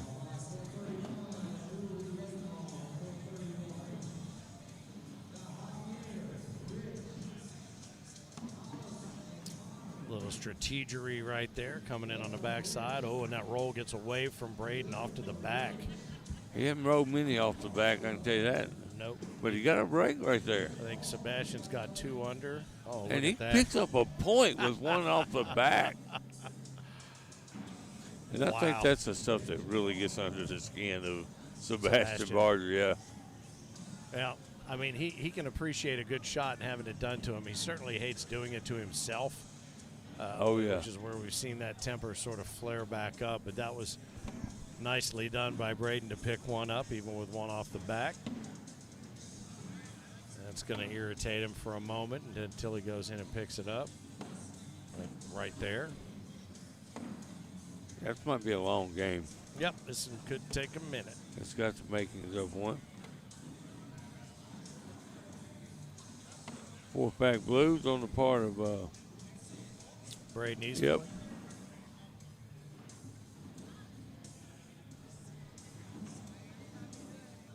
Not sure who that is across the way with the super shades on there in the ruthless hoodie. I don't know if she just went and had her eyes dilated or. Maybe. It's possible. Those are some dark shades. Those are some wraparounds to be sure. 4-1, Sebastian Barger able to grab another 3 there, or another 2, the 12 on 10. And that's going to be a double 4-bagger.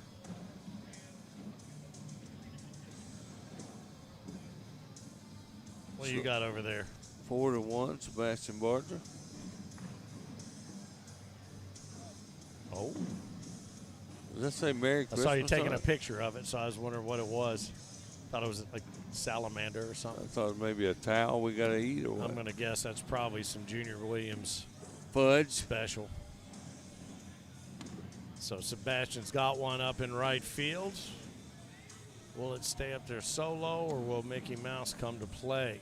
I think it's just going to sit up there, and it'll put two back in the pocket of Braden Easterling as long as he's able to Good call, Finn. do Good what call. we knew he would do there. 4-1, Sebastian Barger trying to move into that final 16. Actually, he was my pick, too. Yeah, well, he's still viable. Yep. There's no question. See Patrick listening in over there. What's up, Patrick? He hadn't heard you yet. Now he hears you. I'm on a little bit of a delay with that roll bag. They make this look so Crazy. easy, Finn. Well, for them it is easy. We've said it a squillion times. Look at this. Oh, and it doesn't roll. Monkey Hey, see, he monkey got the don't Sebastian do. thumbs up, though. Oh, That's yeah. my favorite gesture. I think that's the first time we've seen that one. That's up there with the Kennedy Meineke one finger salute. Yeah, absolutely. That was funny, though. That was good. No way, Jeremiah Ellis is in the room. Yeah. He is kind of loud. Did he make it in? Yeah, I do believe so. I think he made it in out of.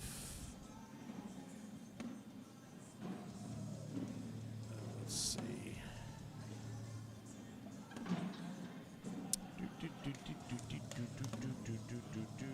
Man, he thought he missed that, man. He got his hand, body moving. Please stay on, please stay on. It went in hot. Yeah, bracket B, he made it in. He and David Brown made it in.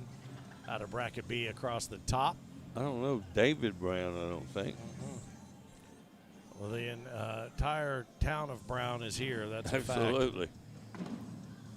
There's a family reunion of Browns going on.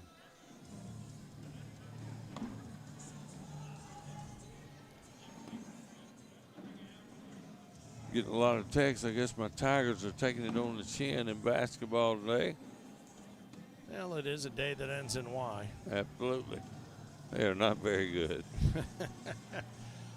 Jacob Foreman up 18-3 over Larry Young right now, also trying to work their way into this one of these final spots as these two continue to go after it. That thing had a afterburner on it there, coming in and when he cleans it up and leaves one off the back. That is normally one that is just automatic for him to drop. Roll right to lefty 7:05. take it all. Yep. Picks up a couple. So 6 on 5. And Sebastian's got a little heat coming off of him right now.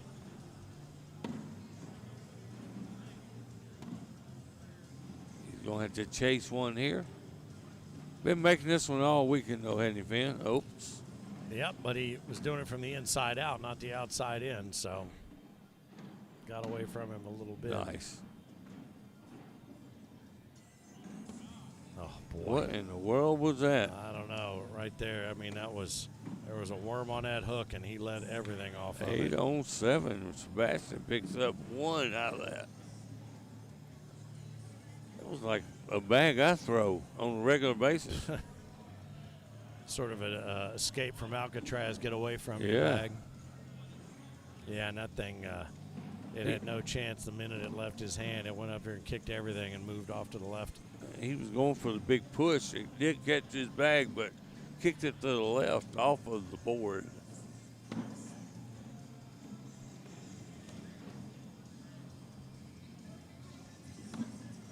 Now they're just throwing bags in the hole.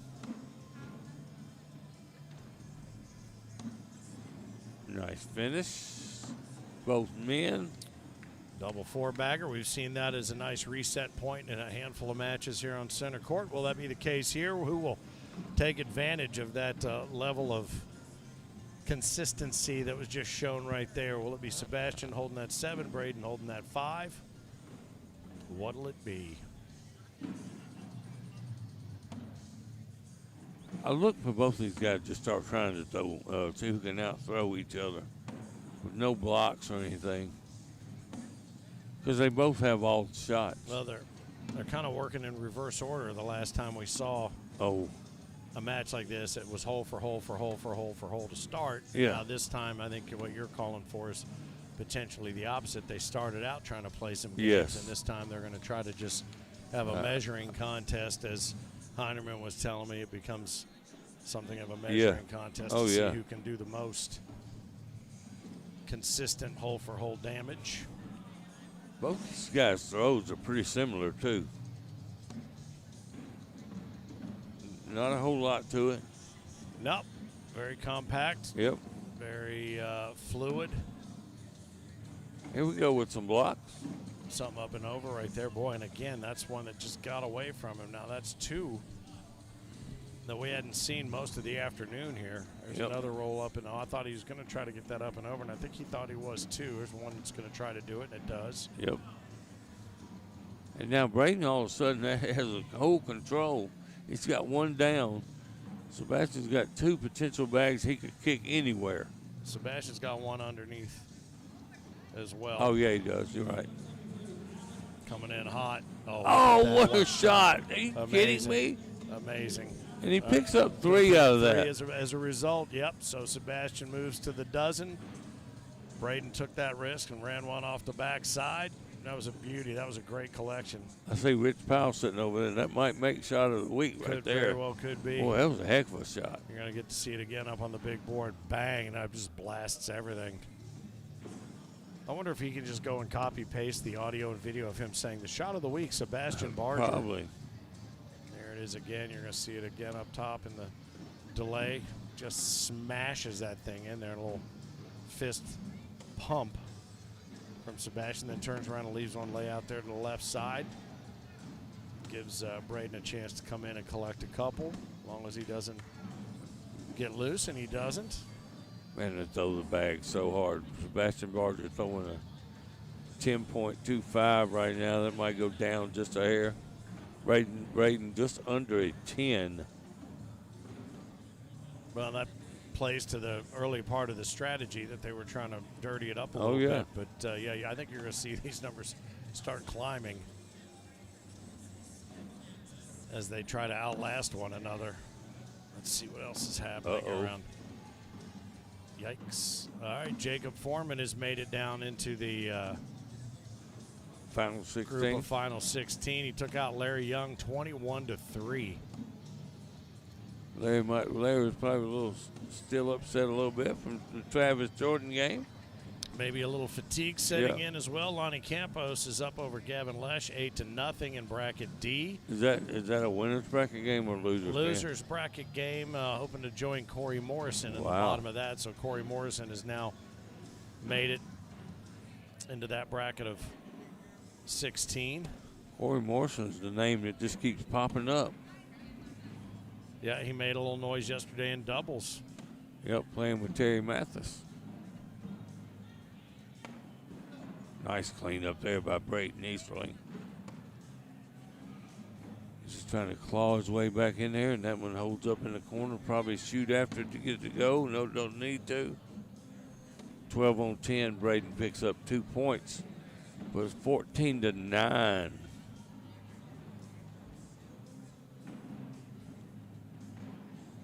So Jacob Foreman. Yep, Jacob Foreman's made it in. Corey Damn Morrison good player there, Jacob Foreman. has made it in. Zach Mitchell, C.J. Slegans, as I mentioned earlier, up top. Way to go.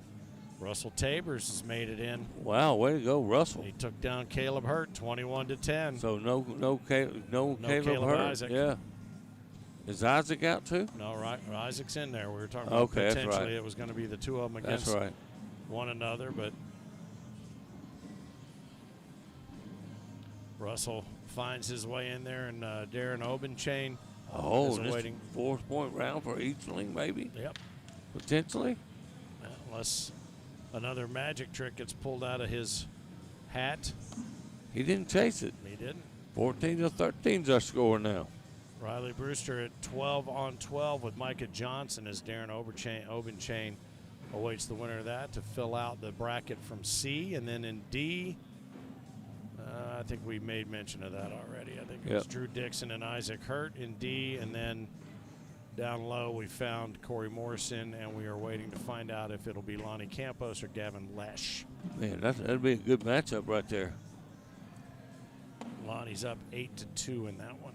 Especially when I think Lonnie, when he gets his back against the wall, is when he comes out firing, though. Yep. Well, he's been in a couple of second game out of King's Seat matches. Nice pickup there by Sebastian, but the loser's bracket is his second dip at or bite at the cherry, as they say. Punisher, the Punisher, Couple just more. punished. Yep. Yes, he did. That'll be 16 on 13. Lonnie, about every third or fourth frame, just leaving an inexplicable odd bag out to nowhere. Or not Lonnie, not Braden. I mean, yeah, Braden. It does. I got Lonnie just every Campos now on and the then. brain. Yeah. That one's gettable, but it's a nice. He turned it. It's a little harder now. Nice nudge. Nudge, nudge, nudge. Nice. He knows he's got a couple to play with. Wow. And he knows that there's a chance he may just have them handed back to him. Now, is he going to go for it and try to grab both?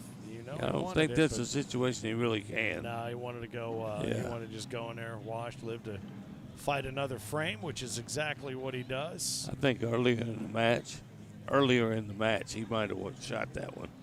Lonnie Campos continues to hold up 9-4 over Gavin Lesh.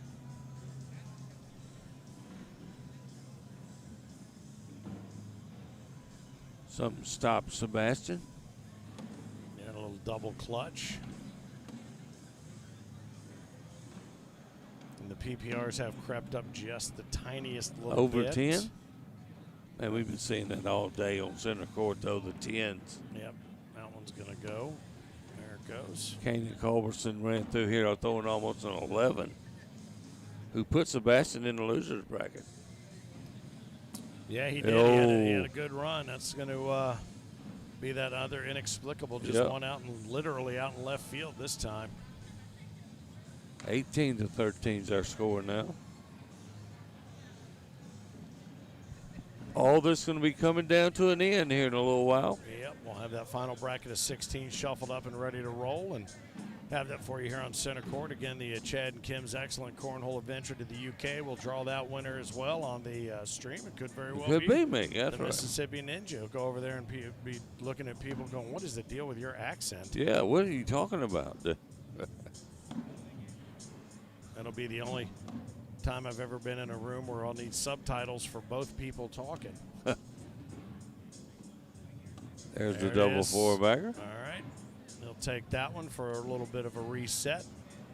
You did say this would be a long one. Yeah. We're getting ready to open up round 21. I think it's going to go about another 6-7 rounds to get this finished. I don't believe you mean that. I don't mean it, but I'm thinking it probably is. Maybe 7 or 8, not 6 or 7. 6-7 is why I said that.